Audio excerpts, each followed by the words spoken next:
The biggest mistake in UPSC prep, thinking that more material equals more marks. You don't need more material, you need a system that works. At Vision IAS Delhi, our GS Foundation course is built to move you from confusion to clarity. Here's how. Right sequence. We teach subjects in an order that actually makes sense, so you don't just memorize, you understand. Integrated current affairs. No more separate notes. Use PT 365 and Mains 365 to link news directly to your syllabus. Early testing. Don't wait for the exam to find your gaps. We test and give one-on-one feedback from day one. Stop counting study hours and start counting your progress. Targeting UPSC 2027, build the foundation that toppers trust. Upcoming Delhi batches live and online available. Karol Bagh 8 May 11 am, 14th May 8 am, 22nd May 5 pm, 27th May 2 pm, 29th May 11 am, and GTB Nagar 15th May 6 pm, 22nd May 8 am. To register, visit our website or call us on the given numbers.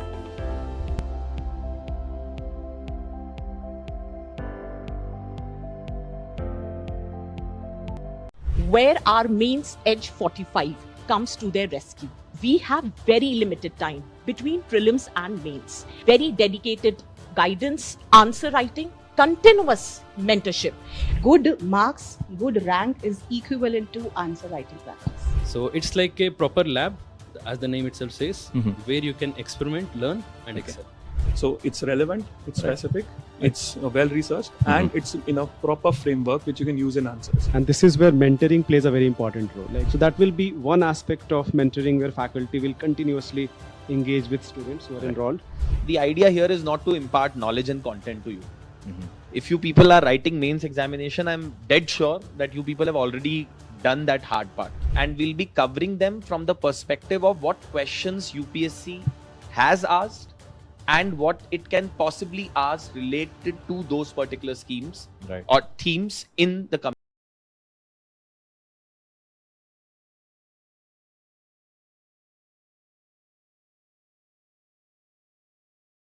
If we can understand what is it that goes into securing 110, 120 marks, probably even more in General Studies Paper 2. General Studies Paper 2 is one of those papers that we have seen is a paper on which the candidates tend to invest a lot of time. In the past, the scores that were associated with this particular paper were usually much lesser than the other papers in general studies. But if you've been observing the trend over the last 2 to 3 years, the marks that the candidates have been able to successfully secure at times have been even 130 plus in General Studies Paper 2. This despite the fact that the questions that have been asked in this paper, especially if you look at last year's paper of 2025, they are slightly on the difficult side as compared to the questions that have been asked earlier. But despite that, we have seen that successful candidates have been able to secure more than 120 marks in General Studies Paper 2, and we have gone through the copies of various toppers over the years and understood that what is it that is required in order to get those extra marks out of the examiner. The second is that I myself have, of course, written the examination multiple times and had done reasonably well as far as General Studies Paper 2 is concerned, except the 2013 paper, which was an anomaly in many ways. It was also the first time that the pattern had changed and UPSC had not really set the tone for kind of questions that they will be asking with respect to the new pattern. That year, the scores that candidates had got in GS Paper 2 were relatively much lesser. That year itself, I had been able to secure 98 in General Studies Paper 2, and then after that as well, whenever I wrote the attempts, I was able to secure 100 plus in GS Paper 2 every year. So I personally also do understand that what is it that is required in order to get those extra marks out of the examiner, and that's what we'll be discussing in today's session. So as far as General Studies Paper 2 is concerned, what are the things that we feel that UPSC specifically rewards, or what are the ideas that UPSC tends to give importance to when the candidates write their answers? The first and the foremost is specificity in your answers. the competition with respect to the examination has increased drastically over the last few years, and therefore you cannot expect to fetch marks in a paper like General Studies Paper 2 or for that matter General Studies Paper 3 by just writing generic points.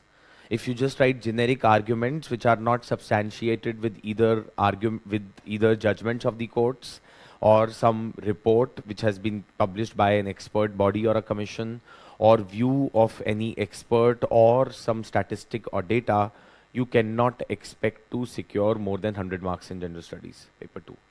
So that does not mean that every point that you're writing in the answer, you should be substantiating that with the help of data or statistic or some scheme, program, current affair or a judgment of the court, but at least a few of them need to be substantiated with the help of some of these things. So for example, there was a question that had been asked very recently by UPSC in the mains examination, which is that the evolution or the growth of the cabinet system reflects the declined functioning of the parliament in India. The exact language of the question was not this, but this is how the question was essentially framed, that how the growth of the cabinet system in India has put the parliamentary democracy or the parliamentary functioning in India at a marginalized position. So that was the question that was asked. Now, I'm sure that if many of you were writing the answer to this particular question, you would be able to write numerous arguments. So, for example,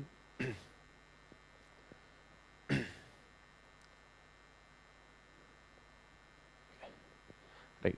So the question that was asked was that how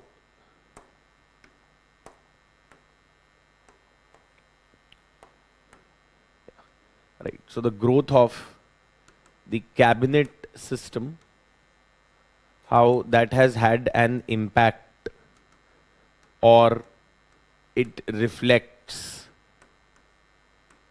the declining importance or declining role of parliamentary system or parliamentary processes or parliamentary accountability. I think, if I am not wrong, the question was that. In fact, let me just find out exactly what the question was so that you people have more idea of what I'm basically trying to say. See, the idea in this session is to tell you exactly what the examiner is expecting and what is UPSC per se rewarding. So,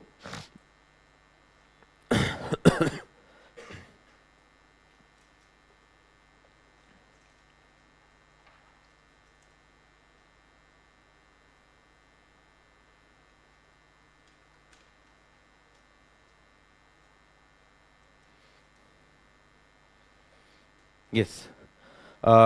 The question was that the growth of the cabinet system, this is 2024 question, the growth of the cabinet system has practically resulted in marginalization of the idea of parliamentary supremacy. So it has resulted in marginalizing the idea of parliamentary supremacy. Even before I go into what all will go into the introduction, conclusion, etc., and that's not what the agenda is at this point of time, I'm saying that the arguments that you make in your answers have to be specific. They have to be backed by data. They have to be backed by some judgments of the court. They have to be backed by some expert or some scholar view. What I mean by that is, when I'll be talking about this, one of the points that I would be writing is that as a result of the growth of the cabinet system, we have seen an increased emphasis on ordinance route for making the laws in India. Now this is in itself is a very good point that I am making in order to justify that how parliamentary supremacy is declining, because several important legislations increasingly are being approved by the parliament or approved by the government via the ordinance route. The recent example of the Supreme Court's judges and the increase in the strength of the judges is something that we can quote here. Now, the point is that this needs to be substantiated with something. Either this needs to be substantiated with some current event. So for example, as I said, I may talk about the recent ordinance which has been promulgated by the President with respect to increasing the strength of the judges of the Supreme Court of India, Of course, we need an increase in the strength of the judges of the Supreme Court. But should this process not be done through Parliament? Should such an important law, which is deciding the strength of the Supreme Court, should this law not be passed through the parliamentary route rather than the ordinance route? This could be one of the examples that we could be giving. Or this has to be backed by some kind of statistic. So the statistic could be that in the last so many years, the number of ordinances that are being passed by the government per year have seen an increase. So I remember that whenever we are discussing about the topic of ordinance in our foundation batch classes, I do mention this particular statistics to the students, that there has been a significant increase in the number of ordinances which are being issued by the government on an annual basis in India now. So this number has increased progressively from the 1960s to the present day, which shows that how the marginalization of the parliamentary role in lawmaking is taking place as a result of the ordinance route being taken up by the government. This could also be backed by some expert view. Possibly I read an article which was written by Pratap Bhanu Mehta, or an article which had been written by PDT Achari in the Indian Express or in the Hindu, or maybe a former judge of the Supreme Court, or maybe the founder of the PRS legislative, Chakshu Roy or Madhav. Any of these people have written some article. I could probably quoting their view as well in order to substantiate the point here. In GS paper 2, or for that matter in general studies, in all the papers, especially in 1, 2 and 3, your emphasis should be on writing the answers as much as possible in points, not in paragraphs. That is also one thing that we will be discussing about. But why that is also required is again to bring specificity to your answer. So when I am writing any particular argument, if I am writing 6 points, let's say that yes, the cabinet the increasing role of the cabinet has led to the declining role of the parliament, or has led to the idea of diminishing the idea of parliamentary supremacy. If I write 6 points, at least in 2 or 3, I need to substantiate that with the help of some of these things. It could be substantiated with the help of a judgment of the Supreme Court as well, or a judgment of the High Court as well, something that I may have read in the newspapers, but it has to be substantiated with the help of something.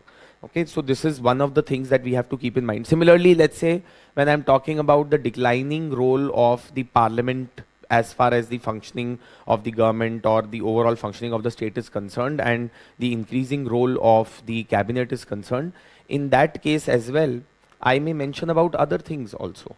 For example, I may talk about that how the government is increasingly relying upon the money bill method for approval of laws within the parliament. Again, I could be relating it to a current event. And that current does not necessarily mean something which has happened just in last 6 months or 1 year. Current could be last 5 years as well. Current could be last 10 years as well. Something which is contemporary. And what that means is that I can even be quoting the example here of a law such as the Aadhaar Act, which was passed by the parliament by bypassing the Rajya Sabha. And the Aadhaar Act could be passed by the parliament simply because the government had majority in the Lok Sabha, and this bill was introduced as a money bill. So the growth of the cabinet system has resulted in marginalization of parliamentary supremacy is another example that I can be giving here. I could also be talking about that how there has been an increase in the whips which are issued by the political parties to their members, and as a result of that there is less scope for dissent that exists in the parliament. I could be adding some argument about that how there has been a genuine decline, and it's not only the declining role of the parliament in functioning of the state in India cannot be attributed only to the cabinet's evolution or the increasing role of the cabinet, but it is to be blamed on certain other factors as well. And in that I could be talking about, so other factors, let's say if I'm talking about, I would mention about that there has been a decline in number of hours or days for which the Parliament of India functions on a yearly basis. And then I have to substantiate this with the help of some kind of a statistic. So specificity in your answers is very much required if you have to do well in GS paper 2. and this applies to GS paper 3 as well, because these two papers are slightly more technical as compared to GS paper 1, where you have questions of history and society, which can be easily tackled by writing generic arguments as well.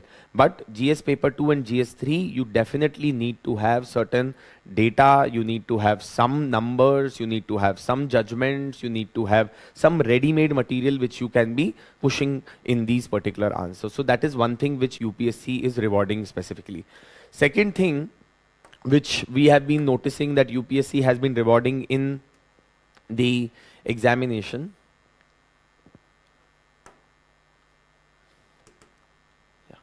The second thing which UPSC has been specifically rewarding in the examination is structure. And by structure, I mean two things. One, your answer should be able to specifically answer the question and not just dump content on the examiner. So whenever I am writing any particular answer in GS paper 2, I have to make sure that whatever I am writing is in sync with what the demand or the expectation of the question is. I'll give you one simple example of a question that I have often seen some of my students writing, and they often go haywire with the answer that they have written with respect to that. So the question was asked in 2022 in the mains examination.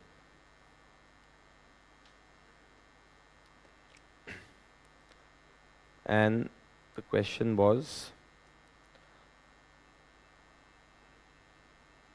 yes, discuss the essential conditions for the exercise of the ordinance making powers by the governors. Just a second, the internet is slightly slow here. Yes, discuss the essential conditions for the exercise of legislative powers by the governor. Discuss the legality of repromulgation of ordinances by governor without placing such ordinances with before the legislature. So the question that was asked by UPSC was,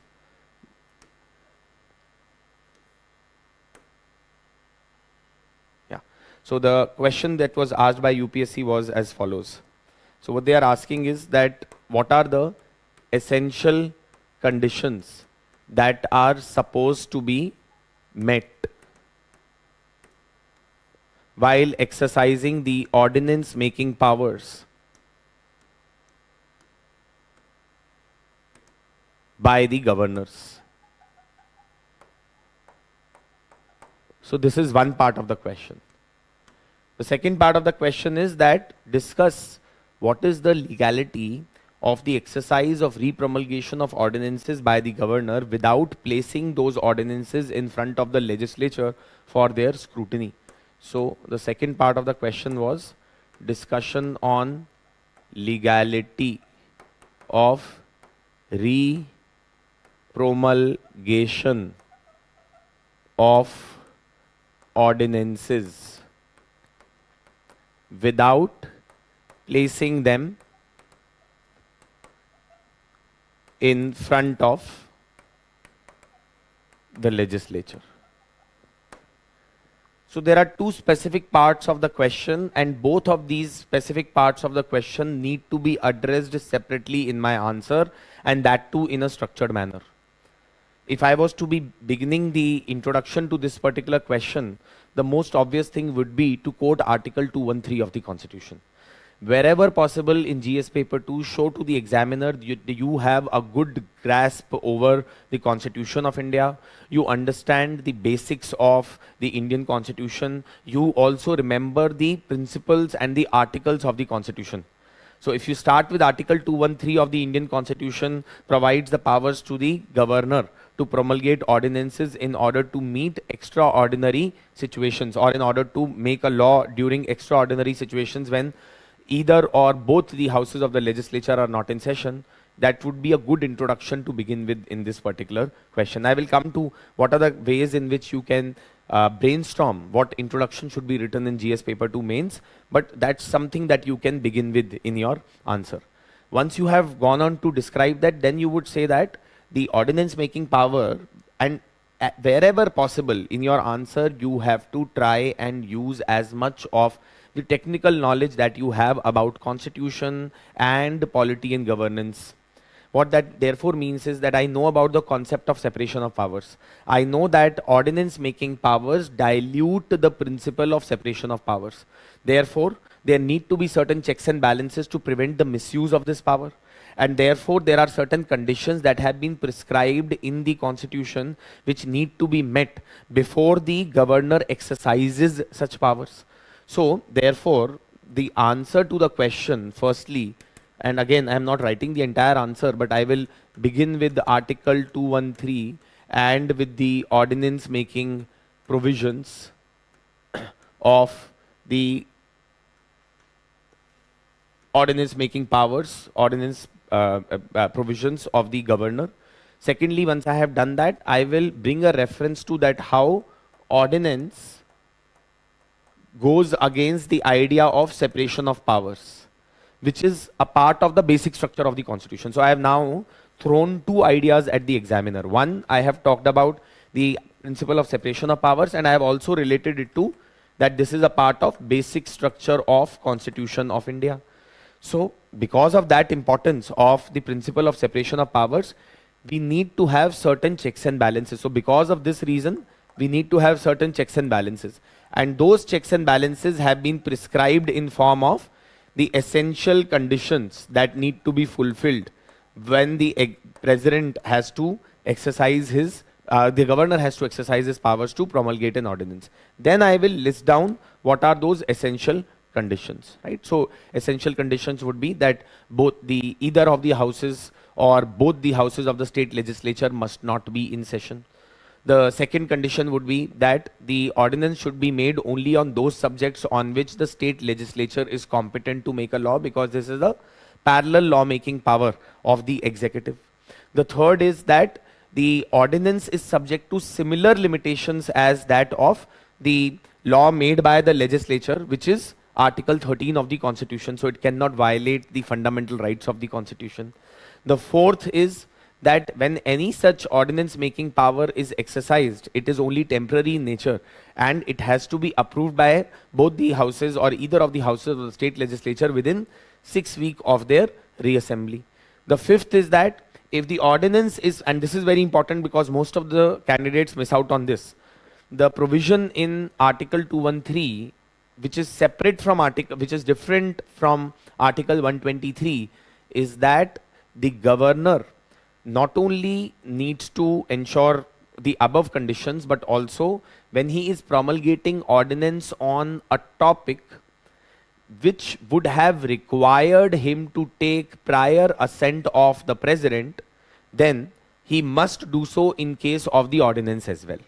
A very simple example would be if the state legislature has to make a law under Article 304 of the Indian Constitution to restrict the interstate trade and commerce in India, they can do so, but before making any such law, the law must be sent by the governor of the state. The state legislature के अंदर law introduce होने से पहले, it must be sent to the President of India for his approval. So this condition is mentioned in Article 213 of the Constitution, and I will mention this condition as well. Once I have mentioned these particular conditions, then I will come to the second part of the question. So the point that I am basically trying to make is that I have to go step by step. My answer should be readable to the examiner. If you see what I am doing here, I am starting with talking about ordinance making powers. I am talking about that why essential conditions are required. The why is not asked in the question, but I am answering that to make it into a story form, to make it into a very contextual answer, where I am saying that these are the reasons why ordinance making powers require certain essential conditions to be met, and these are the essential conditions. Once I have mentioned those essential conditions, then I have to move on to the second part of the question. Now the second part of the question is related to repromulgation. My attempt in all the answers that I write in general studies, and this is not only restricted to GS paper 2, is that I should link different parts of the question in my answer also. So the second part of the question is about repromulgation. So you would say that the above essential conditions do not speak much about the idea of repromulgating an ordinance. So the constitution, I would say, is silent with respect to repromulgation. Because और सारी हमने essential conditions discuss कर ली, but क्या repromulgation के respect में भी कोई essential conditions हैं? Are there any essential conditions with respect to repromulgation of an ordinance as well without placing that in front of the legislature? And that's what I'll bring in, that even though the above essential conditions are applicable in general situations, but when it comes to repromulgation, the Constitution of India is silent. Then I would explain this situation further. In several instances, it has been seen that the legislature, that the executive continues to repromulgate ordinances without placing them in front of the state legislature. And so I will give a specific example here again, which is the specific example that I know, which I can give here, where there have been an instance of repromulgation of an ordinance by the executive without placing them in front of the legislature. Which is the specific example that I know? What can I mention here? You all know about it. You have read Polity, right? Or you expect that you will be maximizing your score without knowing the subject. I hope that when you are attending this session, you already have some grip on the subject of polity. Okay, this session is not for those who do not have any idea about what the subject of polity itself is. I'm sorry, then this session is not the most appropriate for you. This is for those who are already done with their basics of polity and those who are looking at trying to find ways in order to improve their score in the mains examination. Yes, DC Vadhava case. Between 1967 to 1980, there were 69 ordinances that were re-promulgated multiple number of times by the state executive, by the governor in Bihar. 256 ordinances had been promulgated, out of which 69 ordinances had been re-promulgated multiple number of times. तो मैं उसका example दूंगा कि कैसे ये जो re-promulgation का provision है इसको misuse किया जाता है, या ऐसे बहुत सारे instances आते हैं where multiple re-promulgation of an ordinance is done. So I will give the example of Bihar. I don't need to necessarily mention about DC Vadhava case also, but I know that fact or information from the reading of the DC Vadhava case that between 1967 to 1980, there were 256 ordinances that were promulgated in the state of Bihar, and out of this 69 ordinances were re-promulgated multiple number of times. They were re-promulgated multiple number of times. So this then sets the way for me to get into the analysis of that. What is the legality? Now see, who will decide the legality? The court. So then I will have to further go into explaining this with the help of the judgment of the courts. So I'll have to talk about that in DC Vadhava versus State of Bihar case, the Supreme Court of India had stated that re-promulgation of an ordinance, if it is done with the intention of bypassing the state legislature or the legislative scrutiny, is a fraud on the Indian Constitution. It is unconstitutional in nature. But at the same time, in DC Vadhava case, the Supreme Court had also stated that if ordinance has been re-promulgated due to the reasons of increased burden of work on the legislature or due to a short duration of the session of the legislature, it shall be valid to do so. In that same breath, I may make a comment on this judgment of the court as well. That even though this judgment was well intentioned, but it has created more problems than it has solved, because now the executive can always keep a shorter session of the legislature and can find a reason, an excuse for re-promulgation of an ordinance multiple number of times. The duration of the legislative session is decided by the executive, right? So it is decided because the summons are issued by the governor or the president, and then the prorogation order is also issued by the governor or the president on the aid and the advice of the Council of Ministers. So who decides the session of the legislature, the duration? The executive. So the executive deliberately can keep the session of the legislature very short in nature, and can then use that as an excuse to repromulgate an ordinance multiple number of times. Okay. So the point that I am making here is that the answer that you write, not only should there be specific reasons that you are giving in order to justify your answer, but there has to be a flow in your answer as well. Every part of your answer should try and possibly connect as much as possible to the previous or to the next part of the answer as well. And that's when you will truly get marks in the paper. So if this is a 15 marker and this is the kind of approach that I have adopted, and then after this, of course, I mention those situations in which repromulgation is acceptable, as has been read by the Supreme Court of India. What are the cases in which repromulgation is unconstitutional? That also I have to state. And all of this has to be based on the judgment of the Supreme Court of India. One judgment, of course, is DC Vadhva versus State of Bihar. The another one is the Krishna Kumar judgment of 2017. So I will be basing my answer on the basis of those two particular judgments. And then finally, I will write the conclusion. Now, conclusion also cannot be just something which is completely out of the blue and separate from the rest of the answer. Conclusion also has to relate to what I have written in the answer. So I would say that, as seen, the ordinance making power was given to the executive to deal with certain exigency situations. But its consistent misuse in form of repromulgation is a worrying trend. And there is a need to observe legislative restraint on such exercise.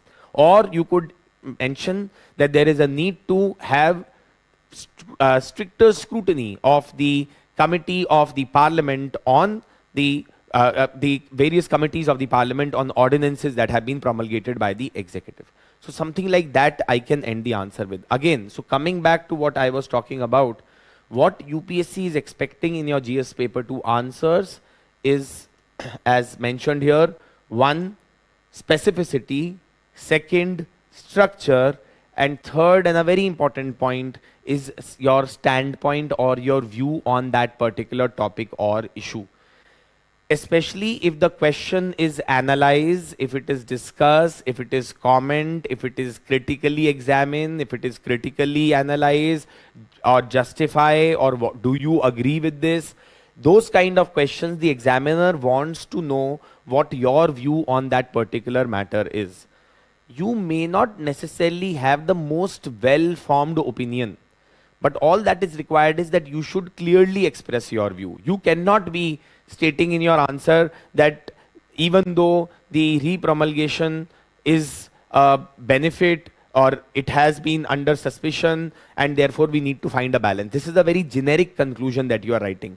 There has to be a specific conclusion that has to be written. So even in the conclusion, there has to be specificity. There has to be recommendation of some report, there has to be either recommendation of some expert body, or there has to be some judgment of the court, something like that I will have to quote in my answer if I have to secure marks. Okay. So these are the 3 things that firstly the examiner is looking for in your answers in GS paper 2 at a broader level. Now let's move on. I am therefore suggesting that if you want to improve your score in GS paper 2, if you want to secure 120 plus marks in GS paper 2, then you need to adopt this 7-pronged strategy. What is this 7-pronged strategy? We will be discussing now. The first is what is called as first principles thinking. What tends to happen is that a lot of times when we see a question in the examination, we get very distracted by the specific information that the question is talking about. And we tend to think that we don't know anything about this particular topic, and therefore our mind starts working in 2 ways.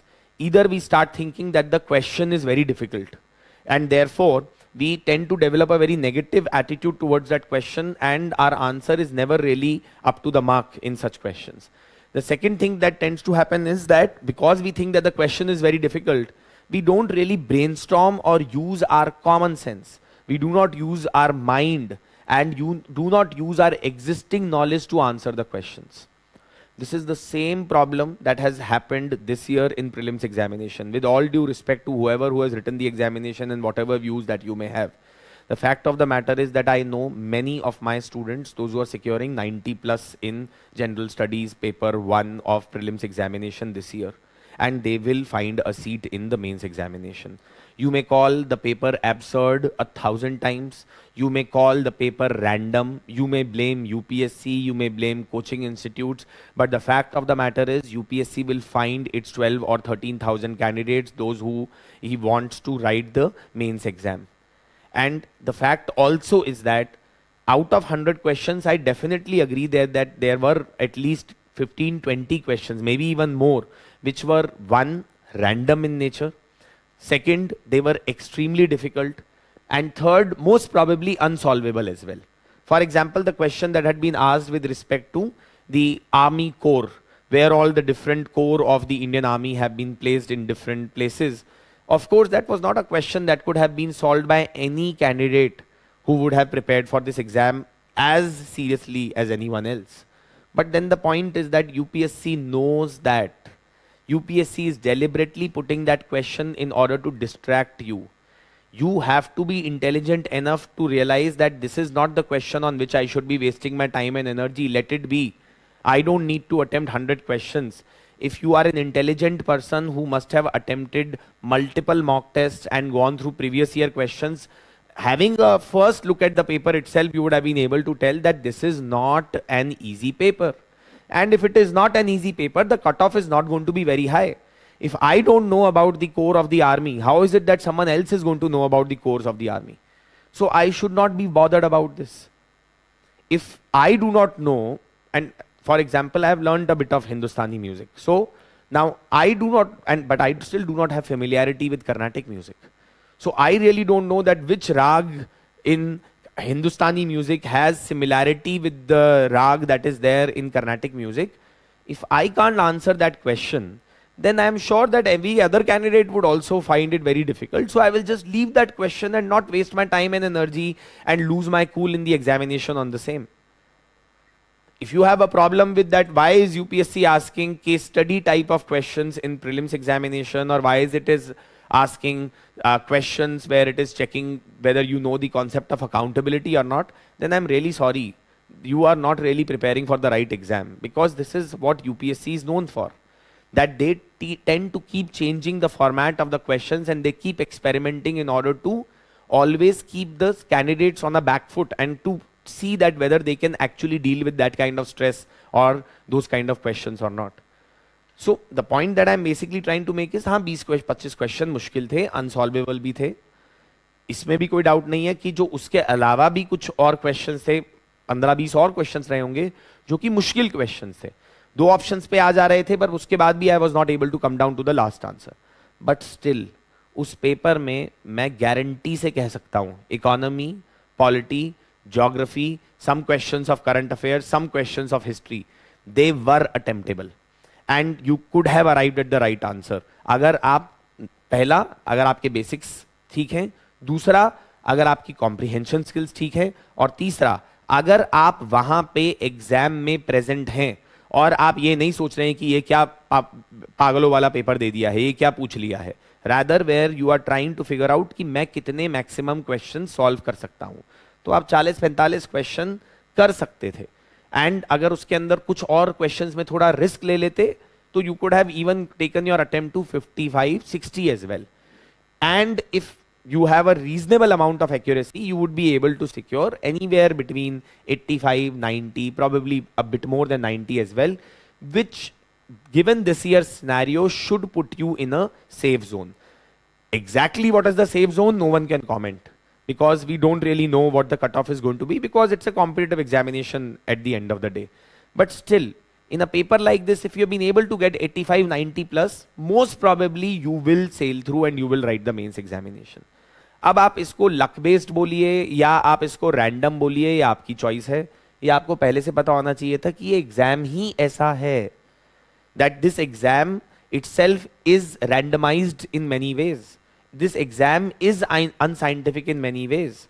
अगर वो आपसे बड़ी सारी random चीजें पूछ रहा है paper 1, 2, 3, 4 के अंदर जनरल स्टडीज में, मेंस में, तो आप कैसे एक्सपेक्ट कर सकते हैं कि सारा जो प्रीलिम्स के अंदर आएगा वो एकदम स्ट्रेट फॉरवर्ड आ जाएगा? और अगर आप खुद सोच के देखिए, अगर बिल्कुल स्ट्रेट फॉरवर्ड आ जाएगा तो what will be the way in which UPSC will distinguish between someone who is able to maintain their cool, someone who knows how to attempt a paper, जहाँ पे उसको पता है कि कौन से attempt नहीं करने हैं, कौन से नहीं attempt करने हैं, versus someone who has just rote learned things.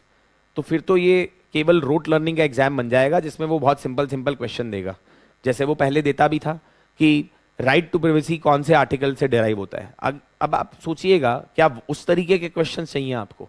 100 questions आप सोचिएगा वैसे आ जाए, या 70-80 क्वेश्चन वैसे आ जाएं, तो फिर तो ये एकदम इससे ज्यादा फिर कोई लक का फैक्टर नहीं हो सकता, बिकॉज एक क्वेश्चन आपने गलती से कहीं पे भी आपसे भूल चूक हो गई, you will be out of the list, right? So in my opinion, yes, the paper was difficult and all of those things, but this is how the paper was. Why am I telling you all of this? Because इस mains paper के अंदर भी वो first principle thinking required है, common sense required है. Let me tell you how. Look at this question that was asked by UPSC in the mains examination recently. Okay, so this is, I think, a question that was asked in 2023, and this was a 15 marker. This was the 11th question in the paper.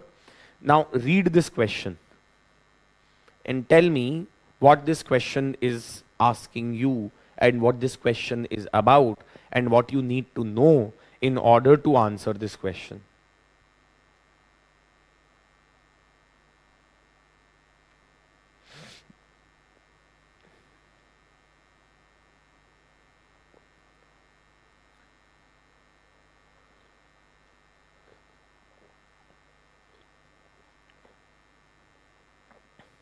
Indian Constitution exhibits centralizing tendencies to maintain unity and integrity of the nation. Let's say if UPSC had not given this second part of the question, would I have been able to explain and elaborate upon this particular statement with my knowledge of whatever I read from textbooks and whatever I know from the classes? Can I attend this? Can an average candidate in UPSC who is prepared sincerely be expected to answer the first part of the question if it was just यहीं तक होता, अगर ये इसके आगे का कुछ नहीं होता तो? ठीक है. अब देखिए यूपीएससी क्यों ये अब आप बोलेंगे एपिडेमिक डिजीजेस एक्ट ये भी पढ़ना पड़ेगा क्या? See, this is what I am trying to tell you, और मैं इसी से ही बार बार प्रीलिम्स के ऊपर जाऊंगा ये प्रूव करने के लिए कि जो आपको रैंडम दिख रहा है, जो आपको एब्सर्ड दिख रहा है, वो उतना रैंडम और एब्सर्ड है नहीं. तो सिंपल बात यह है कि आपको ये देखना आना चाहिए कि किस चीज के ऊपर मुझे ध्यान देना है और किस चीज पे ध्यान नहीं देना है. Epidemic diseases act 1897. अब मेरा एक सवाल है, बड़े सारे लोग बोल रहे हैं जैसे प्रीलिम्स के पेपर के बाद कि क्या यूपीएससी हमसे एक्सपेक्ट करती है कि हमें 2005 की करंट अफेयर्स की नॉलेज होगी? तो मेरा अब एक और सवाल है, क्या आपको लगता है एपिडेमिक डिजीजेज एक्ट 1897 के बारे में वो बात कर रहा है तो वो ये चाहता है कि जो आपके परदादा जिस समय पे जिंदा थे उस समय जो लॉ बनी थी उसके बारे में आपको पता होना चाहिए, right? Then national disaster management act of 2005. I am sure some of you, those who are writing the exam at this point of time, were not even born in 2005 when this law was made. So क्या ऐसा है कि वो ये चाह रहा है कि आप जब पैदा भी नहीं हुए थे तब की आपको लॉ पता होनी चाहिए? और for that matter the recently passed farm acts. तो कोई ये भी बोल सकता है कि क्या चाह रहा है यूपीएससी, सारे फार्म के लॉज पता होने चाहिए क्या? See, the fact is UPSC does not expect you to know zilch about any of these 3 laws. Let me tell you that. UPSC ये नहीं चाहता है कि आपको इन लॉज के डिटेल्स पता हो. यूपीएससी का एक्सपेक्टेशन ही कुछ और है इस पर्टिकुलर क्वेश्चन से. यूपीएससी का एक्सपेक्टेशन ये है दैट आप ये समझिए that when it's saying that, hint उसने पहली स्टेटमेंट में दिया है, Indian constitution exhibits centralising tendencies to maintain unity and integrity of the nation, elucidate in the perspective of Epidemic Diseases Act, etc. and so on and so forth. See, Epidemic Diseases Act is a law which has been made by the Parliament under its powers of List 1 of the Constitution.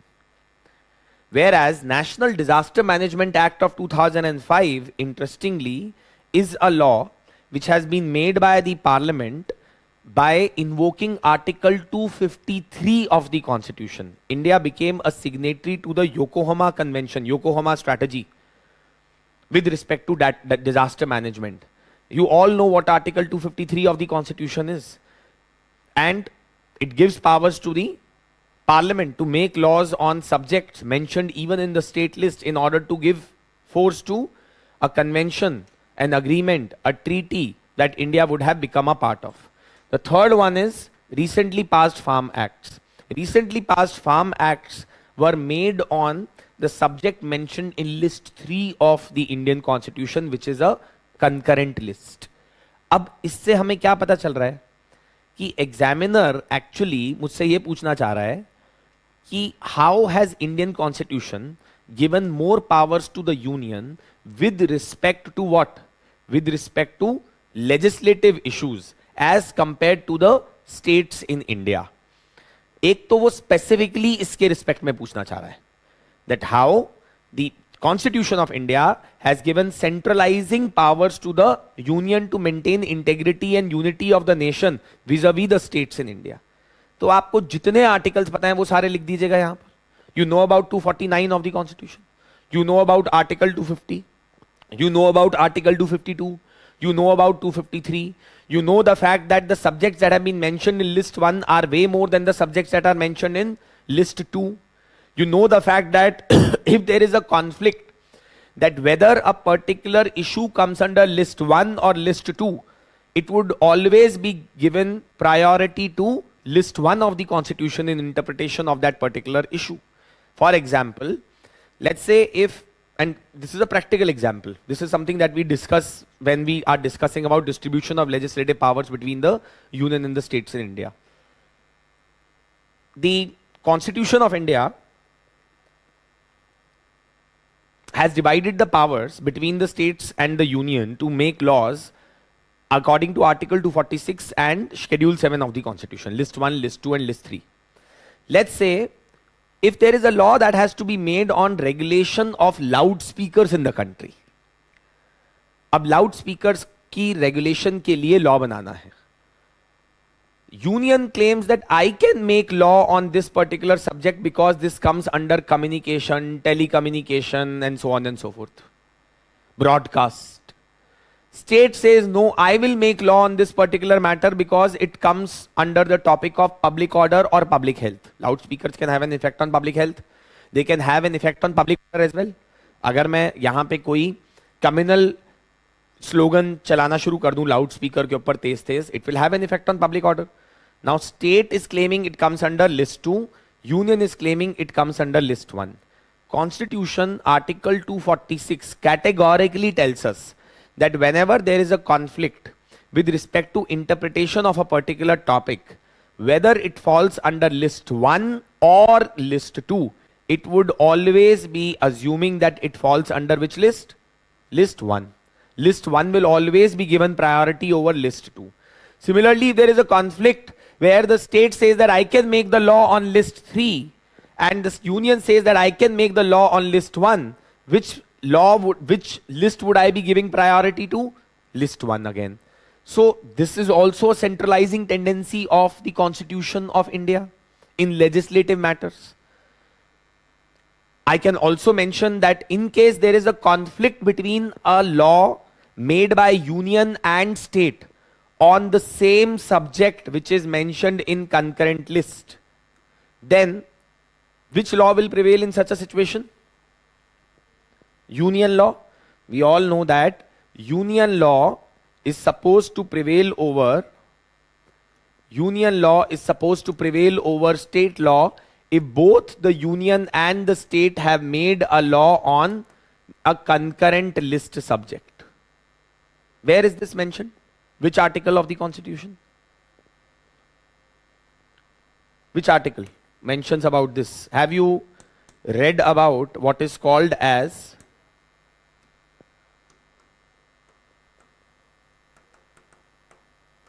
doctrine of repugnancy? ये पता है आपको कौन से article में mentioned है ये? Yes, absolutely correct. Article 254. See, first your basics have to be correct. If your basics are not there in the place, then you cannot expect कि आपके magically 120, 130 number आ जाएंगे GS paper 2 के अंदर. So 254 of the Constitution is where it is mentioned if there is a repugnancy. Repugnancy means, what does repugnancy means? Huh? Not overlap. Conflict. Conflict. Repugnancy means conflict. Repugnancy means inconsistency. Okay. So if there is inconsistency in a law made by the parliament and a law made by the state legislature on a subject that is mentioned in state list, then the union law will prevail over state law. Doctrine of repugnancy. इससे भी क्या दिख रहा है? Centralizing feature. तो अब इस particular question के अंदर मुझे एपिडेमिक डिजीजेज एक्ट, एनडीएमए, ये सब के बारे में नहीं पता है. But what I know is that Indian constitution has given a lot of powers to the union to make laws when compared to the states as seen in the following articles or as seen in the following provisions. तो वो 6-7 provision में लिखूंगा. And then I will relate it to these 3 laws as well. Even in case of the above mentioned laws, the union was the one which overpowered the state laws. For example, the farm laws have been made on subjects that are mentioned in list 3. The NDMA has been made with respect to an area that comes under the control of the states, but by the powers of the parliament under article 253. Now once I have mentioned this, I will mention, अब देखिए question पे वापस आते हैं. Question को अगर आप देखेंगे ध्यान से, वो मुझे 2 चीजें एक्सपेक्ट कर रहा है. देखिए, एक तो एलुसिडेट है, तो मतलब एक्सप्लेन करना है बस. इसमें ज्यादा आर्ग्यूमेंट्स वगैरह का स्कोप नहीं है इस क्वेश्चन में. That's why this question is slightly easier. Once I have mentioned that it exhibits centralizing tendencies to maintain unity and integrity of nation in legislative domain, and I have given examples and I have also given a reference to this, then I would further tell the examiner why this has been done. Why this centralizing tendency of the Indian Constitution to maintain unity and integrity of the nation? How can I say this? I would say that when the Indian Constitution was being written, India was already coming out of a partition. There were secessionist forces which were at their peak in the country at that point of time. And therefore, it became important for the constitution makers to give more powers to the union to keep the entire country together, to keep the secessionist forces at bay. Right? The second reason, and then you would say that this is not only done, centralizing tendencies. अब देखिए, आप इसको और further explain भी कर सकते हैं. But centralizing tendencies of the Indian Constitution are not only for the purpose of maintaining unity and integrity of the nation, but they are also for economic progress of the country. If we will have a common economic policy across the country, it will be easier for Indian economy to attract investment from abroad. See, GST was that idea only, that we will have one nation, one tax. Through that, we will be able to streamline the taxation rates across the country and make business easier in the country. Then I will be writing that argument as well. Not only that, I would say that this centralizing tendency of the Indian Constitution is not only seen in legislative domain, but it is seen in executive domain as well. I can mention about Article 360. I can mention about how the union can take over the administrative machinery of the state under Article 356. I can mention about Article 352. And then in conclusion, I could say that even though there is a centralizing tendency of the Indian Constitution, but there are enough number of provisions to give powers to the states as well. And most importantly, existence of an independent judiciary in India ensures that the interests of the states are not compromised. This is how I can end the answer. Now you see, the question by its first look looks very difficult. It looks as if they are asking a specific question on these laws, but that's not the case. और जब आप इसके बारे में लिख रहे हैं तो आप थोड़ा सा और elaborate भी कर सकते हैं. See, this question had come after COVID. So I knew that how the NDMA Act of 2005 had been invoked by the central government during COVID in order to issue widespread directions, not only to the union officers but to the state governments as well. जो lockdown लगाया गया वो NDMA और epidemic diseases act को ही invoke करके लगाया गया. Similarly, I could also be mentioning that how the farm laws that were made without consultation with the states. So something like this should not happen. Centralizing tendency hai constitution ki. But then you could bring in some scholar as well. You could say that, as was mentioned by Granville Austin, that Indian constitution is based on the idea of cooperative federalism. It should be the attempt of the union to ensure that states are taken into consideration before they make a law on a subject that is mentioned in state list, or before they make a law that is mentioned in concurrent list. Even if you don't want to quote the Granville Austin here, you can quote then Punchi Commission or Sarkaria Commission. Punchi Commission had stated that whenever Parliament uses powers under 253, they must first consult the states. Whenever Parliament makes a law on concurrent list subject, they must consult the states. Whenever Parliament makes a law on concurrent list subject, they must ensure that both Lok Sabha and Rajya Sabha are involved in the process of providing their comments on the law. Why? Because Rajya Sabha is a chamber of the states. Now, see, this question I was able to answer simply on the basis of basic knowledge that I have about India's constitution and distribution of legislative powers, distribution of executive powers between the union and the states. Did I use any extraordinary information? No. But at the first look, this question would look difficult. So the point that I am trying to make is that please use your first principles thinking, common sense, while writing answers to questions in GS paper 2. It will really help you. Please do not think that मुझे तो आता ही नहीं है. Please do not think that कि ये तो मैंने किताब में पढ़ा ही नहीं, या ये वाले लॉ के बारे में तो मुझे पता ही नहीं. अगर आप अपनी बेसिक नॉलेज और कॉमन सेंस को भी यूज करेंगे तो भी आप आंसर लिख पाएंगे एक, जिसके अंदर आपको 15 में से 5-6 कुछ तो मिलेगा. और अगर आप थोड़ा और सोच के लिखेंगे 7-8 भी मिल सकते हैं. One is that. Second thing is that ये होगा कैसे? How will this happen? First principles thinking cannot happen in vacuum. For that, I need to revise limited content multiple number of times. In GS2, it is very important that you people restrict your resources. So in General Studies paper 2, please make sure that you restrict your sources.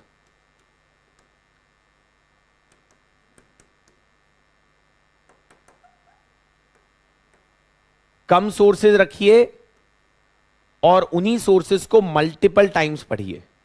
जब आप एक ही source को multiple times पढ़ेंगे तो then it will get absorbed here as second nature to you, and that's when you will start applying your basic common sense and thinking, you would be able to arrive at answers to such questions.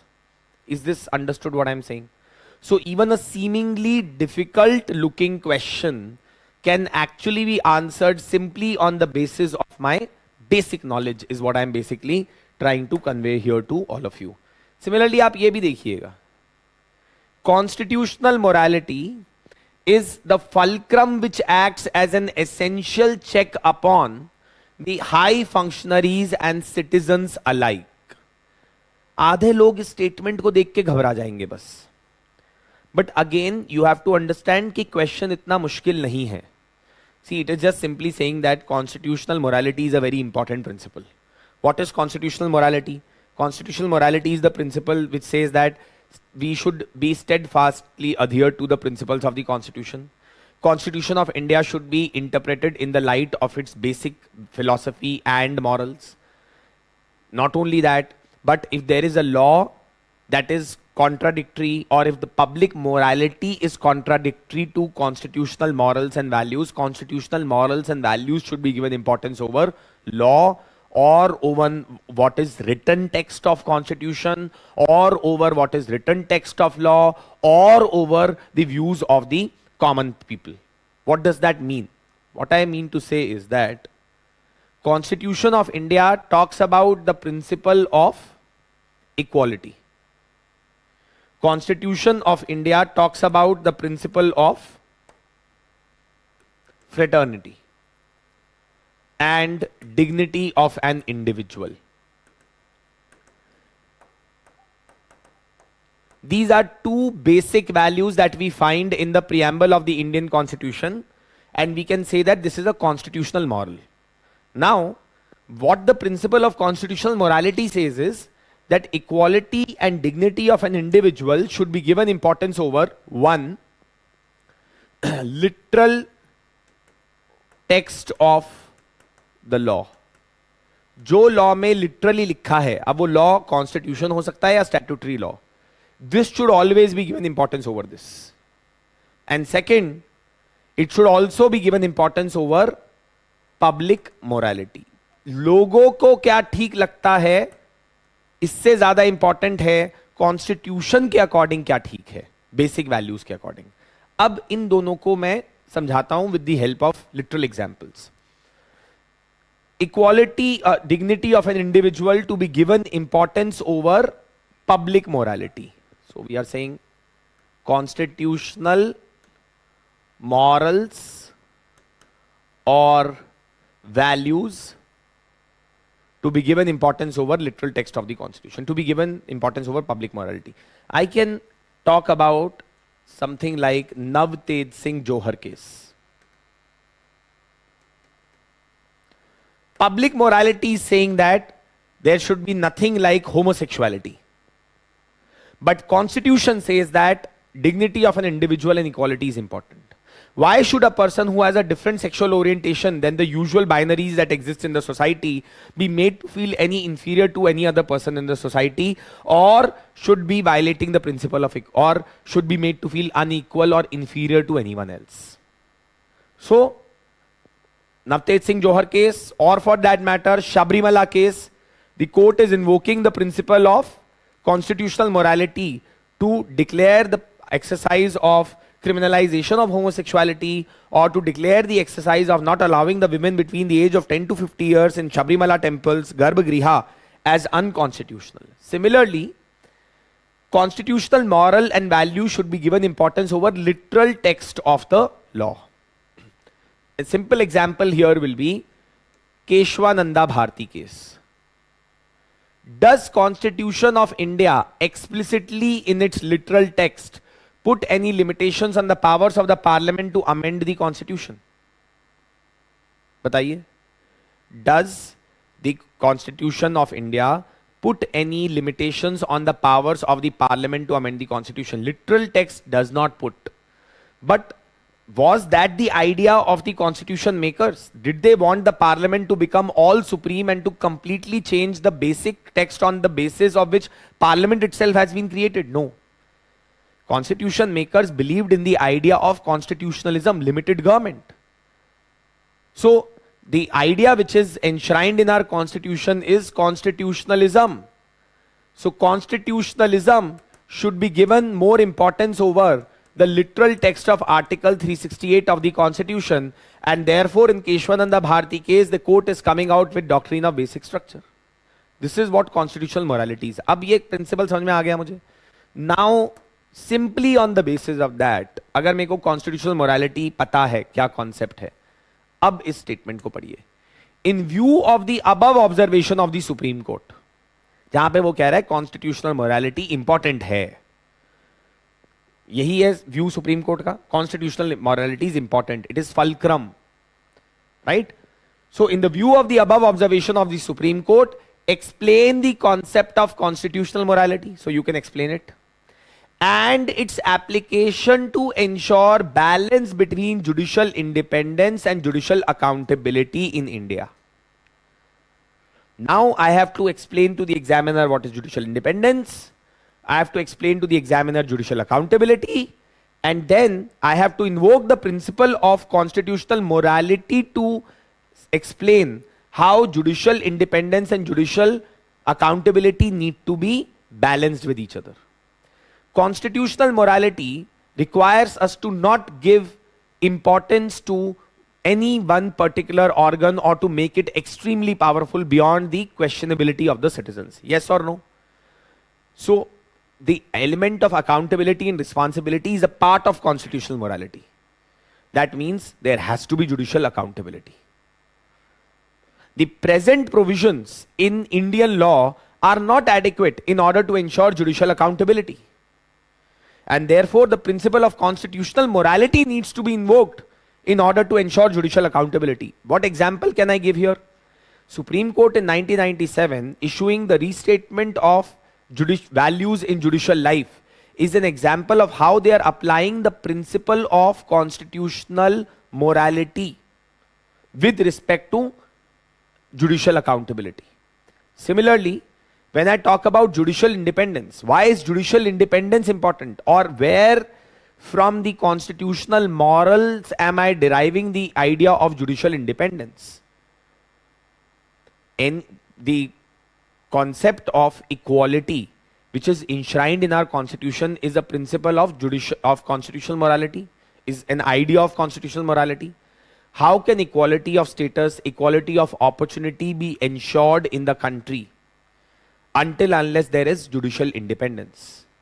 Isn't federalism one of the basic principles on which the Indian constitution is based? Isn't that also a part of the constitutional morals? If federalism is, can it be maintained until unless there is no judicial independence? Judicial independence is sine qua non for ensuring effective functioning of federalism in India. So think of examples like that. Again, what I want to explain to you here is, इस तरीके के question के लिए आपको कोई teacher, कोई coaching institute, कोई किताब तैयार नहीं कर सकती है. इस तरीके के क्वेश्चन के लिए आपको वहां एग्जाम में बैठ के क्वेश्चन को ब्रेक डाउन करना होगा, अपनी कॉमन सेंस के साथ इस क्वेश्चन को आंसर करना होगा. Of course with your knowledge what you have from the constitution. Understood to everyone?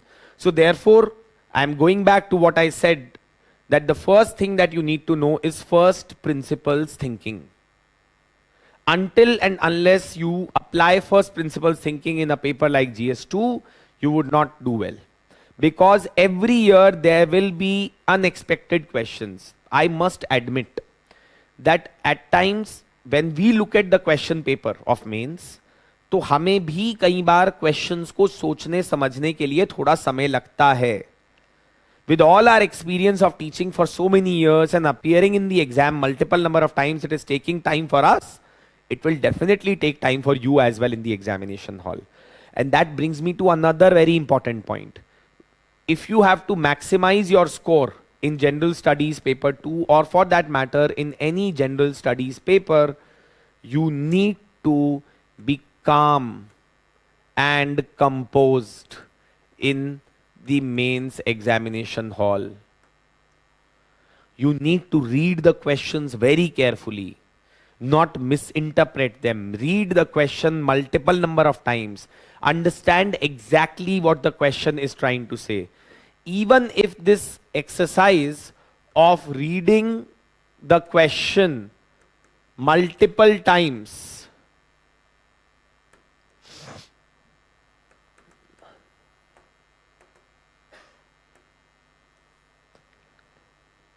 takes, let's say, 1 minute, or for that matter even 2 minutes in the exam, it is okay. अगर आप एक question को समझ के उसका gist पकड़ सकते हैं और ये जान सकते हैं कि वो क्या एक्सपेक्ट कर रहा है मुझसे इस क्वेश्चन में, अगर इस एक्सरसाइज में 1-2 मिनट लग भी जाएं तो लग जाएं, कोई दिक्कत नहीं है. But once I have the grasp, once I have that grip on the question, then बचे हुए 10-12 मिनट के अंदर मैं आंसर आराम से लिख पाऊंगा. But if I do not understand the question only and if I start writing random concepts, random things, कोई भी content dump करना शुरू कर दूंगा मैं एग्जामिनर में के ऊपर, तो ये मत एक्सपेक्ट कीजिएगा कि एग्जामिनर कोई भी नंबर, कुछ भी नंबर देगा, कुछ नहीं देगा वो आपको. If it is irrelevant, if it doesn't answer the question, I can tell you that UPSC examiner is extremely ruthless and they will give you 0 for writing all the nonsense. जब तक आपका content specific to the question नहीं है, आप अगर इस particular question के अंदर generally importance of judicial independence बताना शुरू कर दें, या इस question के अंदर आप okay, so if you start generally talking about importance of the idea of judicial accountability, that's not going to fetch you marks. आप कोई रैंडम केस बताना शुरू कर दें जहां पे कोर्ट ने जुडिशियल अकाउंटेबिलिटी की इंपॉर्टेंस या जुडिशियल इंडिपेंडेंस की इंपॉर्टेंस बताई है, none of that is really going to be making any difference to the examiner. Is that understood to everyone? Right? So this is one. Now the second thing, a very important part of doing well in any of the general studies paper 2 is to analyze, is to observe, is to learn from the previous year topper copies. Topper copies can help you in two ways. So now, for example, अब interesting बात क्या है कि पहले हम students को बोलते थे आप एनालिसिस कीजिएगा टॉपर कॉपीज का और आप समझिए. Now we are providing ready-made analysis also. If you go on this link, then you will find ready-made analysis that we have provided of one of the previous year toppers, Medha Anand. She was a student here with us at the Mains Advanced course. And she had secured 130 plus marks in General Studies paper 2. What is it that led her to getting those marks? To understand that even if you spend a bit of time on this particular blog only that we have written, on the way she would write her answers, you will get a lot of inputs. आपको खुद से भी analysis करने की जरूरत नहीं है. Though I do recommend that you must do analysis on your own. आप पिछले कुछ सालों के जो भी हाईएस्ट स्कोरिंग टॉपर्स हैं,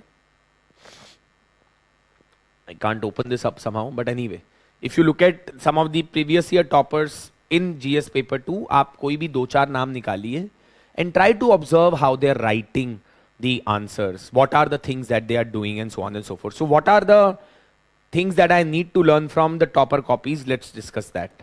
Okay, so what are the ideas?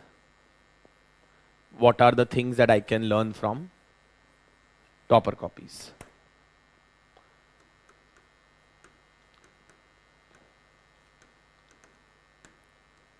First, topper copies can tell me what is the structural template that is adopted by the topper. How many words they allocate to introduction, how many words they allocate to conclusion, how do they structure their entire answer. I can start getting some hang of it if I read multiple topper answers. So that is the first thing. Second is, when you would look at topper copies, you would also find that toppers most probably usually would follow subheading principle, where they would be introducing subheadings in their answers. Right? Third is that you can also learn from toppers how they substantiate their points with the help of examples, statistics, schemes, programs, judgments, etc. So what are the ways for them to substantiate their answers?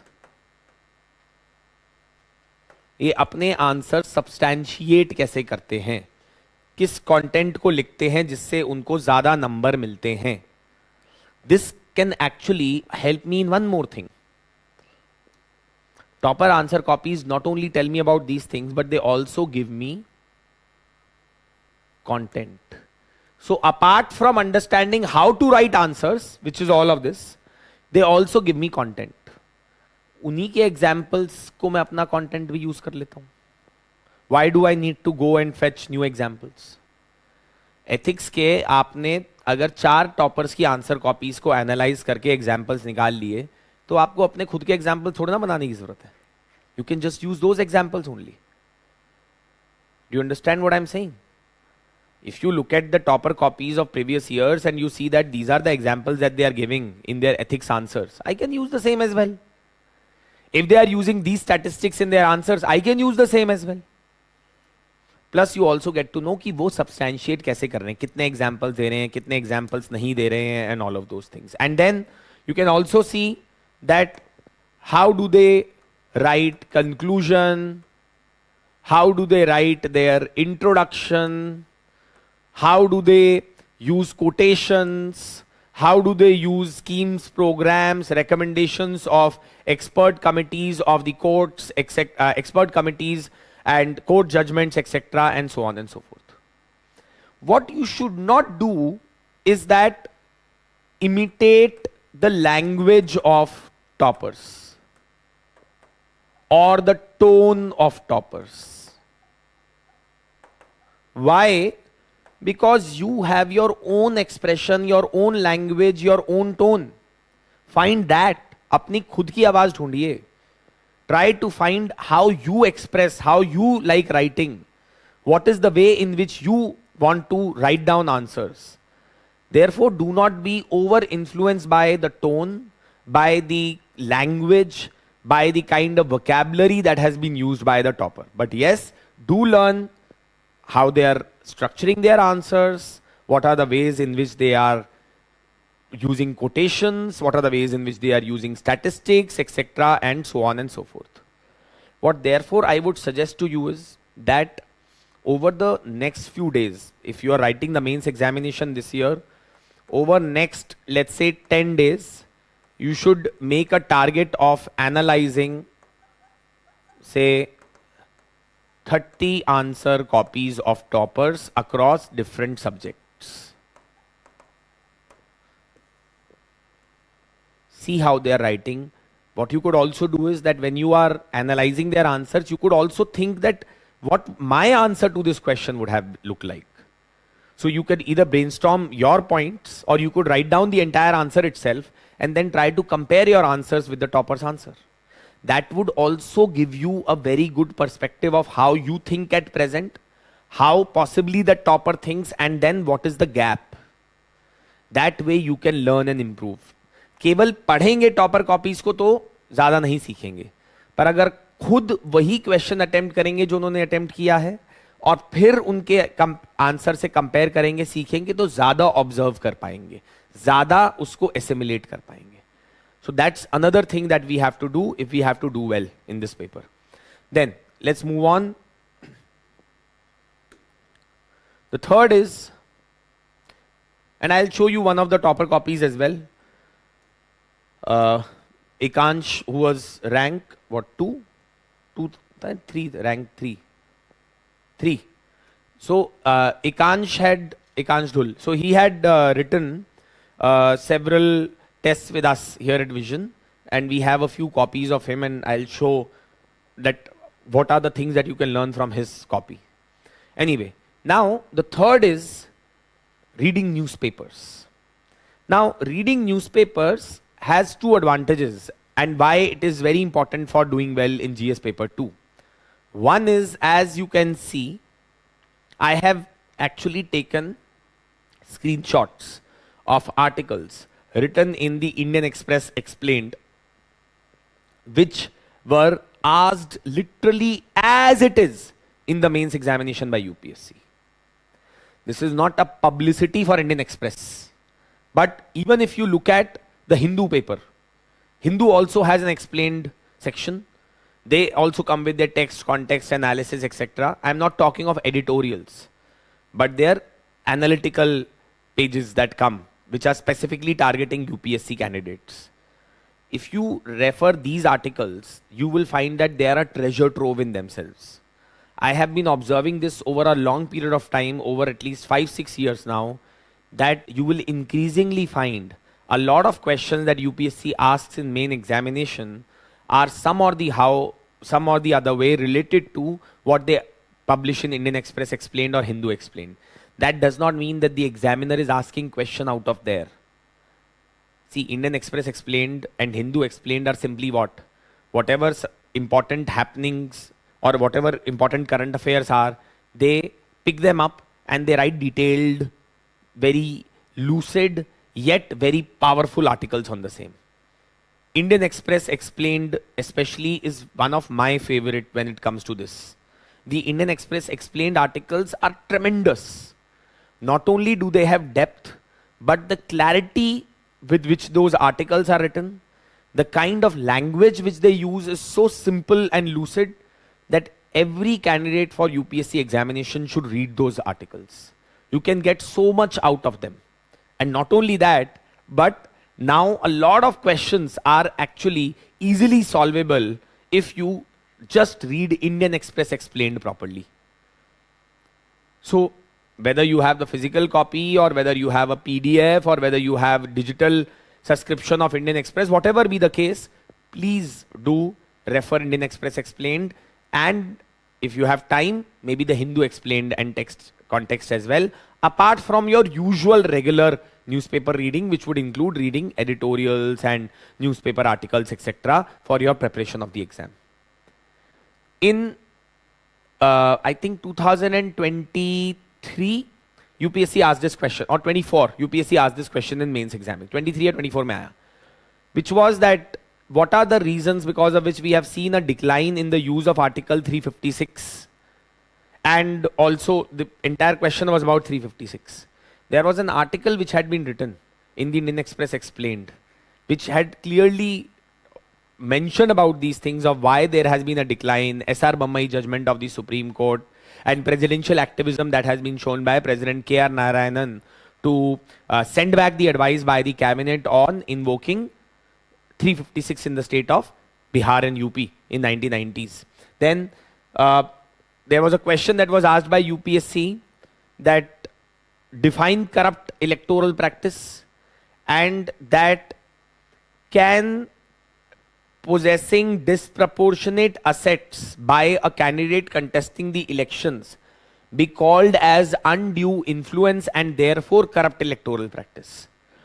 By reading this article, you would not have been able to answer that question fully unless you applied first principles thinking, but you would have at least known what is corrupt practice. आपको एक बार वो समझ में आ जाता तो फिर आप थोड़ा एनालिसिस लगा के उस क्वेश्चन के आंसर पे भी अराइव कर सकते थे. The third, again, last year only this question was asked. Compare the pardoning powers of the Indian president and the American president. This had been covered as it is ditto in Indian Express explained. This is, ये excerpt है, आप जाके search करेंगे Google के ऊपर, you will find this article. How the pardoning powers of the Indian and the US president differs. Exactly इसी से related UPSC ने question पूछ लिया. Again मैं एक बात समझा रहा हूँ. Please do not think that I am saying कि Indian Express से UPSC question पूछ रही है. UPSC कहाँ से question पूछ रही है तो UPSC ही जानती है. But because Indian Express explained and Hindu explained, Hindu text, etc., are such tremendous sources, they tend to cover some of the most pressing issues. And inevitably, UPSC also ends up focusing on those issues. So it is a mere coincidence, at least as far as I am concerned, but something which is a great source for us. So this is the third thing. What is the fourth strategy that we need to adopt in order to do well in GS paper 2? For every topic that is mentioned in the syllabus, I need to break that topic into various themes and sub-themes by using previous year questions and then having at least 200 to 250 words to write as a pre-made content on each of those sub-themes. For example, हर चीज के ऊपर आपके पास एक 250 word का 150 word का कुछ एक छोटा सा राइटअप होना चाहिए. One simple example will be the syllabus mentions the topic of pressure groups. So topic that is mentioned in the syllabus is pressure groups. I should have my ready-made content on some of these things related to pressure groups. First, what are pressure groups? That is the definition of pressure groups. Then, why pressure groups? That is, what is the purpose or the objective that the pressure groups achieve? How pressure groups do that? So, what are the techniques which are used? The tools which are used by the pressure groups to meet their objectives. As we would know that pressure groups could include unions, could include associations, business associations, FICCI, SOCHAM, they could include trade unions, they could include some civil society organizations as well, those who are acting as pressure groups. And what are the tools that they use? They use advocacy, they use the writing of written submissions and submission of written memorandums to the government. They often organize conferences, meetings, they organize protests, they are involved in creating awareness campaigns, they appear on media and usually write articles or express their views through various TV debates, etc., and so on and so forth. Then fourth, I need to know what have been some of the achievements. How well have these pressure groups done in India? Have they actually been able to do well or not? Then achievements would also come with some case studies, some names, some examples of pressure groups. The fourth, then fifth, I need to know some limitations, some challenges with respect to pressure groups. I also need to know government strategy. How the government is trying to engage the pressure groups. What is that they are trying to do in order to strengthen the pressure groups in India, and then possibly have some recommendations, way forward ready. I need to do this for each and every topic, theme and sub-theme that is mentioned in my syllabus. So for example, again, here, I am saying that GS2 syllabus has somewhere around 60-70 themes, and you need to have 200-250 words on each of these themes to write about in short notes. Now, an example that I have given here is that of anti-defection.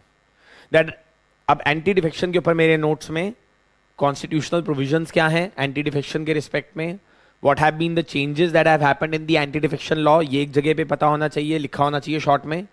What are the issues? See, I don't need to write what is anti-defection law, क्योंकि वो तो मुझे पता ही है, उतना तो मुझे आता ही है, उतना मेरा grasp मैंने prelims की तैयारी में ही बना लिया. Issues. What are the issues with respect to anti-defection law, that the speaker delays taking decision, or that there are mass defections that are taking place, and so on and so forth. This year, in fact, we expect a question on anti-defection law, considering the kind of developments that we have seen. And it has been an important topic in past as well in UPSC. Examples. कुछ मेरे पास contemporary example story होनी चाहिए to substantiate what I am writing in the answers, right? And then I should also have recommendations of some expert committee, Supreme Court judgment, some expert, some particular book that I have read somewhere, something like that, and then conclusion भी मेरा एक ready होना चाहिए with respect to anti-defection as a topic, so that अगर exam में मैं फंस जाऊं तो मैं उसी कंक्लूजन को थोड़ा बहुत चेंज करके लिख कर आ जाऊं. Today people, those who are doing well in GS, are extremely well prepared. Those who are doing well in the mains, they are really, really well prepared. You cannot expect that without any practice, without doing this effort, you will just walk into the examination hall and that you will do well. The competition is really serious. Please remember that. आप खुद सोच के देखिएगा, लोग कह रहे हैं कि पेपर इतना मुश्किल आया था प्रीलिम्स का, उसके बावजूद मैं कम से कम नहीं तो 10 अपने स्टूडेंट जानता हूं जिनके 100 नंबर के ऊपर बन रहे हैं. Again, this is not to discourage anyone जिसके 100 से कम बन रहे हैं, जिसके 80 बन रहे हैं, 70 बन रहे हैं. It's not that you are any lesser than them. It's just that your approach needs a bit of tweak. जैसे आप अप्रोच कर रहे हैं वो चेंज करने की जरूरत है. नॉलेज का ज्यादा फर्क तो वैसे भी नहीं है. देखिए, मेरा ऐसा मानना है, जो भी कैंडिडेट मेंस एग्जाम लिख रहा होगा, most probably, except a few small percentage, everyone is having similar kind of knowledge, and except the ones those who are at complete bottom, जिनका prelims बस धक्के से निकल गया है, वो भी नंबर बहुत कम होगा, 5% ही होगा वो. So the number which is somewhere one can say कि अगर हम टॉप के 200-300 निकाल दें या 500 निकाल दें और नीचे के 500-600 निकाल दें, तो उसके बाद जो बचे हुए 10-11 हज़ार हैं, मेरे हिसाब से they are almost all at the same level in terms of their knowledge. What really is going to make the difference is how you apply that knowledge, how you use your content, how you use your mind there while sitting in the examination to solve the questions. Anyway, then let's move on. What else? तो अब मेरे को ये themes और sub themes identify करनी है. Topic has been given in my syllabus as separation of powers, dispute redressal. What are the things that I need to prepare? I need to prepare what is doctrine of separation of powers, what is doctrine of checks and balances, what is the meaning of judicial review, how dispute resolution के लिए India में हमने tribunals बनाए हैं, where what are the provisions with respect to tribunals in the Constitution of India, what are the kind of tribunals that have been set up in India. I should know some names also. Then what are the powers of the tribunals, what are the functions of the tribunals, what are the challenges in their functioning, what have been their achievements, what are the reforms that are required, what are some of the judgments that have been given by the court with respect to tribunals.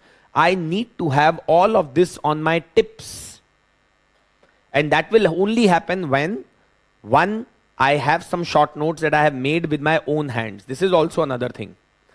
In the mains improvement program, we were told that आप notes बना के दीजिएगा student को. मैंने ये बोला कि मैं नोट्स तो दे दूंगा स्टूडेंट को, मेरी एक बार की मेहनत है, बट स्टूडेंट क्या सीखेगा अगर मैं ही भी उसके नोट्स बना के दे दूंगा उसको. तो note making is not just an exercise to have something ready जिसको आप रट लें. Note making in itself is an exercise that teaches you concepts if note making is done in the right manner. अगर आप किताब को side रख के एक टॉपिक के ऊपर नोट्स बनाते हैं, you are doing in a way revision of the content only. You are not really, अब नोटबुक साथ, किताब साथ में रखा है और फिर नोट्स बना रहे हैं, तो फिर of course retention will be lesser. Therefore I always tell my students that जब आप नोट्स भी बनाएं तो आप पहले टॉपिक पढ़ें, उसको साइड रखें, फिर उसके बाद बैठ के एक मेंटल मैप बनाएं कि क्या क्या चीजें मेरे नोट्स में कवर होनी चाहिए. एक रफ चीज बनाएं, स्ट्रक्चर बनाएं, उसके बाद फिर से खोलें किताब को, फिर पढ़ें, फिर साइड रख दें और अब वो स्ट्रक्चर के अंदर चीजें भरें. That's how your notes should be made. This way you are doing already 2 revisions of the content that you have read, in fact 3, because आपने एक बार पहले ही पढ़ लिया होगा, फिर उसके बाद स्ट्रक्चर बनाया होगा, फिर उसके बाद फिर से पढ़ा, फिर उसके बाद किया, फिर probably you will refer it again.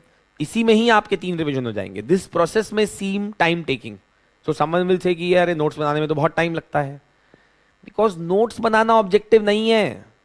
UPSC is not going to check you on whether you have notes और नॉट. आपके घर पे आके वो सर्च वारंट लेके नहीं भेजेगा पुलिस को कि इसने नोट्स बनाए थे नहीं बनाए थे तभी इसको 100 नंबर दूंगा. नोट्स बनाने का एक एडवांटेज है कि आप कंटेंट अपने हाथों से जब लिखते हैं तो it gets registered here. I am sure that you would have realised it. Even when I am preparing for the classes, I've been teaching for 12 years now. Even till date, I must have taken so many classes. I must have taught so many students. Must have taught at least 40-50,000 students. इसके बावजूद आज भी कोई भी class लेने से पहले मैं तैयारी करके आता हूँ. ये सेशन की भी मैंने तैयारी करी. I can show you in my notebook right now. You will see that this is all full of notes that I was taking down while I was preparing for class or for a meeting or for whatever. If I have to go and present in front of Secretary of Education, Government of India, I can't just go like that as if he's my friend. I have to prepare. Not only I have to prepare a PPT or whatever, but I have to actually write down my thoughts so that when I speak in front of him, I am able to express myself clearly in front of him.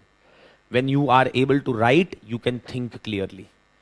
That is something which I feel is the importance of making notes, apart from the fact that it gives you some ready material which you have made with your own hands, which you can revise multiple number of times.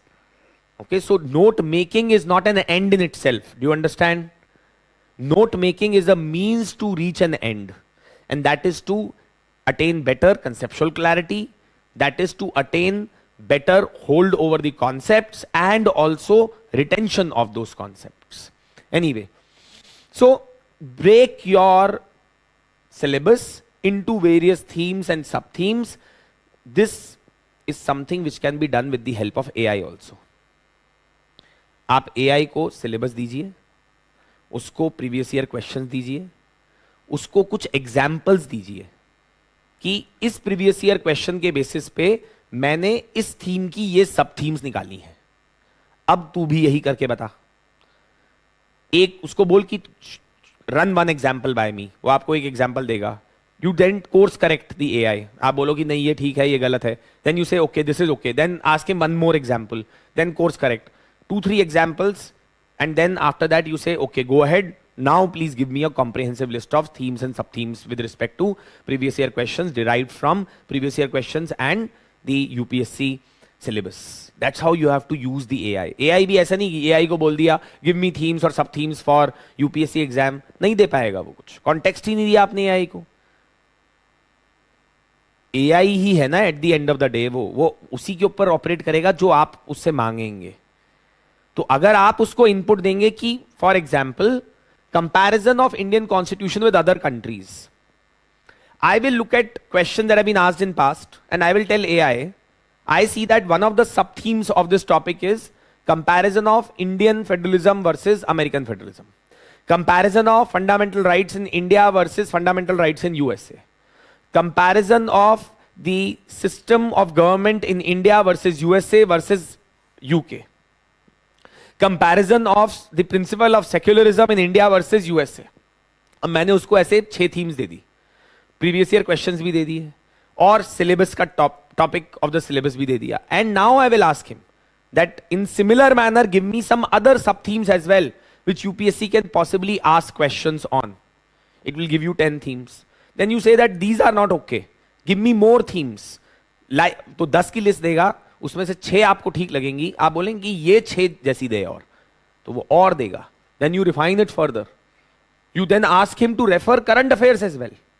You tell that refer the current affairs of last 2 years, happenings of last 2 years, and on the basis of that also tell me what are the possible themes that can be asked from the topic of comparison of Indian constitution with that of other countries. Because the topic like comparison of Indian constitution with that of other countries, questions that have been asked have been very current oriented. For example, last year there was pardoning power exercised by the President of America. UPSC asked a question on comparison of pardoning powers of President of America and India. Few years back in 2022, presidential elections happened almost at the same time in India and in France. So they asked a question on comparing and contrasting the process of election of president in India and France. 2019, there were some protests that were taking place in France over some restrictions that had been put by the government on religious minorities. They asked a question on what is that France can learn from India's concept of secularism. The point that I am basically making here is that current affairs oriented होते हैं बहुत सारे questions. Oriented होते, current affairs पे नहीं होते. Current affair नहीं पूछता वो.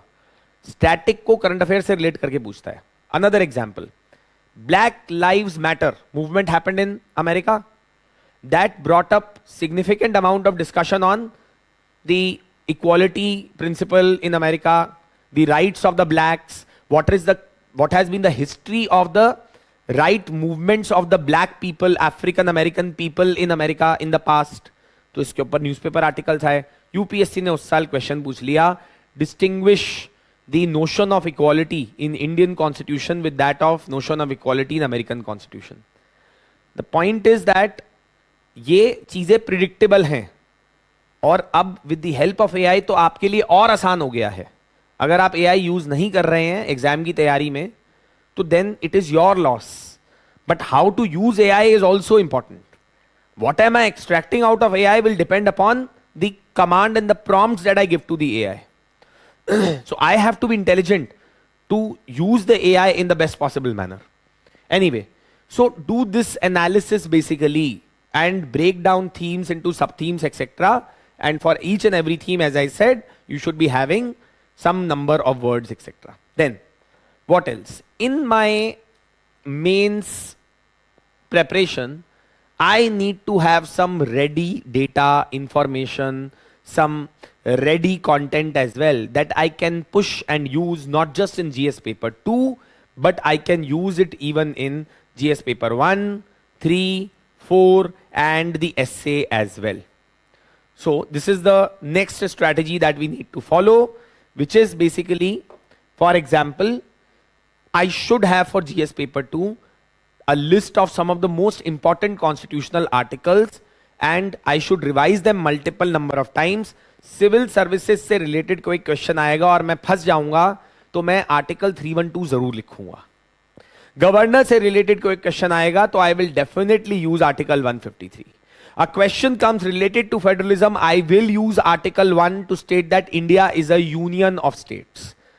When I use these concepts, when I use these terms, when I use these particular things in my answers, that is when the examiner is truly going to be impressed by the efforts that I have made in my answer writing.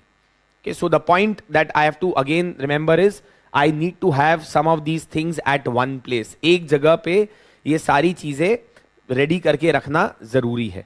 So that, और फिर इसको याद करने का दो तरीके हैं. या तो आप इसको कॉन्स्टेंटली रिवाइज करें, और सेकेंड इज जब भी आप घर पे आंसर राइटिंग प्रैक्टिस करें, whenever you practice answer writing at home, you can keep these notes besides you and apply them while writing the answers. That way, when you are using them in your answer writing, while you are practicing answer writing, you would be able to remember them. The second thing that we need to have is that some technical terms I need to know the meaning of, और ये मुझे literally मुंह ज़बानी याद होनी चाहिए. And not only that, but as much as possible, I should use these technical terms related to polity in my answers of GS2. Terms like constitutional morality, constitutionalism, federalism, the idea of one nation, union of states, the idea of cooperative federalism. India concept follows the concept of due process or procedural due process, whatever, principles of natural justice, right? When I use these particular principles, when I use these particular ideas, social audit, constitutional morality, parliamentary sovereignty, competitive federalism, confrontational federalism, when I use these terms in my answers, as much as possible, that gives the examiner an idea that I am not someone who's just read the subject superficially, but I know some of the basic philosophical ideas in that subject as well, and I can use them in my answers. Not only that, but I also need to prepare a list of some of the most important court judgments as well. कोशिश ideally ये कीजिएगा कि जो सबसे important topics हैं उनके ऊपर आपके पास एक दो judgments होनी चाहिए लिखने के लिए. अब इसमें एक चीज है, डॉक्ट्रिन ऑफ बेसिक स्ट्रक्चर से रिलेटेड केशवानंदा भारती है, गोलकनाथ है, शंकरी प्रसाद है, सज्जन सिंह है एंड मिनर्वा मिल्स है. ये मुझे पता है, ये तो किसी भी कैंडिडेट को पता ही होना चाहिए, तो बेयर मिनिमम है. This is bare minimum. I am talking of the other level. For example, parliamentary immunities and privileges is one topic that I need to prepare.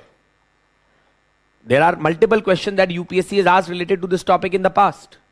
So parliamentary immunities and privileges related, I should at least know two important judgments of the court and what was the broad decision that was given in that case. For example, PV Narasimha Rao case, the Supreme Court of India had stated that even the act of taking bribery by the parliamentarians for voting in the parliament would be given immunity from prosecution under Prevention of Corruption Act because of Article 105 Clause 2, which says that there shall be no legal liability of any member of parliament with respect to anything said or done by them as a part of their duty within the parliament. तो अगर कोई parliamentarian कोई vote देता है या कोई speech देता है, तो at that point of time these immunities are applicable on them and they cannot be held legally liable for the same, is what was said by the Supreme Court in the PV Narasimha Rao case. The point that I am again making here is that I should have, for most of the important themes and sub-themes that have been mentioned in my syllabus, some of the important judgments of the Supreme Court of India, right? So freedom of speech and expression, I should have a few judgments. Similarly, Article 21, I should have a few judgments at my tip. Article 23, I should have a few judgments at my tips. Article 25, I should have a few judgments at my tips. article, conflict between governor and the union, I should have a couple of judgments on my tips. पूरी judgment नहीं पढ़नी है, पूरी judgment नहीं prepare करनी है, मुझे बस उस केस का नाम याद हो. It need not even be PV Narasimha Rao versus whom. PV Narasimha Rao case is also enough. And what was the major observation that was made by the court in that case? I am not talking of cases that we need to study in detail like Keshwananda Bharati or Minerva Mills or IR Coelho, etc. I am talking here of obscure topics where I can use this in order to add value to my answers. Understood what I am saying? So this also is another exercise which has to be done while you're preparing the topics. And then usually I am not the one who tells my students to cram anything, but there are some things that you will have to cram, some things that you will have to memorize, rote learn, and which is some statistics. कोई नीति आयोग का index आया है, उसकी कुछ observation, एक दो चीजें कहीं पे मैंने नोट कर ली, और कोशिश कीजिएगा ये सारी चीजें जो है, all of these things are at one place, so that revision becomes easier, and you can constantly keep referring to them. For that matter, even एक दिन पहले एग्जाम के आप इसको बस देख सकें. फॉर दैट मैटर एग्जाम के आधा घंटा पहले अगर आपको कुछ देखना हो तो one thing that you should see is something like this, so that मेरे को फ्रेश रहेगा दिमाग में. यूनिसेफ की अभी रिपोर्ट आई है, इसको कहीं ना कहीं तो मैं यूज कर दूंगा पेपर 2 के अंदर, किसी ना किसी आंसर में तो यूज हो जाएगा. कोई रिपोर्ट आई है WHO की ऑन हेल्थ स्टैटिस्टिक्स, कोई ना कोई कहीं ना कहीं तो कोई क्वेश्चन होगा जहां पे यूज हो जाएगा. That is the approach and mindset with which toppers have been able to do well in the paper. But ये जितना आसान लग रहा है सुनने में, it takes discipline, it takes multiple revisions, it takes effort to put these things into place, right? So have some of these things in place, right? And they can not only help you in GS paper 2 but GS paper 1, etc. and all those things. Then last thing, have some committee, commission recommendations also. Not all, again, specific to topics. Find some recommendations made by second ARC with respect to e-governance. Find some recommendations made by second ARC with respect to improving cooperative federalism. Find some recommendations made by the NCRWC on improving the functioning of the office of the governor. Find some recommendations made by election commissions, expert bodies such as Dinesh Goswami committee, etc. on electoral reforms in the country, and have them also ready at one place. Revise them multiple number of times and use them in different answers at different point of time, and consistently practice that, and that's when you are going to be adding those valuable things to your answer. So that's another thing that we need to keep in mind. Now the last few of the strategies that we need to follow. I can have all the knowledge in the world, I may have read hundreds of books while preparing for the exam. Would the examiner be able to see what all books I have read? Would the examiner know what all books I have read? Would the examiner know what all are the judgments that I have referred? How much effort I have put in? How many years I have been preparing for? No. There is only one thing that the examiner knows. What is that? How is examiner evaluating or judging you? On the basis of your answer copies. So your answer copy is what is speaking to him. Your answer copy therefore needs to truly reflect what you know. And that gap from knowing to writing, from knowing to expressing it on paper, seems a very small gap, but it is not, because it requires practice and effort. अगर मैं आपको अभी 200 word लिखने के लिए बोल दूं constitution of India पे, कुछ भी लिखो, लिख डालेंगे सब लोग, बट वो 200 वर्ड भी लिखना 5-6 मिनट के अंदर एक स्ट्रक्चर्ड मैनर के अंदर एग्जाम्पल्स के साथ इतना आसान नहीं है. रैंडम तो कुछ भी लिख देगा कोई भी. Constitution of India is the fundamental law of the country. Constitution of India was drafted by the Constituent Assembly. ये सब तो लिख देगा, पर इसको एक कोहेरेंट मैनर में, स्ट्रक्चर्ड मैनर में, एग्जाम्पल्स के साथ एक पूरे प्रॉपर तरीके से लिखना सबके बस की नहीं है. It is something that requires time and effort. It requires consistent practice. And that's why I have mentioned here, most of the times, 90% of the time of the students goes into just reading, preparing, referring to topper copies, reading books, attending classes. They give only 5 to 10% time on writing answers. The most important exercise in this exam is given minimum amount of time by the students. This actually requires most amount of time. जो output है, writing है, वो practice करना सबसे ज़्यादा ज़रूरी है. Timed practice करना ज़रूरी है. Timed practice मतलब initially when some of you may be at a complete beginner stage, when you will write answers, instead of 10 minutes, you will take 15 or 20 or 25, it is okay. But after you have written 30, 40, 50 answers, then you should start timing yourself. Put yourself under pressure. Try to get a sense of कि 7-8 minute के अंदर मैं पूरा 10 marker का answer लिख पाता भी हूं कि नहीं लिख पाता हूं. अगर नहीं लिख पाता हूं तो उसके क्या रीजंस हैं? Is it that my handwriting is slow? Then I need to improve my handwriting speed, writing speed. Is it that I am thinking slow? So then that means that I need to practice more on multiple questions. Is it that I am not able to recollect content? That means I need to revise my content more. Is it that I am taking time to understand and to comprehend the question? That means I need to practice more of comprehension skills. I need to read more newspapers. I need to develop grasp over language. So accordingly, I will decide what my intervention has to be. A lot of times students come to me कि sir paper पूरा नहीं हो रहा है. And I tell them कि अगर तुम doctor को सिर्फ ये जाके बताओगे कि सर मैं बीमार हूं, तो वो कोई इलाज नहीं दे पाएगा तुम्हें. When you will go to the doctor, you have to specify and give details. What is it that you are feeling sick about? Is it fever? Are you feeling anxious? Is it something in your stomach? Is it something in your hands? Is it something else? What is it? Multiple questions need to be asked. Same way, if you have to improve your answer writing, if you have to improve your scores, if you have to improve the number of questions that you are attempting, then you have to first analyze where it is going wrong. And that analysis has to come from you only. So that's another thing that we have to keep in mind as far as the practice of answer writing is concerned. For those of you who are beginning, and let's say you're targeting next year's exam, then think of this. If you were to write 2 answers on a daily basis, I'm not even saying that you write 7 days a week, just write 6 days a week. Imagine you are almost writing 48 answers per month, and in a year you will be writing 600 answers. Believe me, 600 answers is a lot.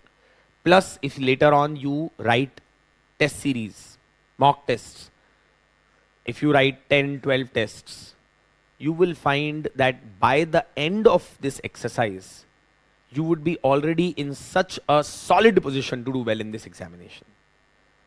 पर ये कहना आसान है, करना मुश्किल है.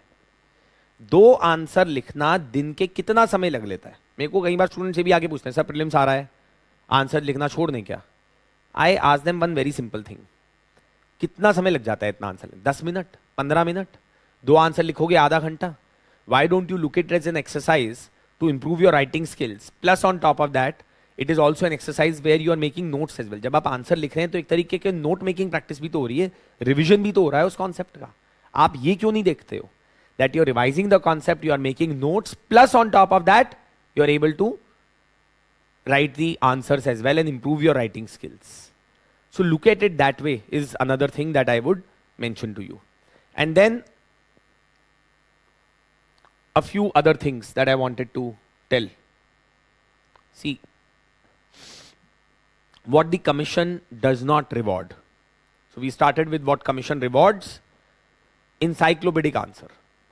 जो आता है लिख डालो गवर्नर के ऑफिस के बारे में, चाहे वो ऑर्डिनेंस पे क्वेश्चन हो, पार्डनिंग पावर्स पे क्वेश्चन हो, whether it is conflict between centre and state, जो पता है मुझे मैं सब लिख डालूं. This is not what will be rewarded bye UPSC. At max 15 number के क्वेश्चन में आपको 1 या 2 नंबर मिल जाएंगे, ऐसा कुछ भी रैंडम लिखने के. आपने चाहे 4 पेजेस भर दिए हों, आपने इररेलेवेंट कुछ नहीं लिखा है, लिखा आपने गवर्नर के बारे में ही है, But unless it is answering the question, you will not get marks. Second thing, what UPSC does not reward, not making a commitment in your answers, not giving a clear answer to the examiner, doing fence sitting in answers. ये भी ठीक है, वो भी ठीक है, सब कुछ ठीक है, सब अच्छा है. That kind of a view is not acceptable in questions, especially where it is asking you to examine, critically examine, comment, evaluate. They want you to express your opinion. Don't be scared that what I will be writing, will that be correct or not? Does not matter. Analysis is important. For example, UPSC is saying that, does having disproportionate assets for a candidate in the elections lead to undue influence in corrupt electoral practice? अब इसको analyse कीजिए. Corrupt electoral practice का definition क्या होता है? If I am giving bribe to a voter to vote और to not vote, if I am using government machinery to my advantage in the elections, if I am making a personal remark on the other candidate or his agent and so on and so forth. These are examples of corrupt practices, corrupt electoral practices that have been mentioned in ROPA. मतलब ऐसी कोई practice जिससे कि election के outcome को धक्का पहुंचे, election के प्रोसेस को फेयर ना रख सके. अब सपोज कीजिए मेरे पास, अब इसको ना बेसिक प्रिंसिपल से सोचिएगा, भूल जाइए मैंने पढ़ाया कि नहीं कुछ, मेरे को बस करप्ट इलेक्टोरल प्रैक्टिस का मतलब पता है और मुझे अब अपनी एनालिसिस लगानी है. अगर किसी कैंडिडेट के पास, if a candidate has disproportionate assets and income, does it necessarily mean that it will vitiate the electoral process? No, not necessarily, unless he uses those disproportionate assets or money to do what? To influence the voters and promises them that if you give me votes, I will give you something in return later. That may be a case. Okay? So now think in that manner only. Similarly, you may also think the other way. That yes, having disproportionate assets is a corrupt electoral practice, because those disproportionate assets would have been made via some quid pro quo with a capitalist, with some industrialist, with some kind of contracts being given to contractors at cheap rates in the government, so that there is loss that is happening to the government. Something like that. So when such an exercise is happening, even though it is not directly having an influence on the voter, but indirectly it is vitiating the entire electoral process, so can be called as an undue influence. I am not using any legal knowledge. I am just using my common sense to think that, can I call this exercise of having disproportionate assets with a person as a corrupt electoral practice? So I will say that it may not be corrupt electoral practice, but money that would have been earned disproportionate to my income would have definitely be earned through corruption. So that needs to be addressed separately via corruption laws and not via electoral laws as such. कहने का मेरा मतलब यहां पर पूरा ये है कि इस तरीके के क्वेश्चन में अगर आप इधर उधर हो भी जाएंगे कि no it is not an corrupt electoral practice और इट इज, एग्जामिनर उसके मार्क्स नहीं दे रहा है. एग्जामिनर मार्क्स दे रहा है किस चीज के? एनालिसिस के. आपने क्या आर्ग्यूमेंट्स लिखे हैं, कैसे उस क्वेश्चन को तोड़ा है पार्ट्स में और कैसे जस्टिफाई करने की कोशिश की, उसके मार्क्स हैं, ना कि कंक्लूजन के. Please remember that. And then lastly generic conclusion लिख देते हैं कई बार स्टूडेंट्स के, मैंने बहुत बार देखा है, and this will lead to prosperity in the country. Right some more specific conclusion related to a committee, a commission, some recommendation, some forward-looking program, scheme, some comment made by Prime Minister, President, something like that. And that's when you will be truly able to get marks out of the examiner. Now, a few other things, few final tips with respect to answers in GS2. Always and always argue your answer on both sides as much as possible. जहां पे वो नहीं भी बोल रहा है वहां पे भी कोशिश कीजिएगा कि आप दोनों साइड का आर्ग्यूमेंट दें. एक सिंपल सा क्वेश्चन की बात कर लेते हैं. UPSC asked a question that do we need drastic reforms in civil services in India. You should mention that why drastic reforms are required, the Governance is changing. It is becoming more and more complicated today. We need experts in governance. We need to shake the bureaucracy out of its laid back nature, etc. and so on and so forth. But while I'm doing so, I should also mention drastic reforms. Drastic word hai. Drastic reforms also come at a significant cost. It may lead to loss of what we call as institutional memory. Drastic reforms आएंगे तो जो पुरानी knowledge है वो भूल जाएंगे आप. Because it's drastic change that you are bringing about. Drastic reforms are brought out would also mean lateral entry would happen. But these lateral entrants will not be following the constitutional framework. So those are the concerns that I can raise. Again, point that I'm trying to make is that सिर्फ ऐसे मत सोचिएगा कि क्या मैंने ये पढ़ा था कि नहीं पढ़ा था. अब आप अगर न्यूज़पेपर्स पढ़ते हैं, आप एक वेल इन्फॉर्म्ड पर्सन हैं, तो आपके ड्रास्टिक रिफॉर्म्स, ड्रास्टिक वर्ड पकड़ना है. क्या ड्रास्टिक रिफॉर्म्स चाहिए? मैं मानता हूं ड्रास्टिक नहीं चाहिए, सिस्टमिक रिफॉर्म्स चाहिए. ड्रास्टिक होने से कई बार लॉस भी हो सकता है. So we need to be careful. Whatever reforms we bring about, they should be after a well thought process. A lot of thought has gone into the entire process of arriving at those reforms, etc. and so on and so forth. Okay. Now, therefore, I conclude the session with this, and I'll just show you some of the things as well from Ekansh's answer copies to just drive home the point that we have been trying to make here, and which is that a stone is not broken by the final blow of the hammer. It is broken by each and every blow that is given to the stone, starting from the first one that may seem useless. So today when you start answer writing, it may seem like an exercise which is futile. It may seem like an exercise that is very, very cumbersome. It may make you feel very jaded and tired as well.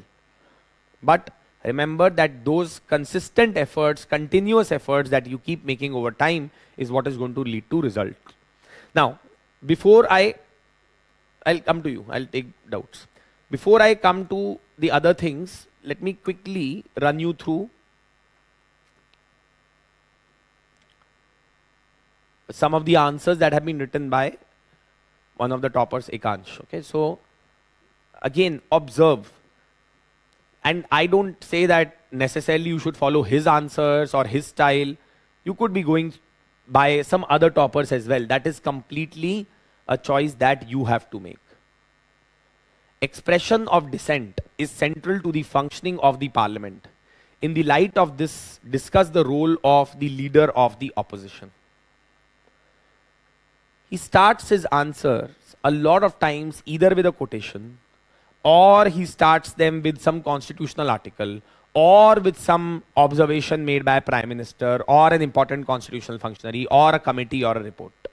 You would see that consistently across all his answers. So he says dissent is the safety valve of democracy, CJI.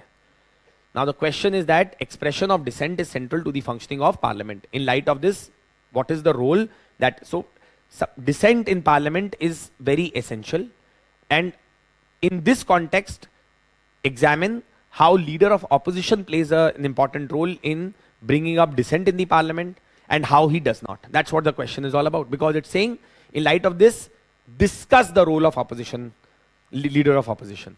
So dissent is central to parliamentary functioning. Why? He has given a subheading, and then he gives various points why dissent is important for parliamentary functioning. Then what he also does is that he says, recently, he relates it to a current affair event, specificity.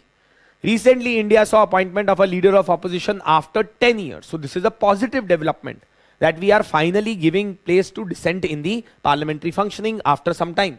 Role of leader of opposition is the above mentioned task, and then he plays this role. So now we have to discuss how he ensures dissent in parliamentary functioning by performing his roles and responsibilities. And there is an example of the same that is given, but you see another thing. When he mentions some of these things, he also gives examples, specific examples as well.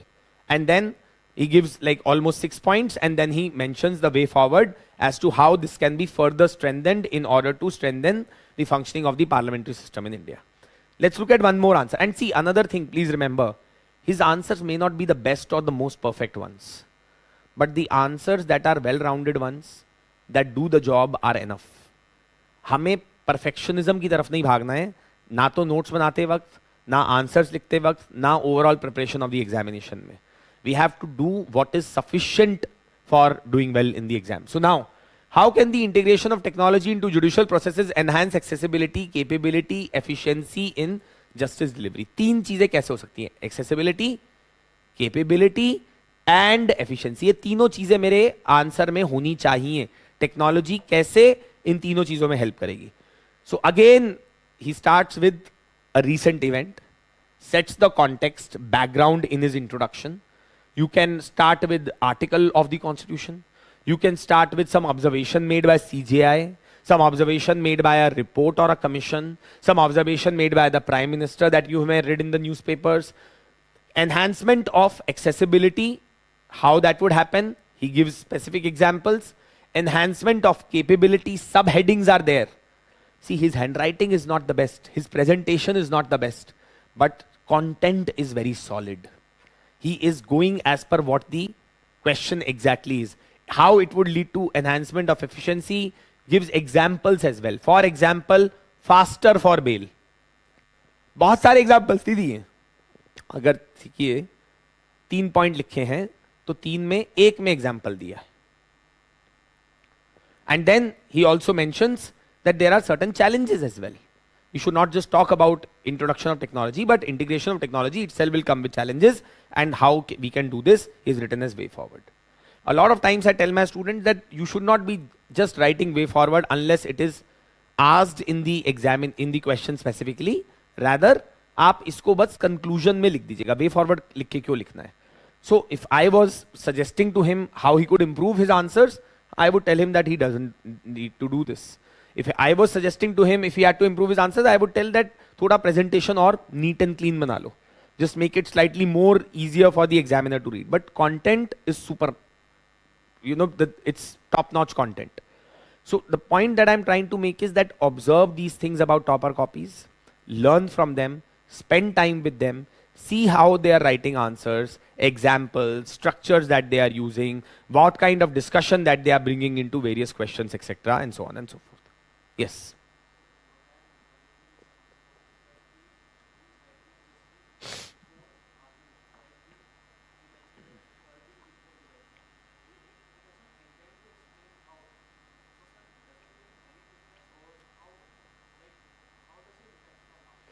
In a 10 marker, so his question is that I see that he's trying to address the core, but the how portion at times is missing in some of the things, or some deeper analysis is missing. See, the fact of the matter is that it's a 10 marker, 150 words. How much can you write? And how much can you explain? So we have to stay within that limitation as well. So when you will write more answers, you will learn this as well. That paper में आपको content की कमी नहीं महसूस होगी, ये मैं आपको बता रहा हूं गारंटी से. मैंने 6 मेंस लिखे हैं, मेरे को कभी ऐसा नहीं हुआ कि पेपर के अंदर ऐसा हो रहा हो कि भाई लिखने का कम पड़ जा रहा हो. बिकॉज आपने इतना पढ़ा होता है, रिविजन किया होता है, आपके पास कंटेंट होता है, लिख तो आप बहुत सब कुछ सकते हैं, बट ज्यादा बड़ा चैलेंज होता है कि क्या नहीं लिखना है या क्या सेलेक्ट करना है इतने सारे कंटेंट में से which I will write. And that you will only learn through practice. There is no other way. So to your question, my answer would be, it's not necessary that your answer needs to cover every dimension possible or cover everything in depth. It's not possible. As I said, a sufficient answer is enough. Sufficient content is enough. Actually, I'll tell you what. I believe that consistency across 20 questions, writing good above average answers in 20 questions will fetch you more marks than writing 10 answers which are top notch and 5 answers which are average or below average and 3 answers which are below average or 5 answers which are below average. Writing 20 answers which are just above average with well-rounded content will give you more marks. I have seen that year after year with most of the candidates.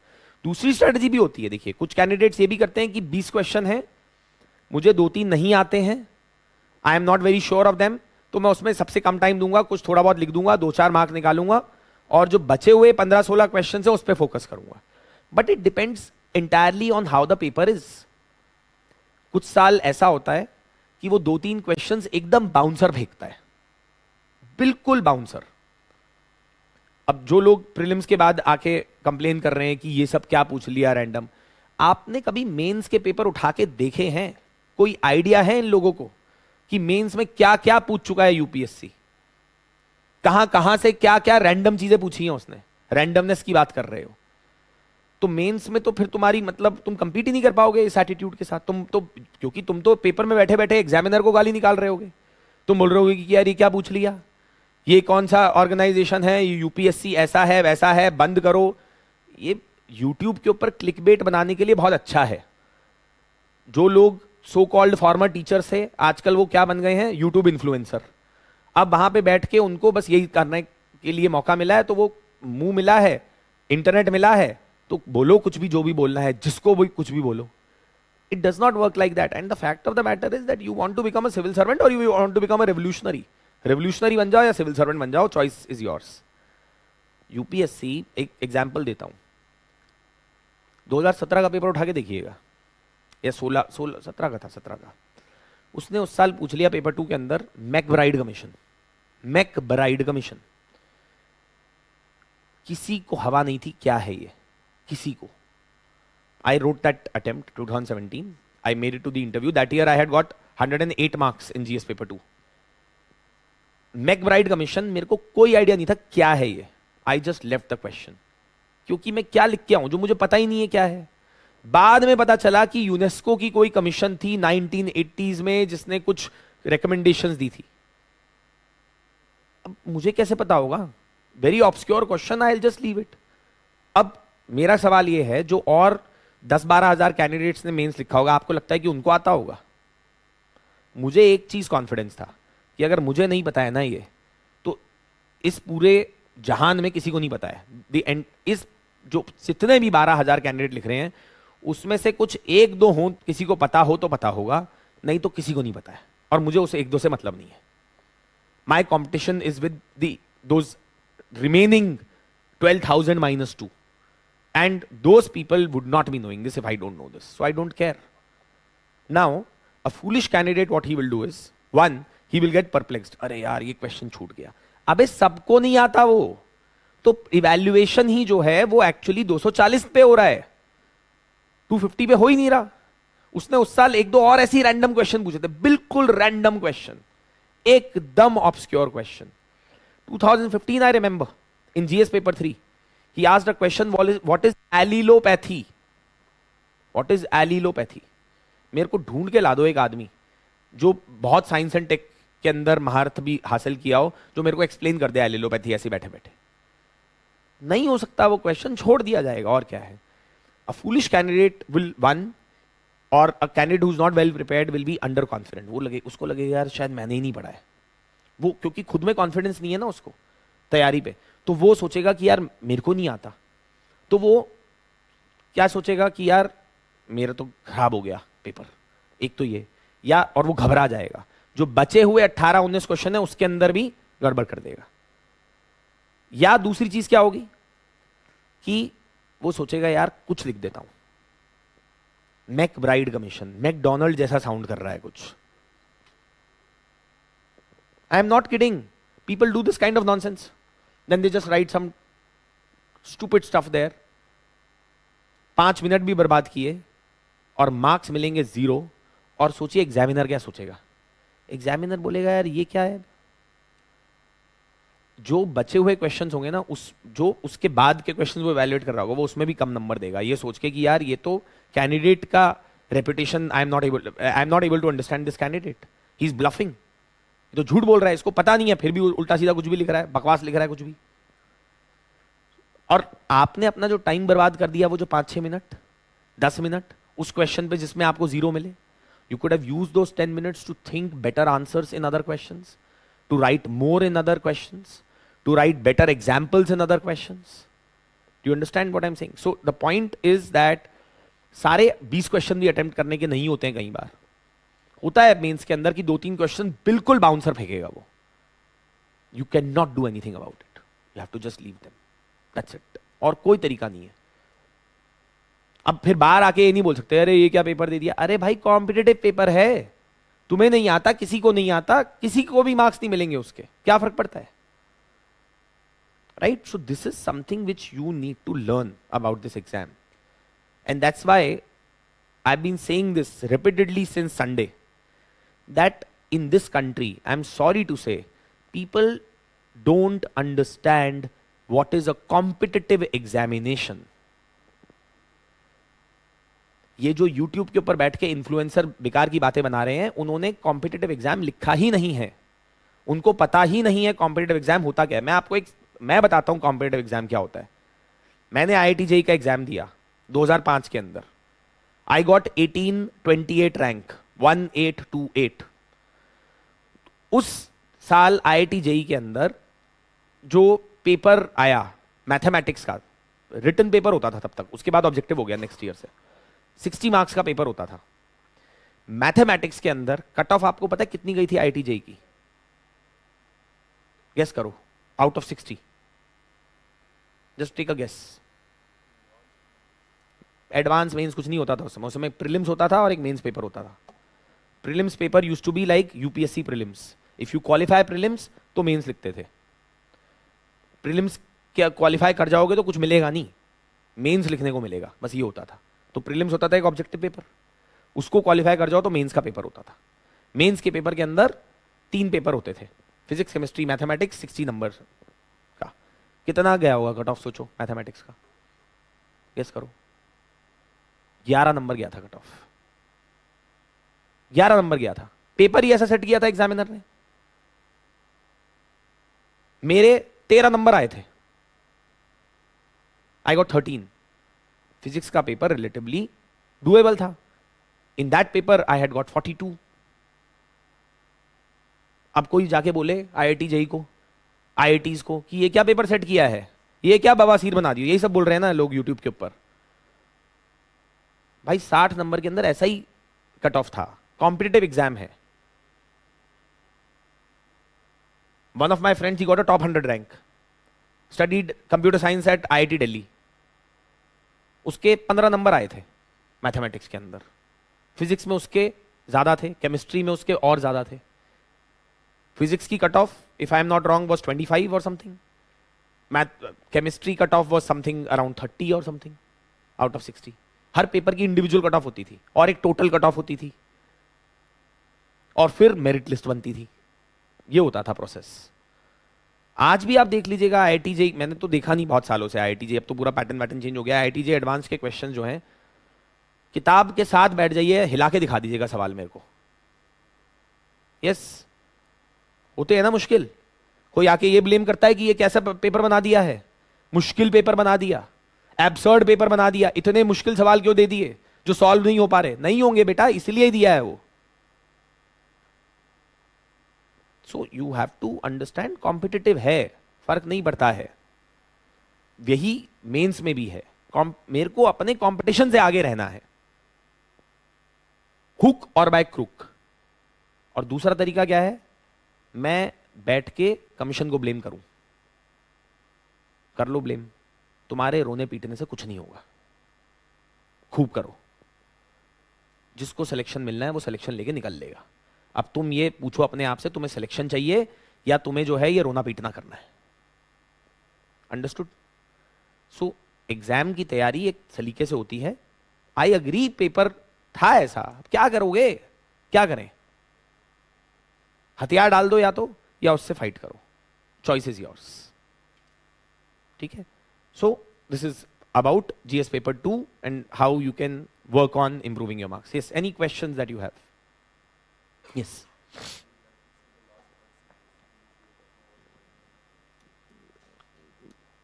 In which we are talking about? Final tip. ये कुछ नहीं है, मतलब this is ये वाला, इसके ऊपर वाला. ठीक है, ये नोट डाउन कर लेना. वैसे this will, I have told them they will upload it on the YouTube link as well. Okay, yes.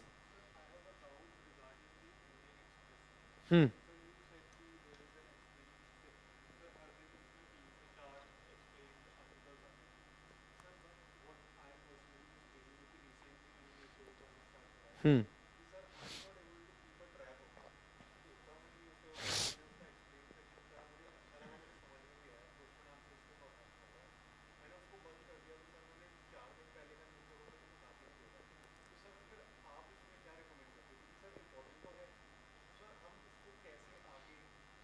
suggestion will be, so his question is about, let's say something like Indian Express explained.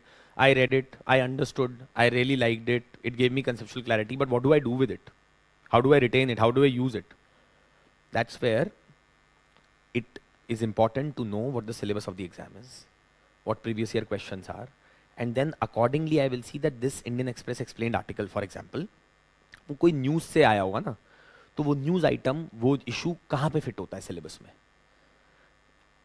कोई नई technology आई है DNA editing की, कोई नई discovery हुई है, अब invention हुआ है, अब वो कहाँ पे रिलेट होता है, साइंस एंड टेक में होता है, तो मैं अपने जाके नोट्स देखूंगा कि लेटेस्ट टेक्नोलॉजी के नोट्स मैंने जो बनाए हुए हैं उसमें क्या मेरे पास कुछ ऐसा है, डीएनए एडिटिंग या डीएनए टेक्नोलॉजी से रिलेटेड कुछ है, तो let me add something there. That's how I will have to do it. और for example, I am reading, there was one Indian Express explained article I remember which had explained about election dispute petitions, and UPSC that same year asked a question on election dispute petitions. So what I will do, I will go to my syllabus, I will see ROPA and elections is one topic in my syllabus. Do I have some content on how election dispute petitions are filed, where they are filed, for what reasons they are filed, how they are decided? If not, I'll just add some pointers in my notes there. So that's how my current affairs and newspapers have to be used for integrating into what I have prepared in static and syllabus. So this is an ongoing effort, right? And same thing you have to do when you get monthly or yearly current affairs magazine as well. Same thing. उसको stand alone मत पढ़िएगा. Stand alone पढ़ने का कोई फायदा नहीं है current affairs को. उसको सिलेबस के अंदर वो कहाँ फिट होता है उससे रिलेट करके पढ़िए. You will be in a much better position. ठीक है? Yes.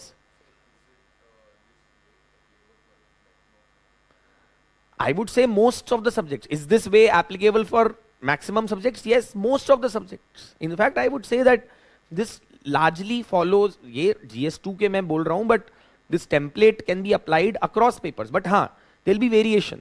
See, every subject had its own language as well, right? Geography, I'll be using more maps. है ना? Geography, I'll be using more places as examples and so on and so forth. Some geographical phenomenon I'll explain. Whereas in polity, I'll use constitutional articles, I'll use some judgments, I'll use some schemes, programs. So that approach will be different, but largely across GS papers, things are largely the same. Okay. Yes.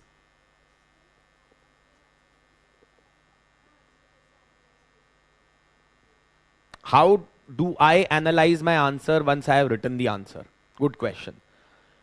One, begin by writing answers to the same questions that toppers have written and analyze your answers vis-a-vis their answers. Second, you can analyze your answers vis-a-vis the answers provided by coaching institute model answer, जैसे हमारे value added material में model answers मिलेंगे. Third, previous year questions, if you have written the answer, you can analyze them via discussions that we have put on YouTube of all the previous year questions. हर साल जब भी paper होता है उसके बाद उसका discussion आपको सारा YouTube के ऊपर मिल जाएगा. Polity, governance, internal security, ethics in governance मैंने ही लिया हुआ है पिछले 10 साल. Similarly you will find for last 5 years, 10 years, ये भी हम सेशन बार बार करवाते रहते हैं बीच में. So there also you will get some guidance. Fourth is peer group. Find some like-minded people. You will learn from them, they will learn from you. Fifth is use a bit of AI as well. That will also give you some direction. May not be absolutely correct, but some direction. Sixth is test series. When you write answers in test series, वहां पे भी कुछ feedback मिलेगा. Again, take everything with a pinch of salt. AI with a pinch of salt, test series evaluation with a pinch of salt, topper answer with a pinch of salt. For that matter, even if you come to me with your answers, what feedback I give, take that also with a pinch of salt, because I may not be completely accurate and correct all the time. And this is something that I've told to all my students in the class, always, that if you are my student, If I've taught you polity or internal security, whatever subject, if you write the answers to previous year questions and you come to me and show me that, sir, these are the answers that I have written for this, can you please provide me feedback? I never ever refuse any of my students. Previous year questions, मैं कभी मना नहीं करता हूँ, किसी student को मैंने मना नहीं किया आज तक, चाहे वो आप क्लास के बाद आए या बीच में आए, वो बीच में मतलब क्लास के बीच में नहीं, मतलब क्लास के बाद आए या पहले आए या whatever, I'll always be available and there may be delay. आप मेरे को आज आके तुरंत बोलेंगे सर आज ही कर दीजिए, हो सकता है may have some work, I may tell you कि please come tomorrow, or you may give me some answers and then I may provide you some feedback. So that's one of the things that you can do. Plus ma'am, frankly speaking, अगर आप ये exercise ना answer लिखने की 300-400 answers के साथ कर लेंगे, आपको खुद पता चल जाएगा कि अच्छा आंसर क्या होता है, क्योंकि आप खुद ही अपने आंसर्स को इंप्रूव धीरे धीरे करना शुरू कर देंगे. ठीक है? So that's what the answer to that question will be. Yes, any other questions? Okay, yes, हाँ हाँ.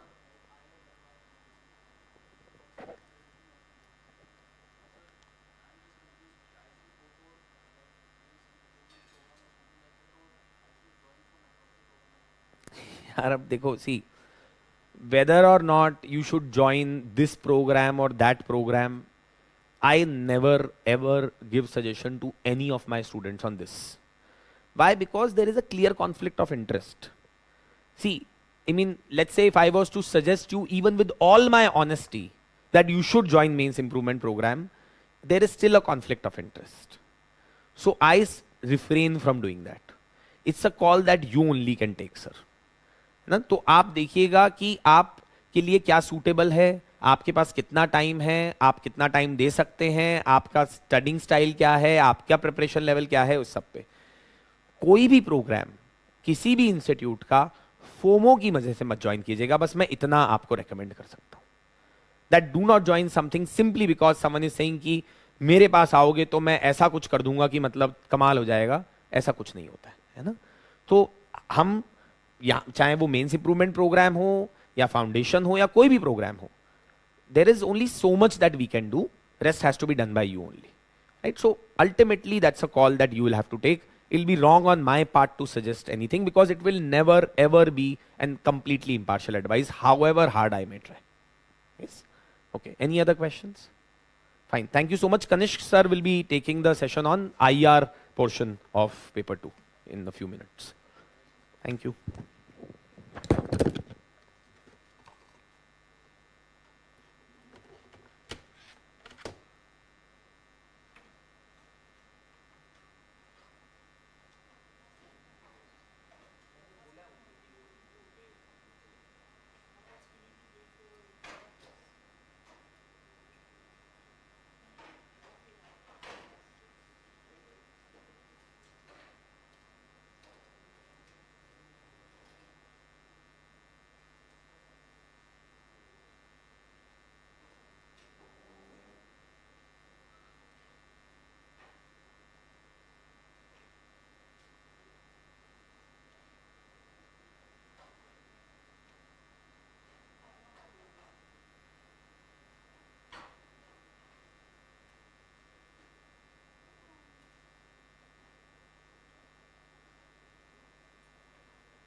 Where our mains Edge 45 comes to their rescue.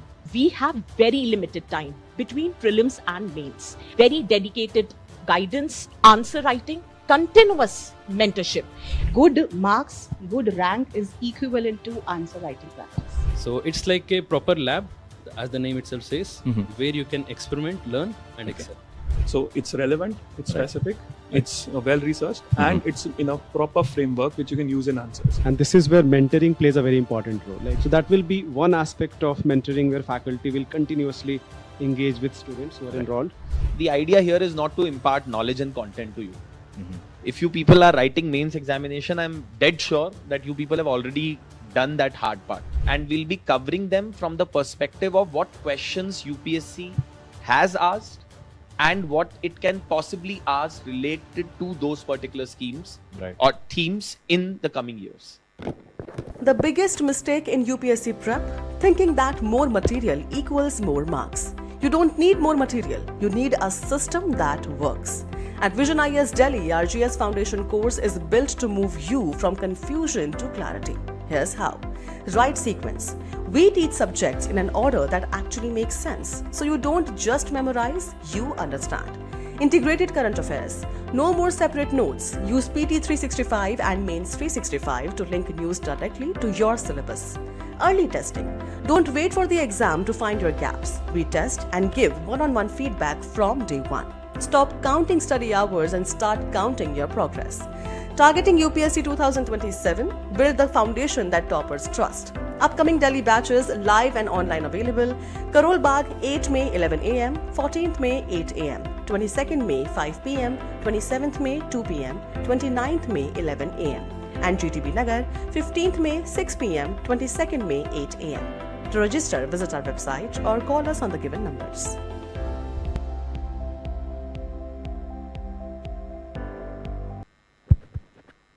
Okay, I'll start with the IR part. You just had the session on polity and governance. So I hope all your queries have been answered and the way ahead is in front of you. I'll talk about the IR part, the last 4 topic of GS paper 2 as per the syllabus. So you must have seen the question, mains question, earlier mains question, and what is your inference out of it? That these questions are based on some static part, some theoretical part, or strictly based on current affairs? What do you think?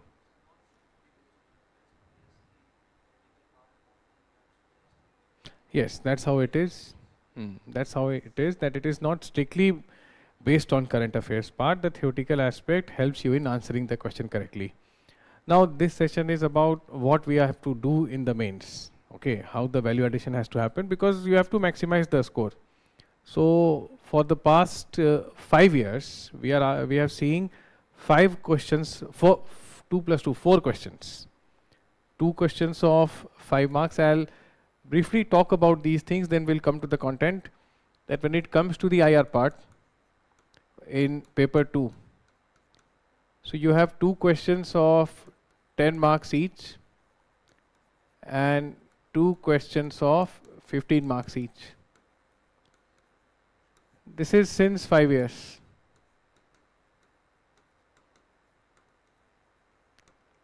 Okay, for the last 5 years, this is what they have been asking. This is how they have been asking. And previously, one more question was here. So, +1 can happen in either of these two, which means this is the range. This is the range. Minimum 50 marks, maximum 65 marks, depending on whether a 10 marker has been added or a 15 marker has been added, not beyond that. Nothing more than this. So most of your time and resources and your study material in paper 2 is not for IR, right? It is for polity and governance part. And that makes sense as well. So whether focus on 15 questions or 5 questions, accordingly, proportionately, you have to decide. So the one thing you have to do is to not endlessly start reading things on this subject. Sources, some other session I'll talk about it. Today, how to maximize the score. What we are to do here. Now, in every subject, whether it is GS and not even talking about optional subjects here, there is a certain language of a subject. Okay, every subject has a certain parlance, as we call it. So does IR. It is quite loaded when it comes to the language. You get marks when you use that language. So there is something that distinguishes a generic answer from a marks fetching answer. Let us try to understand what it is. So suppose a very, very basic a question can be regarding, so last year was quite specific questions were asked, unusual themes were there, but they have asked question on West is fostering India as an alternative to China, right? This was in 2024. West is fostering India as an alternative to China. So if West is looking towards India as an alternative to China,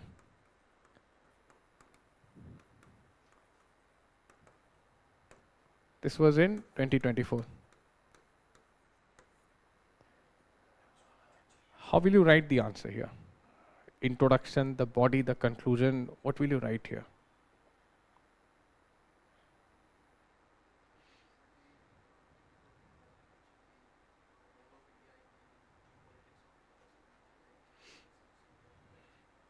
So you will not start this answer with Indo-Pacific. Entire West is not working with India in Indo-Pacific. Some countries are, not entire Western countries. Okay. Last year there was a question that regarding this rise of sovereign nationalism in the wake of waning of globalization.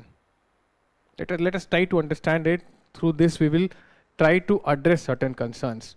So what happens is that one approach is a generic answer, a dull plain page stating the obvious. It may not be separate from, let's say, a English paper, okay, with absolutely no specific inputs. A dull vague plain page, vague bullet points. It is important, there are advantages and disadvantages. India and so country should work together, there is an ample scope. These are the vague points. This will not give you marks. Okay, you need to come to specific details. Okay, particular batana padta hai, common nahi. No more generic stuff.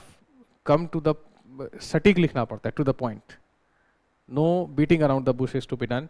Scholars view, not to the extent we go in optional, but IR again, it becomes very subjective. Everyone tends to have an opinion on geopolitics, you know that.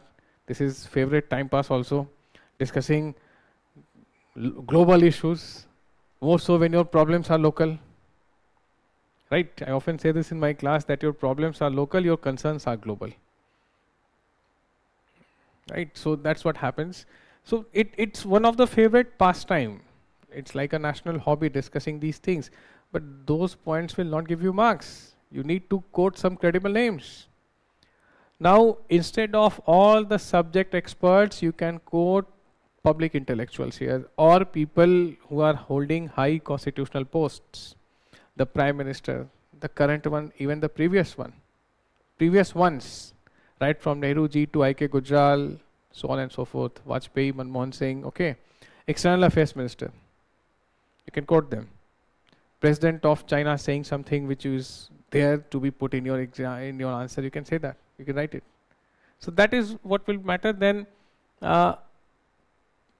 latest events on news. So latest event on news will give certain coherence to your answers. Okay, if you are able to relate it, we'll see this. We'll see it through a real question. For example, India's 4 Cs. So what are 4 Cs? Now there are 4 Cs with China, 4 Cs with Central Asia, and 4 Cs with ASEAN. Okay, so overall there are 12 Cs here. When we talk about all of them together, 4 Cs. And here we say China. What are the 4 Cs with China? So there is conflict, there is cooperation,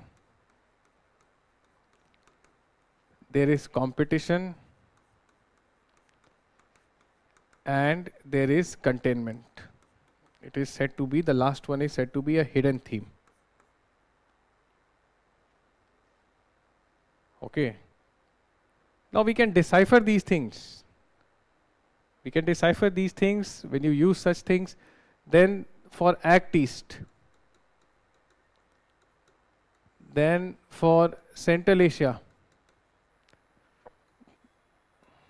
So details in class you will come across, in study material you will come across these things, but these are certain keywords that help you scoring good marks. Okay, when you are writing answers on Central Asia 2024 exam, there was a question on Central Asia. Now, such things, and other than that, certain terms are used. Certain terms, like I just showed you, that you have to make your answer a bit more specific. Okay, content should be rich there. Enriched answer it should be. How it happens? It happens when you use certain jargons. For example, blowback. What is blowback? Example of blowback would be, first what it means, let us try to understand, and where we can fit these things, while writing the answers. So, American action in Afghanistan, not right now, when they nurtured Taliban against the Soviet, you know these things. So America is the one who created the Taliban to check out the Soviets, but now it has come to bite America. It has boomeranged on America. This is called blowback. An action which seems to have an unintended consequence. Okay, the main purpose of USA was what? To check the Soviet aggression. USA was following what is called containment policy. What was containment policy? To check proliferation of Marxism and socialism. USSR should not have so much of sphere of influence. Now Soviet went to the Afghanistan. It was always there, even since monarchy was there, communist-backed monarchs were there. Now 79 onwards, Soviet will directly come there. And then in the early 80s, America will start building up Taliban. But then Taliban will attack USA. This is called blowback. Blowback strategy. India's experiments in Sri Lanka with LTTE. Another example of blowback. So you can use these terms in your answers. You need to find space. Blowback example में क्या आ सकता है? USA in Afghanistan, India in Sri Lanka. The LTT, yes, no doubt, it is all open, so we can write it. India did support LTT, and it assassinated one of the India's prime minister. Of course, he was former PM at that time. So this is called blowback. Okay, India has suffered this. Similarly, there are other things, eggshell diplomacy. Now, what is eggshell diplomacy? What do you understand with this?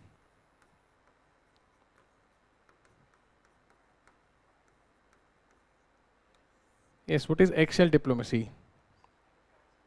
Fragile. Eggshell is very fragile, right? If you leave the egg, it will fall. So, eggshell diplomacy is very calculated, cautious, diplomatic approach.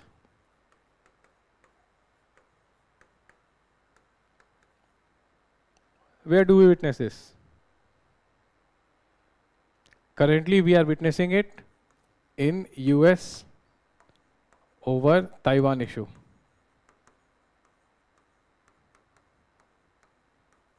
Of course, with China. Yes, which one? How?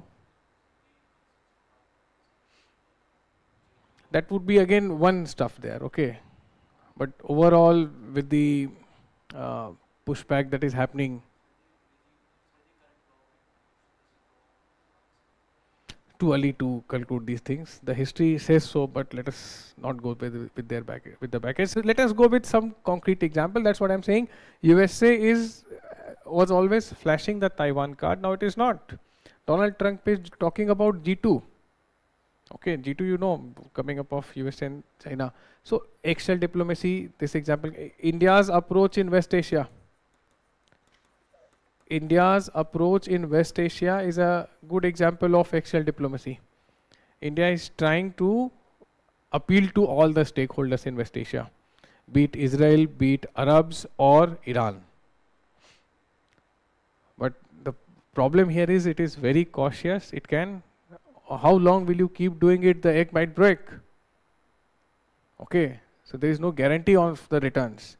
So such terms give you that 1 or 2 extra marks when you are writing the answers. Similarly, let us see some more terms, then we will come to some themes here. Now, grey zone warfare, you must have heard of it. What is grey zone warfare?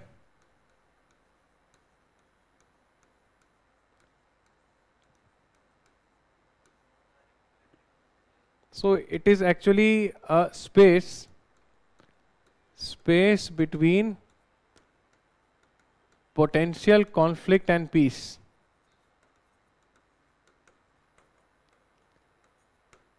Now China uses this. China often indulges into what is called grey zone warfare. How? So they have certain strategies called salami slicing,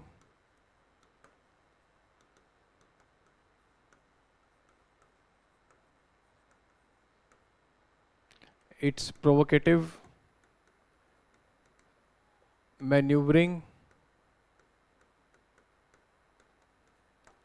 on the LAC in South China Sea. So grey zone warfare, like not directly attacking a country the way Russia has attacked, but provocating the enemy, testing the enemy deliberately, so that it exhausts all its resources then and there. So when we study about India and China, of course this South China Sea will be there. So here you have the Chinese naval militias. Not the Chinese Navy, the naval militias, the small armed gangs of Chinese Navy, funded, nurtured and trained by the Chinese Navy. So Chinese Navy is not directly coming and confronting, it is the naval militia which tries to act as an irritant, sometimes for India, sometimes for other island countries. Philippines is there, Myanmar is there, all these countries are there. Vietnam is there, islands are there, near the Malacca Strait and all. So this is called grey zone warfare. Provocative steps which China intends to take, okay, gradually and slowly, until it becomes the main narrative. So China is known for this. So when we talk about India, China, India is intimidated or India is cautious or India has to respond to the grey zone warfare. So such terms will become important, okay. When you are writing about India, China, if the question is on confrontation or how the forces we have seen, these vocabulary should be there in your answers. Similarly, 2-3 more terms are there, like territorial revisionism. Again, China believes in this. China acts as a revisionist country. What is territorial revisionism? So when China claims parts of Northeast, Mao's palm and 5-finger strategy, okay, where it says that Tibet is the palm and it has a duty to liberate the 5 fingers, namely Arunachal Pradesh, Ladakh, Sikkim, Nepal and Bhutan. So this is what is called territorial revisionism. When it follows one China policy and says both Tibet and China are part of same mainland of China. Taiwan, until it comes back to China, the century of humiliation will not end. So these are the Chinese maneuverings. This is what is called territorial expansionism. Okay, so China is a revisionist power which believes in territorial revision and expansion. India is a status quoist power. So when you are talking about writing about India, China, these things, these comparisons should be there in your answers. Of course, depending on the context, the way the question has been asked. The approach towards the other country is largely different. Then you have elephant, dragon, tango. From where this comes from? Again, this is regarding China and India.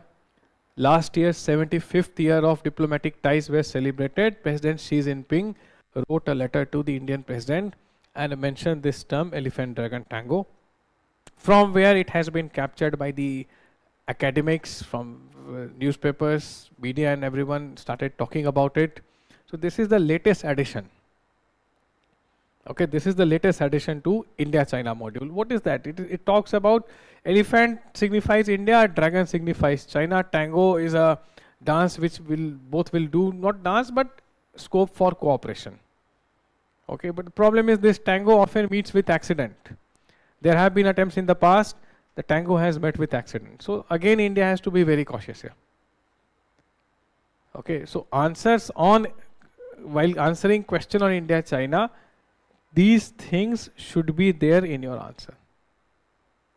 Okay, these things should be there in your answer. Now, and there are many keywords. I've just listed 5 of them here for the session, but there are 20, 30 such keywords are there. You learn to use these keywords in your answers. Other than that, what else sets your answer apart is some quotation. Now, what is the common thing that you see here in all these quotes? So first one is from the book written by the Foreign Minister, The India Way. You must have come across this somewhere. तुम्हारे mains के लिए ही है. He wrote it for your mains only. See, beautiful line. This is a time for us as India, to engage America, manage China, cultivate Europe, reassure China, reassure Russia, bring Japan into play, draw neighbors in, extend the neighborhood and expand territorial constituencies of support. What is it trying to tell us?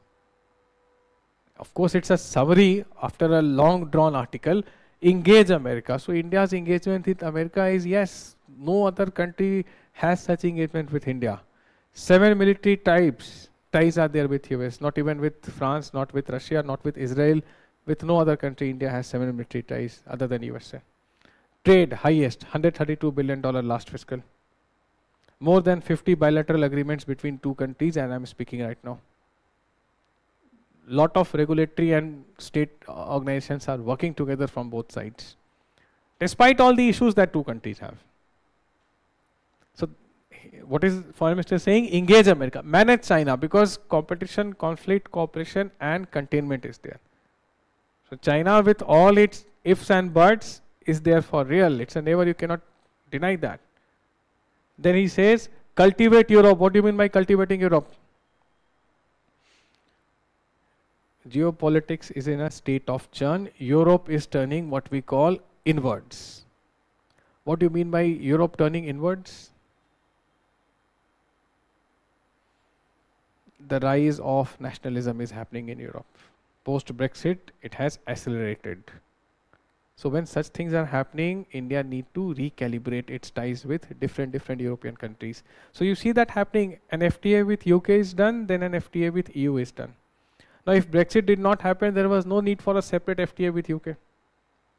Maybe with France, with Germany. So all these things are lined up. Cultivate means you plant your seeds in a way you get favorable returns. Now is the time. Then reassure Russia that we have not dumped you. Okay, we are still close allies, close partners. Russian economy is not doing well, but Russia is a great power. Only 3 great powers are there: US, China and Russia. What makes a power great power? If economy was there, why would Russia be there? Indian economy is better than Russia. Nominal GDP I'm talking about. Population and military power. Population translates into military power. Okay, so only 3 countries who have a sizable population and a military arsenal which no other 4th country boasts of. That is what makes them great power. India is aspiring power. Population is there. The military is, you don't see only the strength, the military hardware, the weaponry, everything counts. The naval supremacy counts. Russia has an icebreaker fleet. India hardly manufactures ships. Forget military and all. Okay, so reassure Russia, because Russia, despite all the sluggishness that we are witnessing, is too important an ally for India. Harsh V. Singla, former Foreign Secretary, said that without Russia, our ships will not sail, our planes will not fly. Almost 60% of India's defense inventory comes from Russia still. That too when India has diversified so much now. So Russia reassure that yes, bring Japan into play. That Asian brotherhood thing, both countries have never been adversaries. Okay, Japan and India are again very close. Their economy is good, the demography is not. Japan also wants free and open Indo-Pacific, so does India. Threat is from China.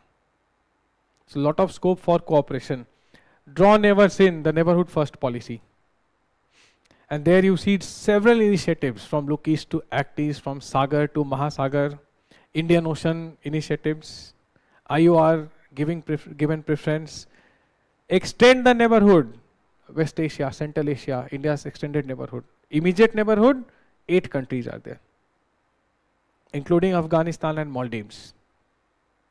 Okay, and you know the neighbors. Extended neighborhood, Central Asia and West Asia. Expand traditional constituencies of support. What does that mean? Since independence, which constituency which in which geographical territory was traditionally on the right side of India? Soviet from 60s, I would say.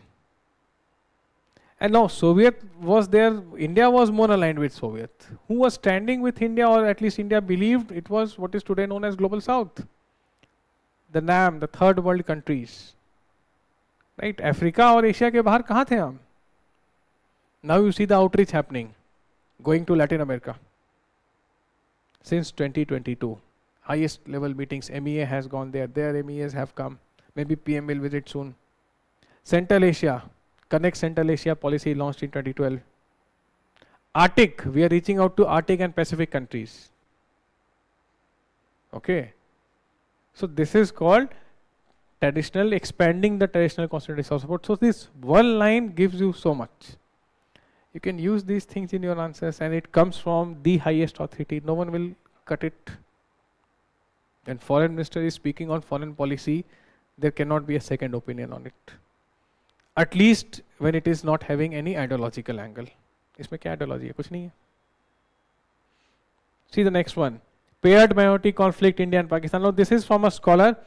In GS, you should not mention too many scholars. Some of them can suffice. See Raja Mohan and Happy Mon Jacob and Suhasini Heather and Stanley Johnny and Stephen P. Cohen. By 5-6 just. In optional, we quote them extensively, not here. So what is this paired minority conflict? Stephen Cohen talks about India and Pakistan, that both these countries, despite their strength, view themselves as victim. India is much larger, military might, nowhere Pakistan even comes close. I'm talking about traditional warfare, the conventional military stuff. But still India thinks and India believes and behaves in a way that Pakistan is trying to harm it. Pakistan is sending the non-state actors. Pakistan is the one nursing the terrorist against India. This is the Indian view. Now what is Pakistan's view? That they took a country on the basis of religion, still they are obsessed with India. That is what Stephen Cohen calls it a paired minority conflict, where both sides, despite their specific strength, view themselves as the victims.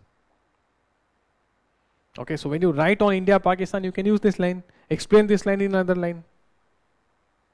Are you getting this thing? Then you see this, China, and now this comes from Xi Jinping.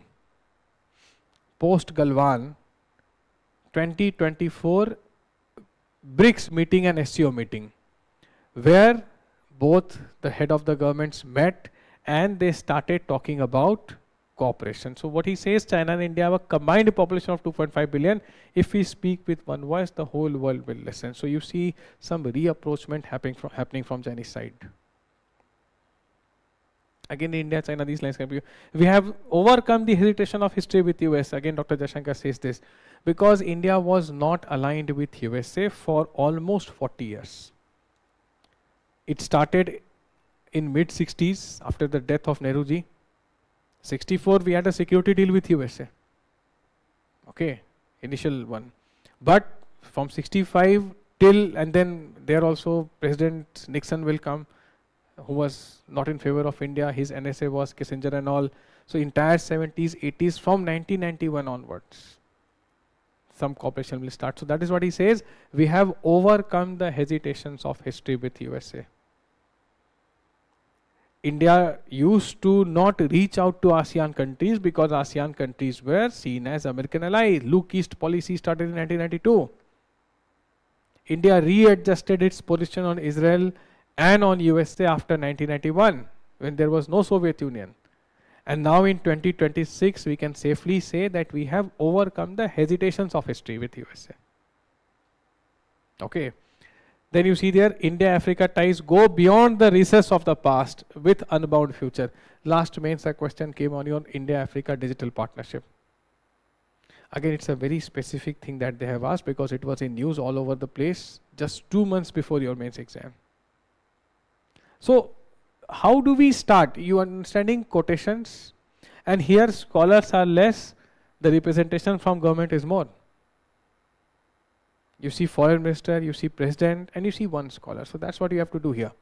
You can quote the head of the government, prime minister, president, foreign minister, and a subject matter expert if he or she fits. And इसका ये मतलब नहीं कि चारों answer में एक scholar का coat डालना है. If it supplements your answer, if it helps you build the argument, substantiate your argument, explain what you have written in a more lucid way, then do that. Now, some themes and how to prepare your notes and how to get that extra marks. So when we talk about India and USA, there has to be certain themes, identifiable themes, on which entire module will be based. So you can start with a brief history. Brief as in very briefly some pointers you need to have. What can be the pointers? That post independence, what was India's approach? As I told you, 1964, a security deal happened. Then the interests diverged.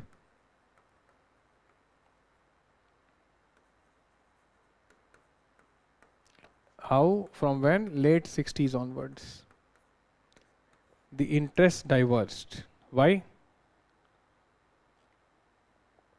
Because both countries were having different set of priorities. They were aligned differently. India was completely aligned with the Soviet model, geopolitically, economically, every time. Value system other than democracy, nothing was there. India viewed American occupation in Vietnam as a form of neo-colonialism. Israel, France and UK attacked Egypt in 56 over Suez Canal. India condemned it. So you see, on the other side of the transatlantics, US and its allies are collectively referred as transatlantics, Anglo-Saxon sphere. Okay, again these words, these terms you must know. Anglo-Saxons, transatlantic.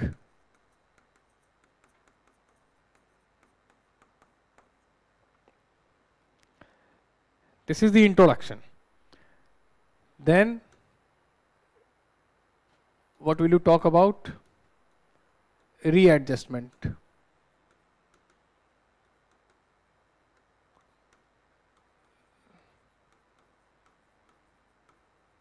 (1991) onwards. So why this readjustment will happen? Because USSR will collapse. So you need new allies, and who better than the lone superpower? So India will reach out more extensively to USA. So this readjustment will happen. Okay, and what will happen after that? Readjustment will give way to cooperation. Cooperation where? Cooperation can be further divided into military. So you can mention all this. Lemoa, Comcasa and Arya, Beka, Quad, Indo-Pacific. 2024 they launched SOSA. Different themes you can identify. No other country has such military deals with India. Military, then economic. $132 billion. Highest with any country. See, GCC is not a country. If you add Saudi and UAE, it exceeds. If you add European, it will be more. So with a country, this is highest. 132. Second is with China, $129 billion. And what else? Convergence of democratic values. What will you write here? जो पढ़ते हो polity में, rule of law, okay, parliament, they don't have a parliamentary form, but elected representatives, mandate of the people matter, okay, rights. First country to have fundamental rights in the constitution is USA, 1791 Bill of Rights. हमारे यहाँ fundamental rights. So value systems converge, democratic values converge. Largest democracy, biggest democracy, largest democracy and oldest democracy, it is often said. Then interest in free, open and prosperous Indo-Pacific. This space should remain free, open, prosperous and rule based. So the moment you say all these things, it is a dig at China. Because China wants to be a hegemon even in these waters. So you see cooperation happening here. Then where else do you see scope of cooperation? Trade and military, थोड़ा zone से अलग हटो. Space collaboration is there.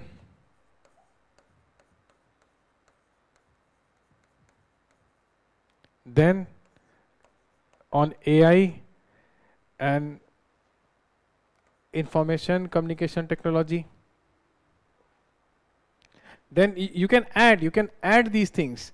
You can add I2, U2. Okay. What else you can add? और क्या आ जाएगा इसमें?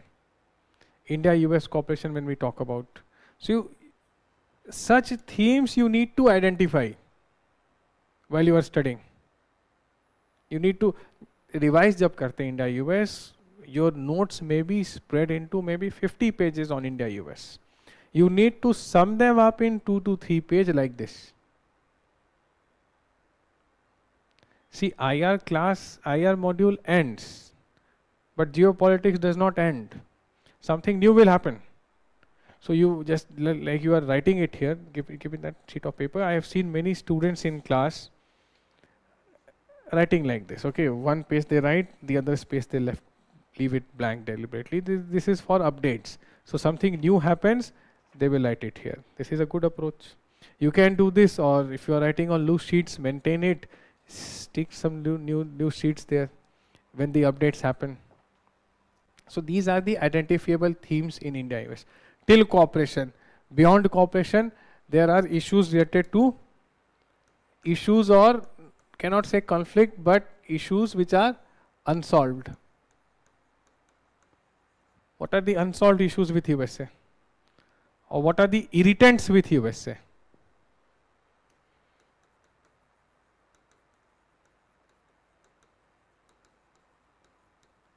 What will you write here? What all things will be covered here? That's in favor of India. India has a trade surplus. So you can sum it up like, yes, tariffs. Then you can write this special 301 report. Heard of it? Special 301.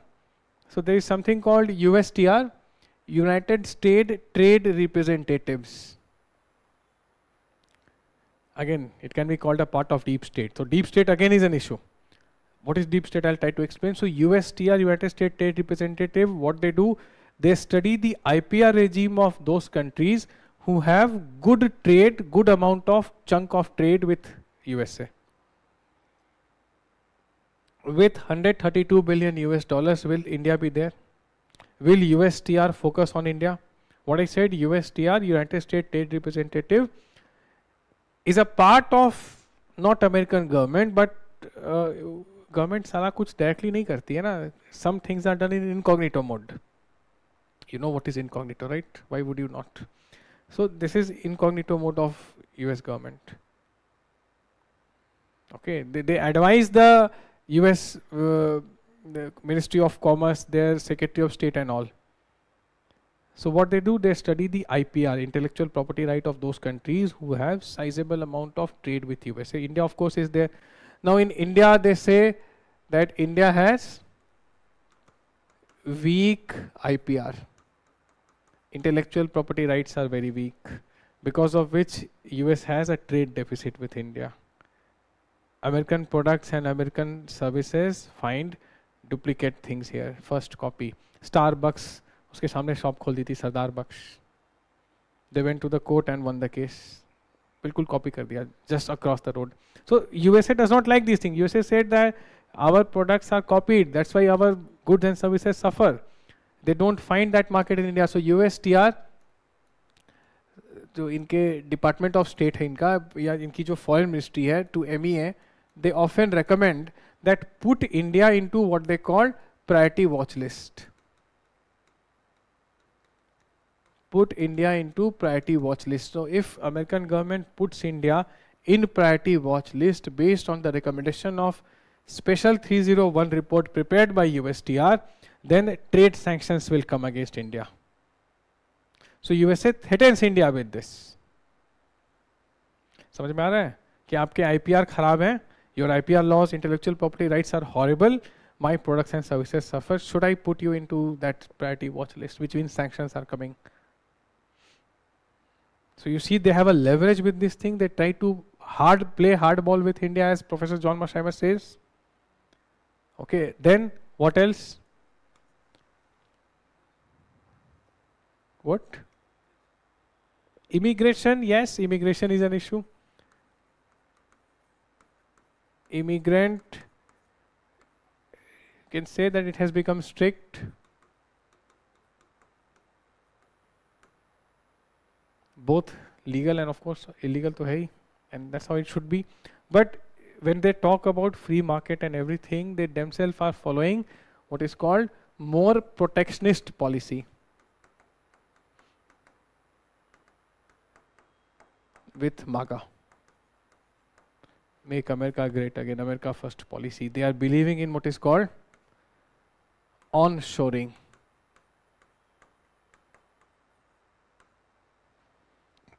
Two more terms. Offshoring, you know. Offshoring, you know. Now during COVID, countries were saying, let us go for ally shoring or friend shoring. What is ally shoring? That's our manufacturing, our logistics will be in friendly countries. Friend shoring, ally shoring, not in hostile countries like China and Russia. Now with Donald Trump in White House back, what he's saying, not even ally shoring, we will go for onshoring in my territory, not even in friendly countries. So that's why he would snub down a Tim Cook when he says that I'll have a Apple manufacturing plant in India. He says, then I'll show you. I'll put some extra duties on you. So you understand this is again an irritant. What else? What else are the themes of disagreements where the interests don't converge but they diverge between India and US?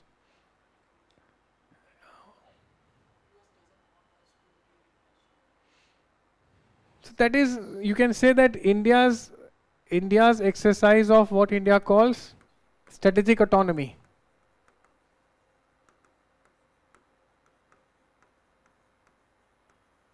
Criticize Russia, criticize Iran, okay. Purchase now the Venezuelan oil, now that I have taken it. So this is India's assertion of strategic autonomy, which does not go well with the Americans.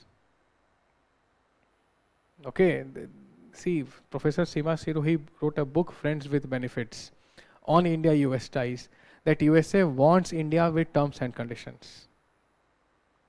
Not absolutely. Okay, you want them in Indo-Pacific, maybe not in Afghanistan.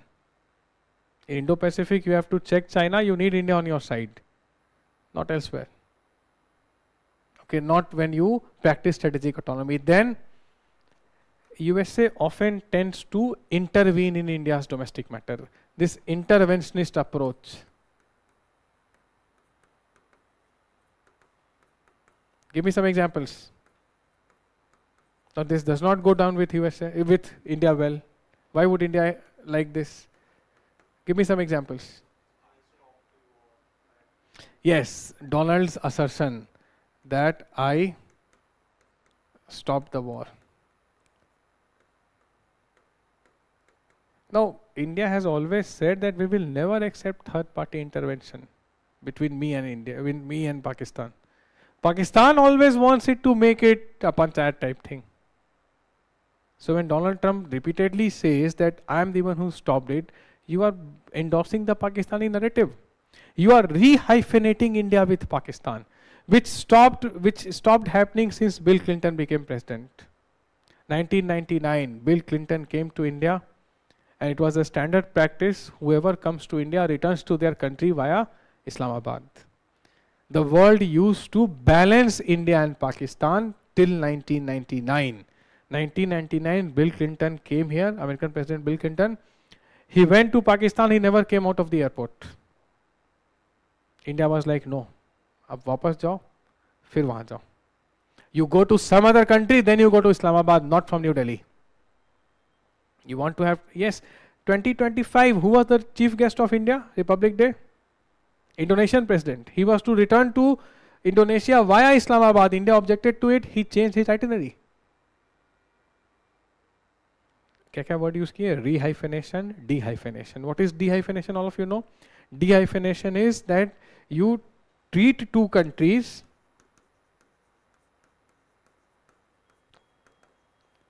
strictly based on bilateral ties with you. Okay. Don't balance them. So India has dehyphenated Israel and Palestine since 1991. Before this, India was pro-Palestine. Repeatedly used to vote against Israel. Since 1991, dehyphenation, and now this dehyphenation, no doubt, leans in favor of Israel, which is very evident. Okay, so USA dehyphenated India and Pakistan. Now it is rehyphenating under Donald Trump. Okay, Asim Munir is invited to White House for a deluxe thali. So this is the rehyphenation that we are witnessing under Donald Trump 2.0. It is not going down well with India. So you understand this interventionist approach that USA attempt to, what it is now doing? Rehyphenate.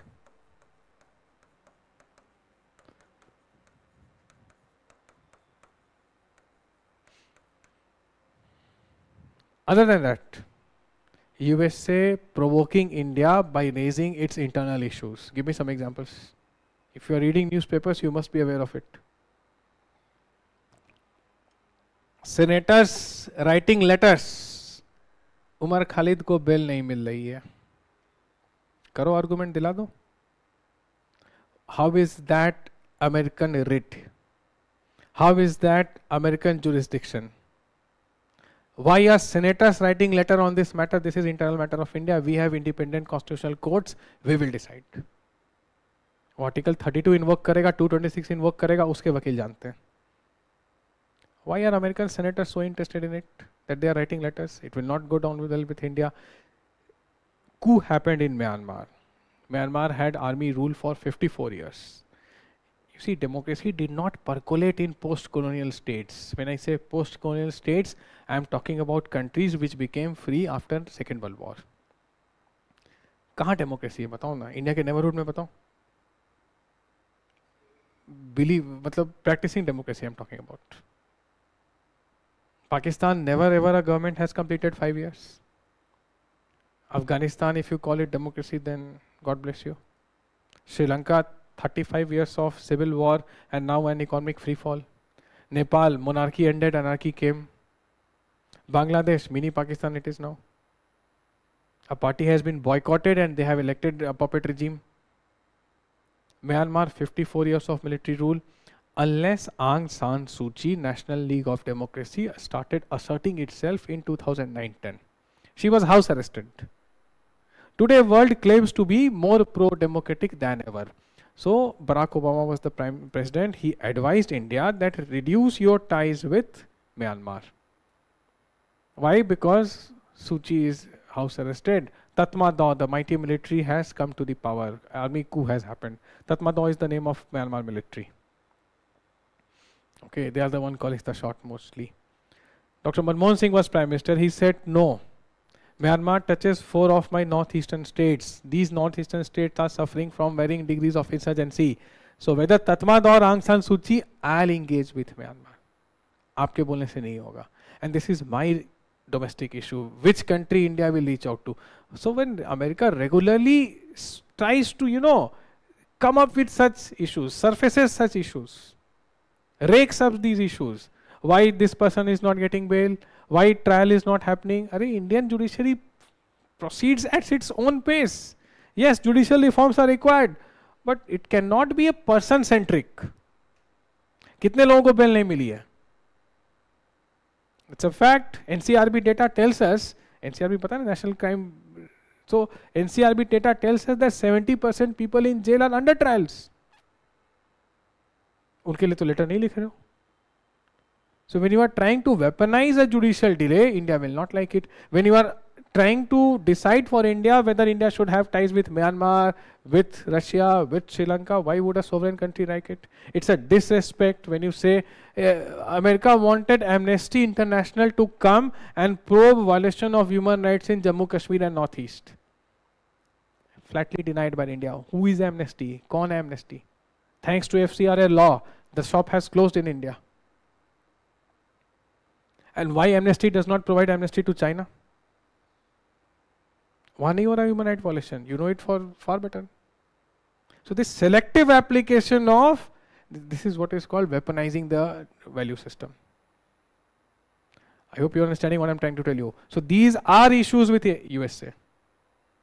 So despite more than almost 7 military ties, more than 50 bilateral agreements, $132 billion bilateral trade, more coming up, FTA been finalized now, still there are irritants with USA.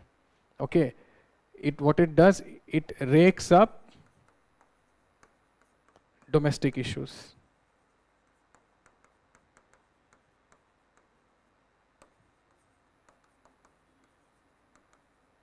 Three examples I gave you.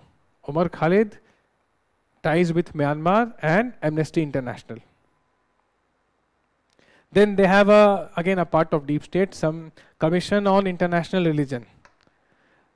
Okay, they have some institution, I'm unable to recall the correct name, but what this institution does, it ranks countries on the basis of religious freedom. Now, see the irony here, USA recognizing countries on the basis of religious freedom. And when India is concerned, which country is more multi-religious than India?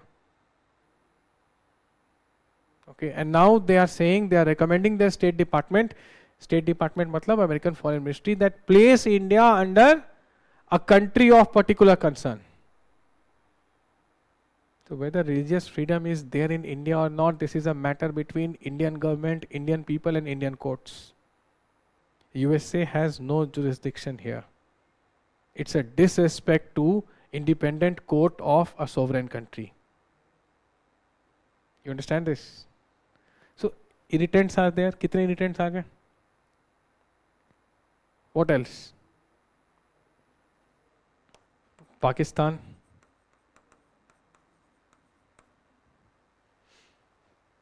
Pakistan, US support to Pakistan. It is said that USA wants India to check China, simultaneously they want Pakistan to check India. They don't want another China. They officially said this 2 months before. So when you are preparing for India-US, how do you do that? Identify these themes. Okay, your notes may be spread into 50 pages. Condense those 50 pages in 2 to 3 pages. No need for writing complete sentence. Avoid unnecessary grammar. This is not your answer writing. Complete notes एक तरफ, summarization ऐसे होता है. कुछ भी नहीं बचा अभी इसमें. Something new happens. That blank space is there. Add that something new. FTA has happened. Write about the FTA. 4, 5, 6, 7, 8 points. Are you understanding how we have to prepare? How do we prepare the content and use that in mains? So any question on India USA, any question in your main exam, can be solved when you have prepared it elaborately. See, I'm not teaching, I'm just giving you a blueprint.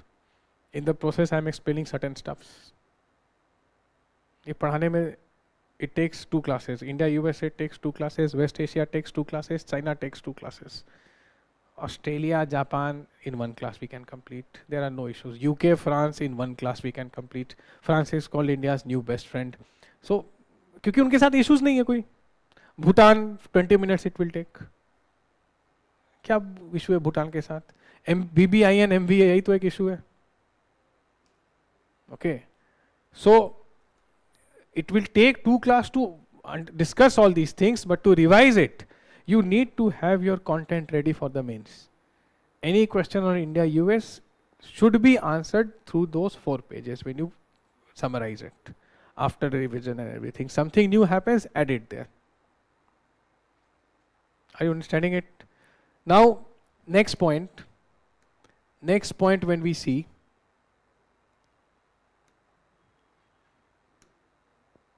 so West Asia, conflict prone zone.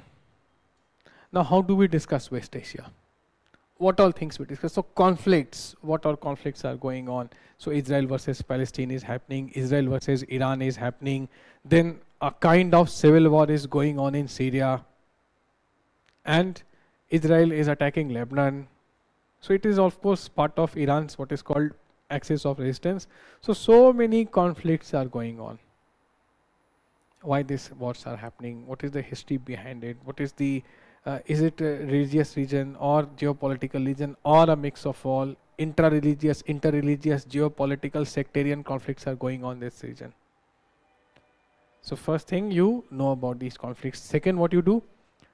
Peace treaties. So when we talk about these conflicts, how do we prepare these things? In West Asia, what do we prepare? The way we discussed about USA, same way we can discuss about West Asia. So first thing will be, we will talk about the conflicts. What all can come here? Israel-Palestine war. In fact, the first war. 5 Arab countries attacked Israel. Then 6 days war. 67. Then the Yom Kippur war.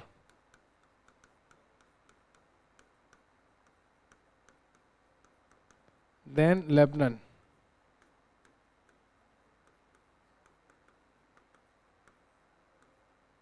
Then 2023.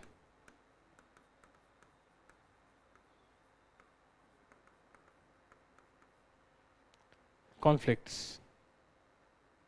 And many things will be covered here. Now,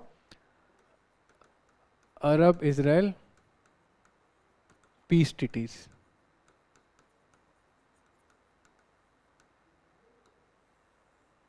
First one, Camp David Accord.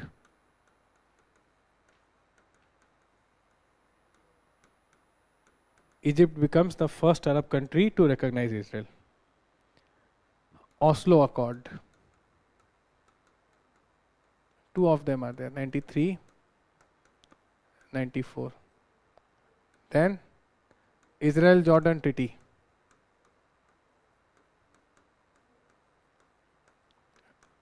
Al-Aqsa Mosque administrative control will go to Jordan. Then there is Middle East Quartet.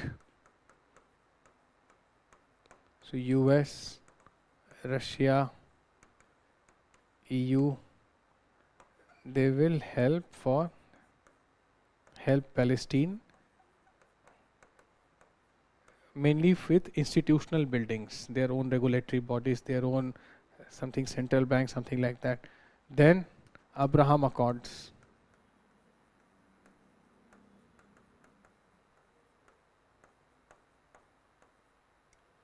Accord it is. So see, conflicts you have known, peace deals you have known. Okay. how do we study West Asia? West Asia is the most conflict prone zone. कोई भी किसी से लड़ रहा है. Central Asia looks like an NGO after studying West Asia. Good one. The FCRA compliant NGOs. Okay, if you know. So what do we see here? So many things. How do we summarize these things? How do we keep a track of these things? By building these themes. Then after you are done with this, you move and then you see India's policy.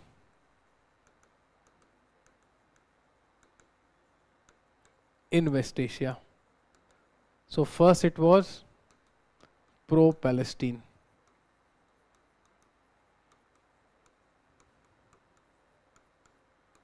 From here it became de-hyphenation. De-hyphenation and what is called balancing act.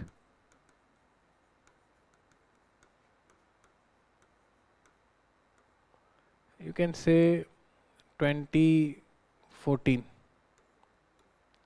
And now this balancing act leans in favor of Israel.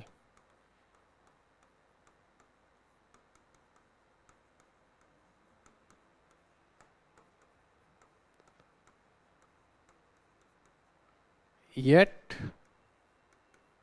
favors a two-state solution. Now there are reasons for all the three. There are reasons for all the three. So when you say why India was pro-Palestine, you have to list down certain reasons. What would be those reasons? That India viewed occupation of Palestine as a form of neo-colonialism. Plus, who supported Israel? Americans, Britishers, French. They were the imperial powers. Who supported Palestine? The Soviets. Whom India was aligned with? The Soviet. So the Cold War politics, second point. Third thing, India was having this inherent fear that if we support Israel, all the Arab countries will end up supporting Pakistan. That was the third fear. Then a large section of Indian Muslims favor Palestine. So why would India antagonize a large section of its own population? Okay, then oil trade and all these things with the Arab countries. So you have enough points for this. First heading. Then why dehyphenated? Because the Indian benefactor Soviet Union collapsed in 1991. World became from bipolar, the world became unipolar. So unipolar world requires a policy recalibration on part of India. Reach out to the lone superpower and its client state. The lone superpower is US, the client state is Israel. Satellite state, vassal state, client state, these terms, again, learn the language of IR. So, Consulate General will be opened in Bombay, fast tracked into Embassy in New Delhi, 1991. Okay. Now what is to be done? Why? Because we need new ways of Arab countries. They were no longer the monolithic entity that they claim to be. You understand what is happening? Saddam is attacking Kuwait. Arafat is supporting Saddam. Arafat is the leader of PLO, Palestine Liberation Organization. Arab countries are criticizing both Saddam and Arafat. India is seeing an opportunity. Oh, good. Now let me strike a deal with Israel. Because Arabs will not criticize me, they are themselves criticizing whom? The leader of PLO, Yasser Arafat. Why? Because PLO is justifying Saddam's attack on Kuwait. So this war created fissures. As I said, it widened the socio-political economic cleavages of Arab world. India's task, India's choice became easy. Okay, so you have reasons. Then third, same way you will have reasons here. So such broad headings you need to know, pointers you need to know. Updates will not happen on 1 and 2, updates will happen on the list, this one, or if something new happens again. Okay, you understand how we have to approach the subject for your exam? Then institutional engagement. So engagement किस तरह से है? तो एक है Institutional एक है non. So I2U2 question came in 2022 mains exam. Same year it was announced. Same year the question came. India, Israel, UAE and US. It is called a minilateral. Minilateral matlab 3 to 9 countries. The moment it became 10 countries, it becomes multilateral. What is the advantage of minilateral? Easy to generate consensus. It takes less effort to convince 4 rather than G20. Okay. IMEEC, Middle East Europe Economic Corridor. India to Arabs, to Israel, to Europe, to US. Connect. It is seen as an alternative to BRI. GCC, regional level, India's largest trading partner. You add Saudi Arabia, you add UAE, both of them are among the top 5 trading partners of India. It automatically becomes number 1. Okay. So institutional engagement with this region. Defense engagement. India and Israel are jointly producing Bagh. January 2026 this year, India did a meeting with Arab countries. UAE was there. Saudi not there, but before that Saudi came. UAE, Jordan, Syria, Iraq, all these ministers came here and India announced a joint security group here. Counter-terrorism policy with Arabs. Defense policy, defense security dialogue with Israel. Okay. Then same thing, security joint. So with Saudi Arabia separately, with other Arab countries separately, with Israel separately. Agriculture, micro irrigation, drip irrigation, largely from Israel, and with UAE. Innovation, desalination plants, drone, food parks. Food parks are part of I2U2. This one. Issues. What are the issues in India's approach to West Asia? ICC has issued a warrant against Netanyahu. Okay. Then the closer you are to Israel and Arabs, the far away you have to be from Iran. So India is again eggshell. That's why I said eggshell diplomacy. This is. 3 pillars are there. Saudi Arabia leading the Sunni Arab world. Israel. Third is Shia theocratic Iran. So when you engage with Arabs, when you engage with Israel, you tend to antagonize Iran. The more you engage with Iran, you tend to antagonize the other 2 power centers.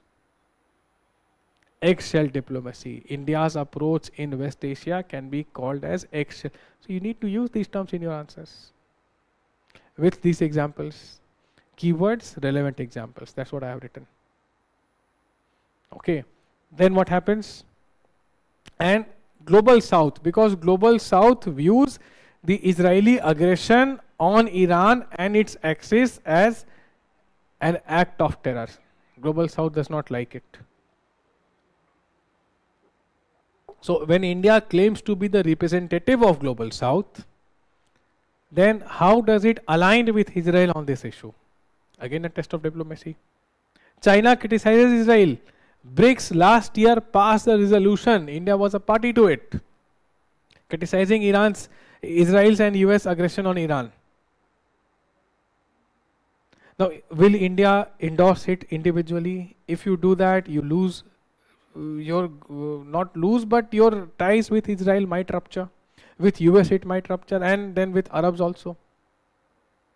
If you don't, then how do you claim to be the representative of Global South? Who are the ones who are worst impacted by the...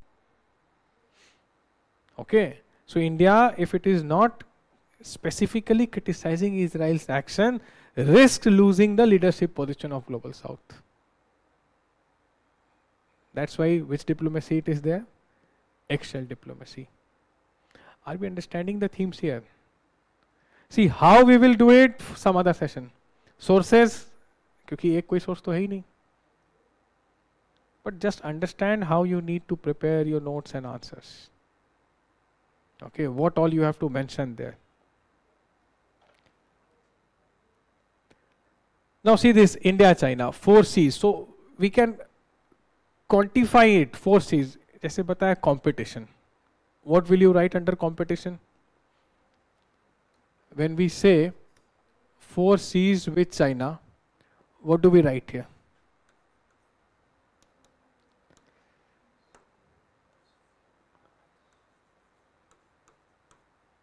So in conflict, in competition, what will you write? Why you are saying manufacturing? Where is the competition? So where is the competition? I know they are good. Where is the competition? You think India is competing with China in manufacturing? You wish.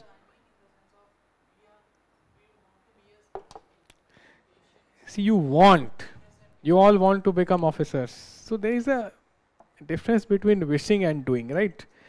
India wants to, but India is not a competition to China in manufacturing.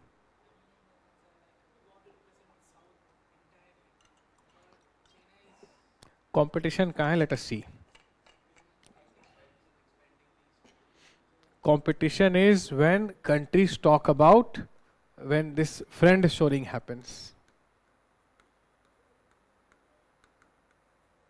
So when they say we will shift our bases from China to countries, but they cannot. No country can. India is not in a position. Let us be very honest. Why Donald Trump carries Elon Musk and Tim Cook with him to China? Because Musk and Tim Cook know that no other country will give them their products at such speed which China does. No country has the type of reserves of rare earth which China has. Rare earth, pata hai na? China is leading. Second country is Brazil, third is India. And China will keep on leading because they don't have environmental activists. Type protesting in China, you will know. Where will you disappear? Now, rare earth ke bina semiconductors ban nahi sakte. Without semiconductors, there cannot be manufacturing. No electronic device can happen. So you understand why Donald Trump says G2? See the broad things.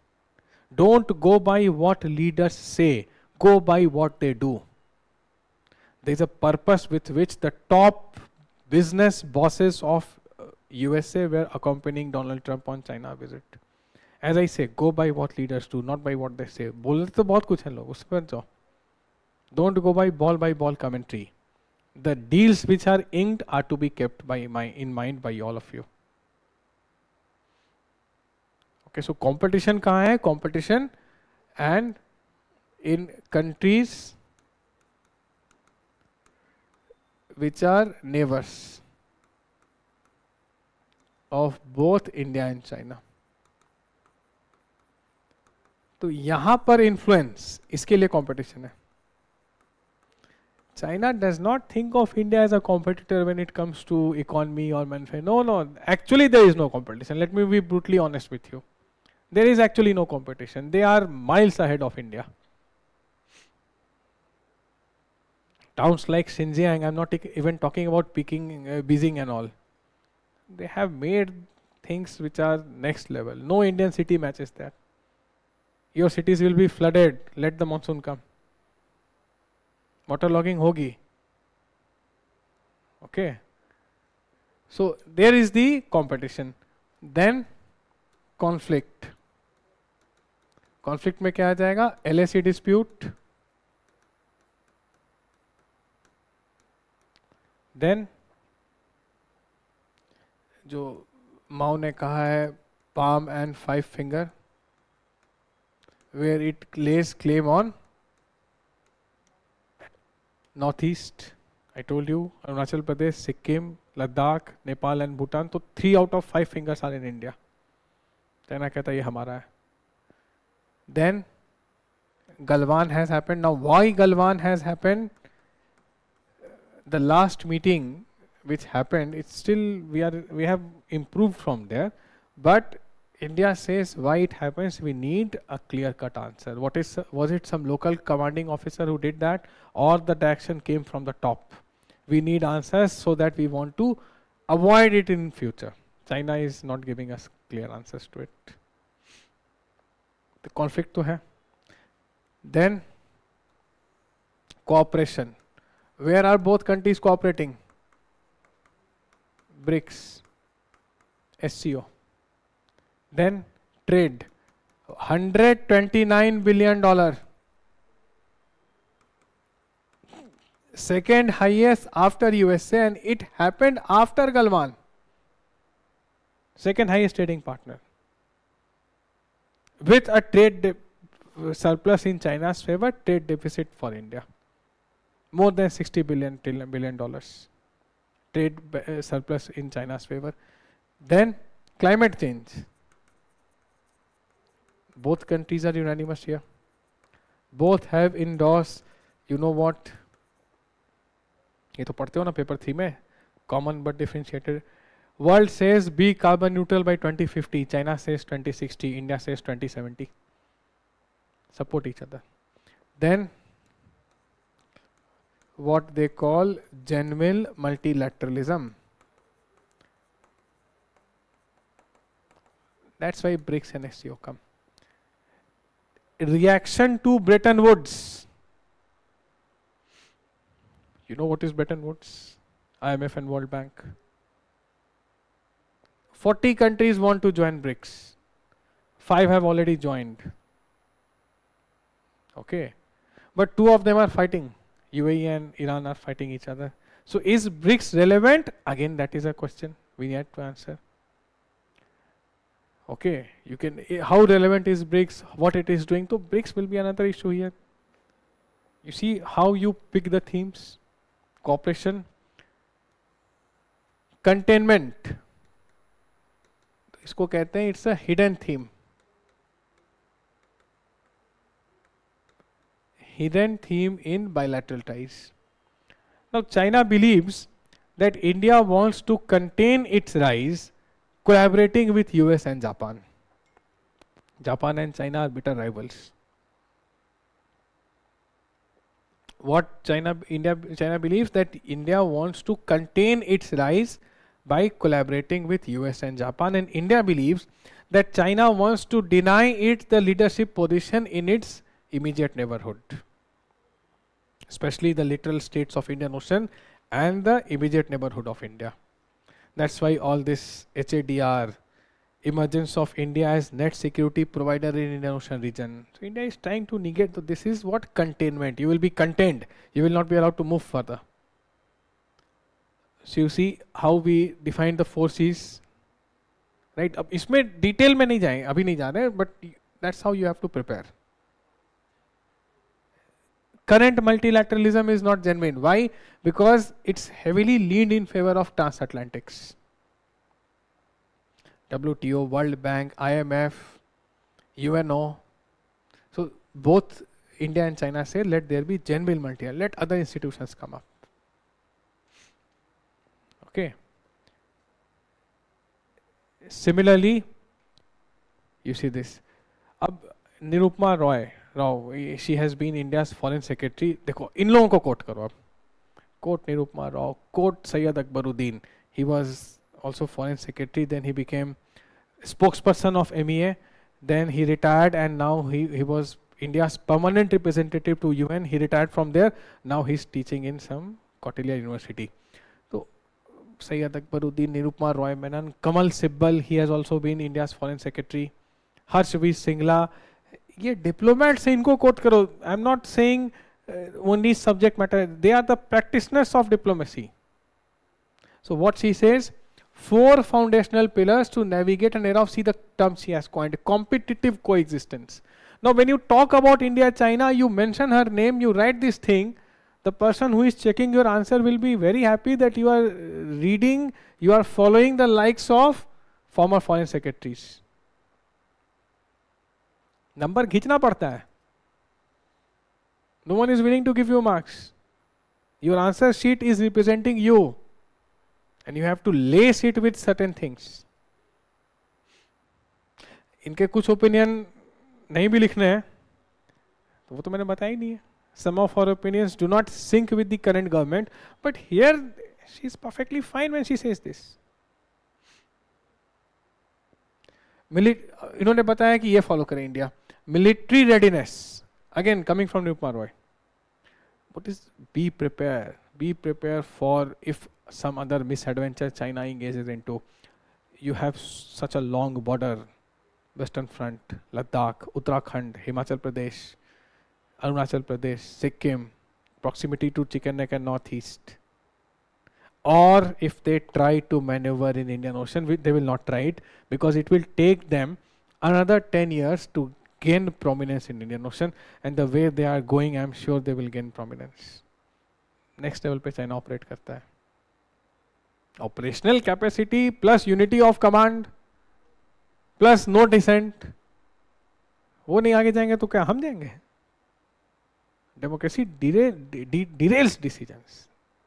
Okay, so in next 10 years, maybe some marine offensive can happen from the ocean side, from the Indian Ocean region. At least abhi to nahi hai. So be prepared, focus on your navy. Okay, develop that Great Nicobar project. It is very close to Malacca. Ignore all those op-eds. The Hindu editorial will not decide Government of India security and foreign policy alone. And NGT has given clean sheet. I am moving on precedents. Okay, NGT has given clean sheet, so that project is coming. Nahi stop hona hai. See the proximity to Malacca. Why we need that? So develop these things. Ramp up your navy. Go for building ships. ORF. Keep a track on ORF also. ORF is, you can say, track 1.5. So track 1 is government to government. Track 2 is prominent private people engaging with each other from two countries. Track 1.5 is private individual, prominent private plus government. ORF and MEA jointly conduct the Raisina dialogue. 3 दिन अखबार ठीक से पढ़ा करो फरवरी में. अच्छा तो हर दिन, but 3 days in February Raisina dialogue happens. कौन conduct करा रहा है? ORF and MEA. ORF is very close to Modi government. It is headed by Mr. Samir Saran, brilliant scholar, people like Sushant Sarin, people like Sanjeev Saran are there. So it conducts Sagar Mala. हर साल होता है event Sagar Mala. अभी अगस्त में है. दिल्ली में हो, पहुंच जाओ किसी. Of course, you have to register yourself, then you can do these things. So last year, what Mr. Sanyal said, he was the one addressing Sagar Mala. Then our Minister of Shipment, Mr. Saravanan Sonewal was there. So many such dignitaries were there. He said कि we want to ramp up our shipbuilding equipment to at least 10% of the entire shipbuilding equipment in the world. Currently, it is not even 1%. Sanal ji बोले 10% पे जाएंगे तो कैसे जाएंगे? What is your plan of action? And if you are doing such things, will make news. You need to know why इतना क्यों ship पर और shipbuilding और oceans पर असर है, क्यों इस पर stress दिया जा रहा है. Okay, so military readiness. If they are going for grey zone warfare, what is your alternative? What is your counter strategy? China engages into what is called PSYOPs, information warfare. Where is your strategy? That's what Foreign Secretary, former Foreign Secretary is saying. Ramp it up, build it up. Then economic diversity. Don't solely rely on China.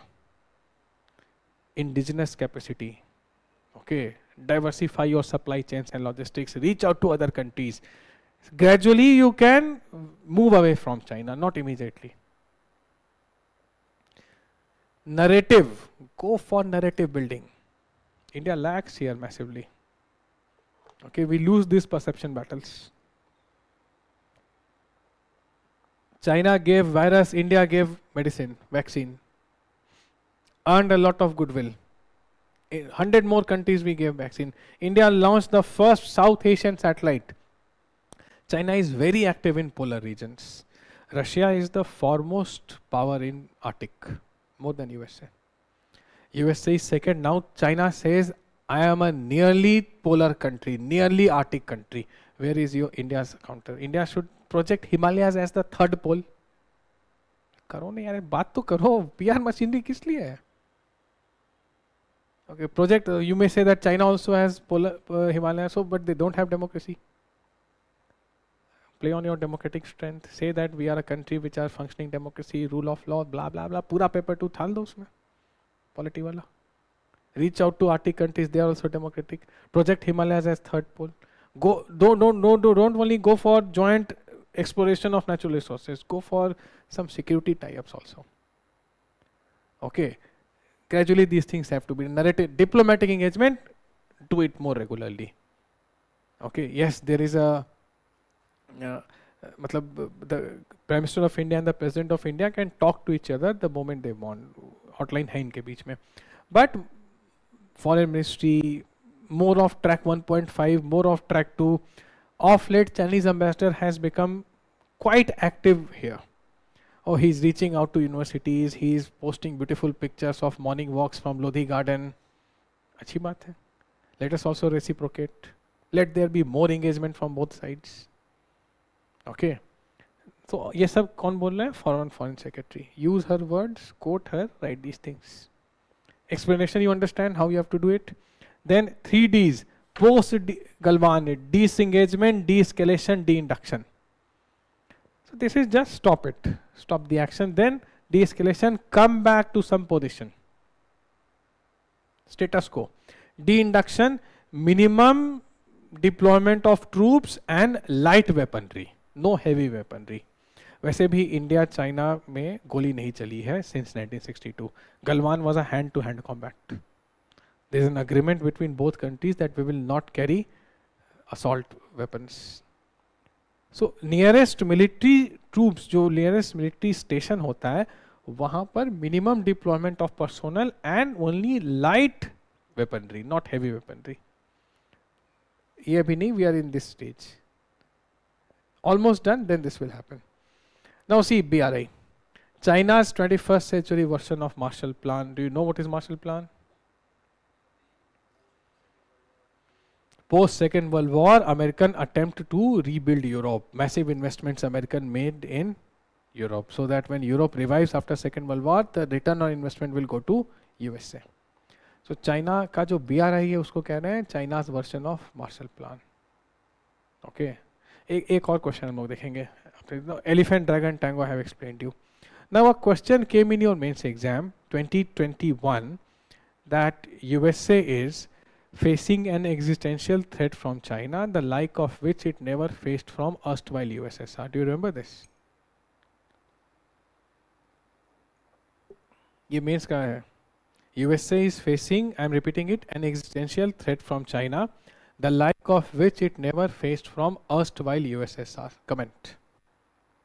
Understand this question? USA क्या face कर रहा है? Existential threat from whom? From China. And this is more than what USSR was ever, like of which it never faced from erstwhile USSR. You are supposed to comment on it. How do you handle such questions? In questions पे marks कैसे आते हैं?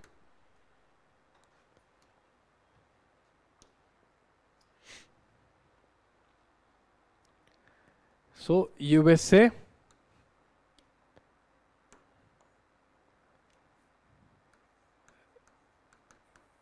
existential threat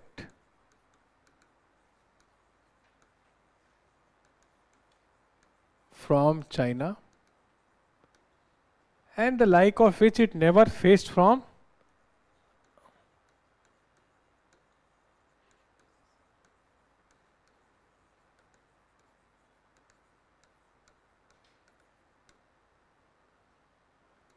How do you answer these questions?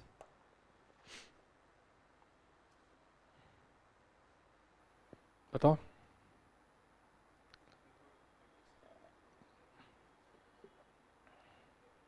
So first thing you have to write here is that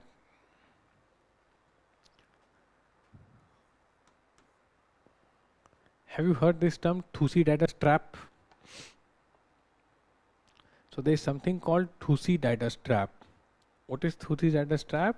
Graham Allison said that whenever a rising power, a rising superpower has confronted an existing superpower, most of the time a war has happened.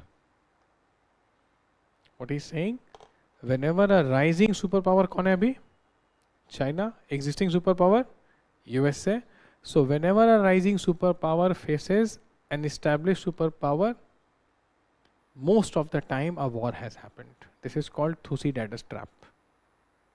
So world fears a Chinese president said this. When Donald went there, Xi Jinping said that let us try to avoid a Thucydides trap. And this is not the first time he has said this. At least 3 times I remember. But don't you think that trap will be useful in answering this question? Okay. What others may not write, you need to write. What is Thucydides trap? Quote Graham Allison. Quote this trap, explain it. and why the world fears, and why US has to be cautioned, why US is actually facing a crisis. So how will you start this? Something you can write that currently, today China is close to 65% of US economy. This is China currently, ठीक है? As I'm speaking, China is कितना? $19 trillion, USA is 32. Absolute value you can forget, but it's a fact. China is, that's why I said close to 65% of American economy. Chinese economy is 65%. So this was the peak of Soviet economy.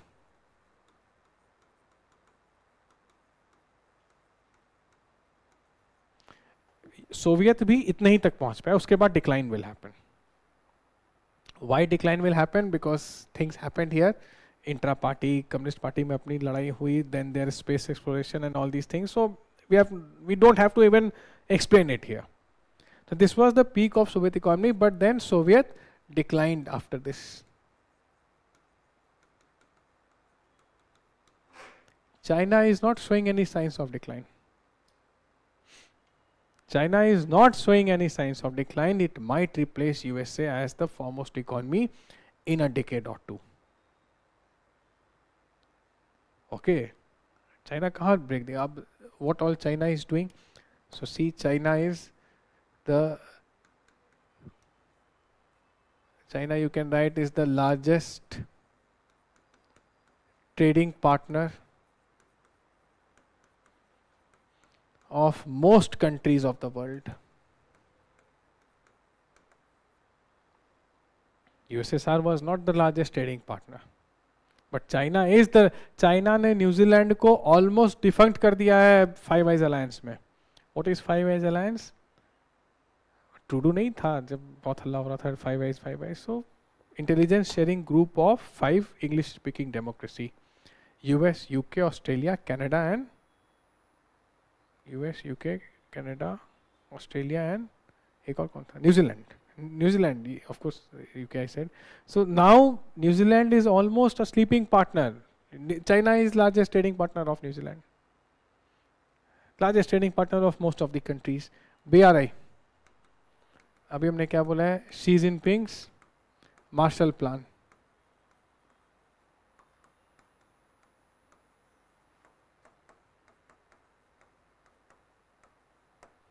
It has put many countries in China's economic orbit. Okay. Now, could USSR think of initiatives like BRI? China is working on de-dollarization via BRICS.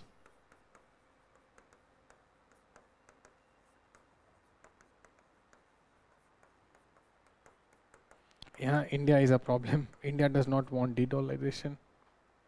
Actually, India does not want to peg its economy with likes of South Africa, Russia, Brazil, and the entrants like Ethiopia, Egypt, and UAE, or for that matter, Iran, Indonesia also. But China is doing this, right? So USSR was not talking about it.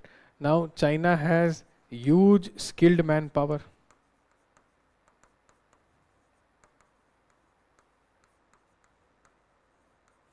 USSR never had that. It has huge skilled manpower. China is dispensing billions of dollars.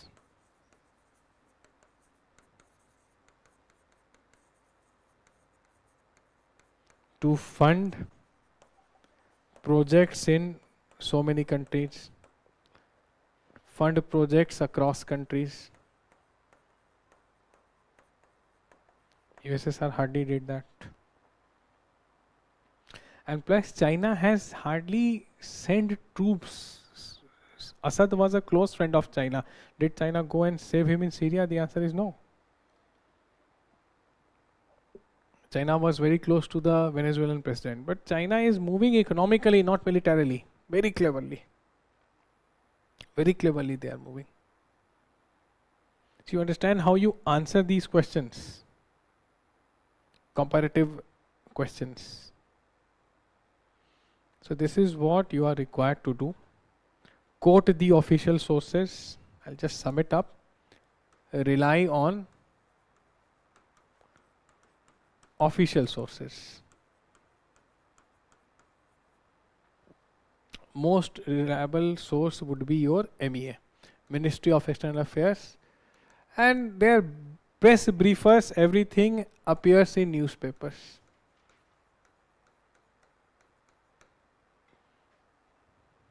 Okay, then recent examples.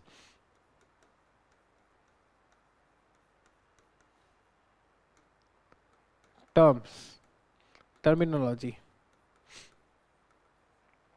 हमने आज कितने terms देखे? Some I have written, some I have mentioned. Thucydides trap, then there is Kindleberger trap. Okay, such things you need to know. Ramp it up, high time.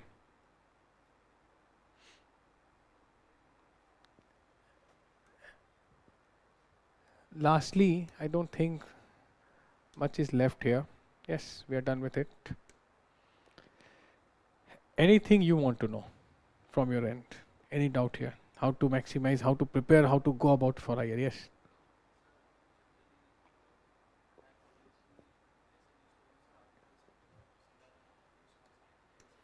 Mm-hmm.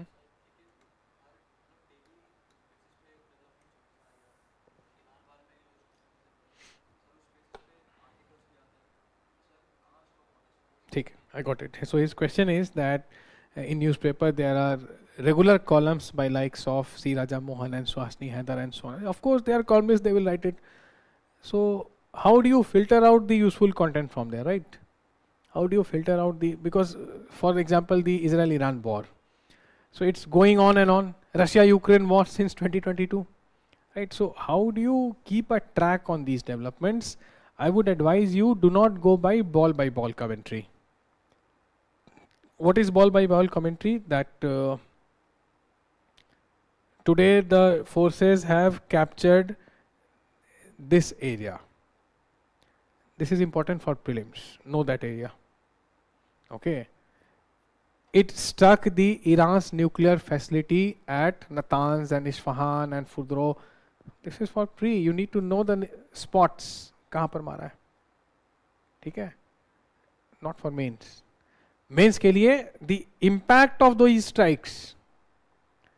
What is important for mains? The impact of these strikes. Will Iran nuclear enrichment stop? The answer is no. It is all the more stronger than it was. Iranians are more determined than what they were.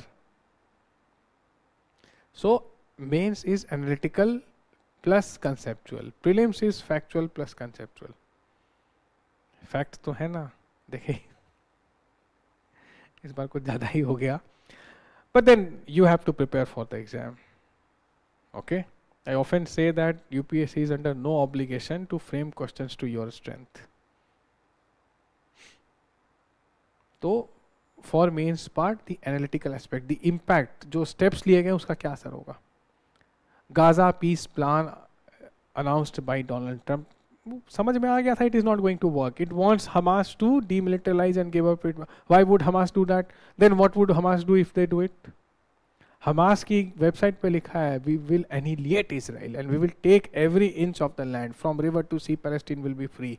ये Hamas की official ideology है. Now Donald Trump says you need to give up your weapons. Will they do it? It's common sense. नहीं करने वाले हैं वो ये.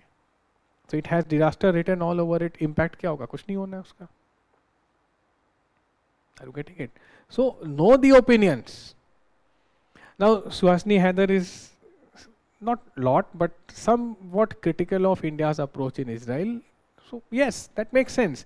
Because again, a leading rising power, the one who claims to represent the global south. This war is, India में ऐसा नहीं पड़ रहा है. Of course पड़ रहा है. अभी I'm telling you that fuel prices will again rise. Okay, so just when things were macroeconomically things were going good, India was doing things in its nearby vicinity. So this war has created unnecessary costs. Maybe India need to criticize the aggression. Maybe it needs to talk to the two countries, Israel and USA, that please stop it. It is creating trouble for all of us. go for policy criticism.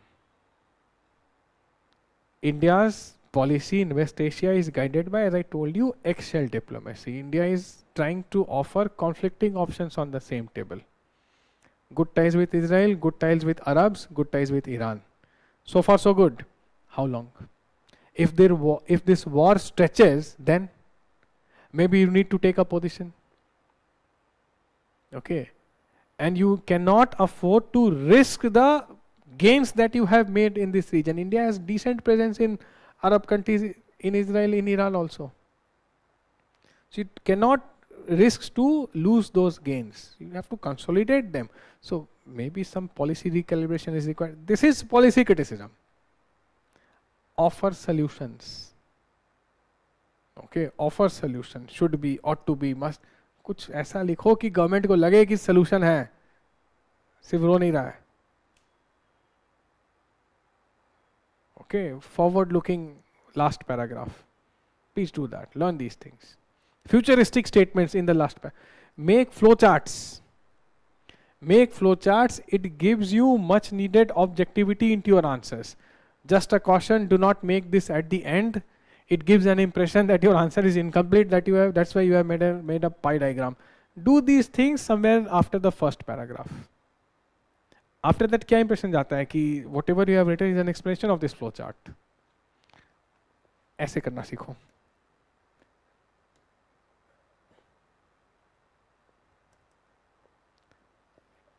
These things.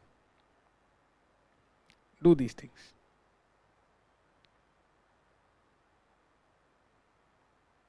Things like this. Prepare headings like this. And in answers, or you can do like this also. But clear and neat. Do not make it messy.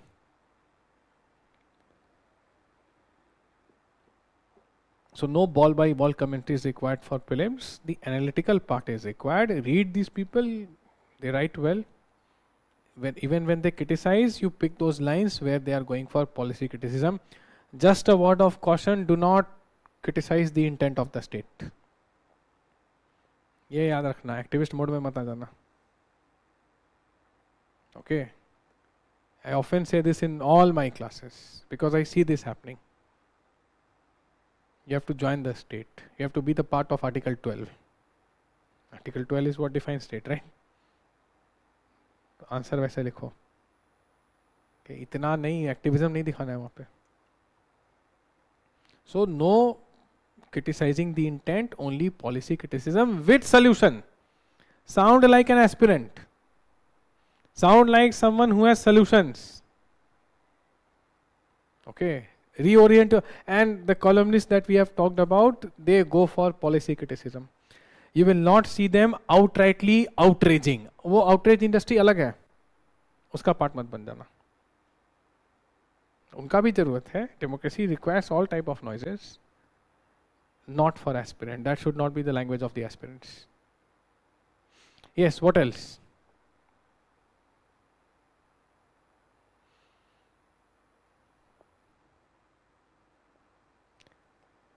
और कुछ? So just keep few things in mind. This will help you a long way. Train yourself accordingly. Start preparing the content. Content as in segregating the topics, how to upgrade on it. And yes, read the newspaper. You are reading Current Affair magazine, very good. But read the newspaper. See, Current Affair magazine don't create the content. They compile it from the newspapers. So a daily newspaper reading is required. Make a habit of visiting PIB website 2 to 3 to 4 hours a week. I'm not saying every day. 3 to 4 hours a week, please visit PIB and PRS. See the briefers. Go to the MEA website whenever a deal happens. Government of India खुद बता रही है क्या कर रहे हैं. I'm not asking you to mug everything. Just keep a cursory glance and keep a track on things that are happening there. If needed, note it down in bullet points. Not every day, 3 to 4 hours a week I'm telling you to visit these 3 sites. MEA, Ministry of External Affairs, PIB and PRS. The PRS mostly for mains. Okay, it's an independent think tank, but PIB is part of Government of India. So people say that there are 30 releases every day on PIB. So you don't have to see all those 30 releases. ये project inaugurate किया, उससे तुमको क्या करना है? See things which are required for your syllabus. Okay, प्रधानमंत्री यहाँ गए, not of your concern. This project, no. If it concerns what is there in your syllabus, follow it religiously. So yes, there are too many updates on PIB, but not all of them are for your exam. At least fish it out 3 to 4 hours a week. You give to this website. Within 2 weeks, you will have that skill to fish out what is required for you. Okay. Any other doubts we have? Can call it a day. Let me check if something is there online. Just a moment.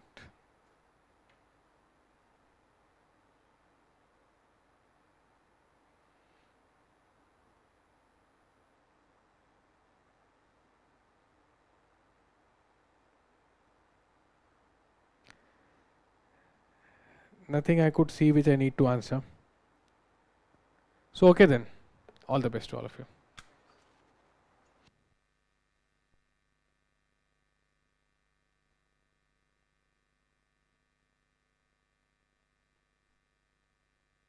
Where our mains edge 45 comes to their rescue. We have very limited time between prelims and mains. Very dedicated guidance, answer writing, continuous mentorship. Good marks, good rank is equivalent to answer writing practice. So it's like a proper lab, as the name itself says, where you can experiment, learn, and excel. So it's relevant, it's specific, it's well researched, and it's in a proper framework which you can use in answers. And this is where mentoring plays a very important role. Like, so that will be one aspect of mentoring where faculty will continuously engage with students who are enrolled. The idea here is not to impart knowledge and content to you. If you people are writing mains examination, I'm dead sure that you people have already done that hard part. And we'll be covering them from the perspective of what questions UPSC has asked and what it can possibly ask related to those particular schemes or themes in the coming years. The biggest mistake in UPSC prep, thinking that more material equals more marks. You don't need more material, you need a system that works. At Vision IAS Delhi, our GS Foundation course is built to move you from confusion to clarity. Here's how. Right sequence. We teach subjects in an order that actually makes sense. So you don't just memorize, you understand. Integrated current affairs. No more separate notes. Use PT 365 and Mains 365 to link news directly to your syllabus.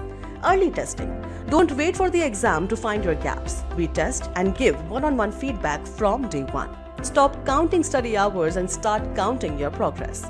Targeting UPSC 2027, build the foundation that toppers trust. Upcoming Delhi batches live and online available.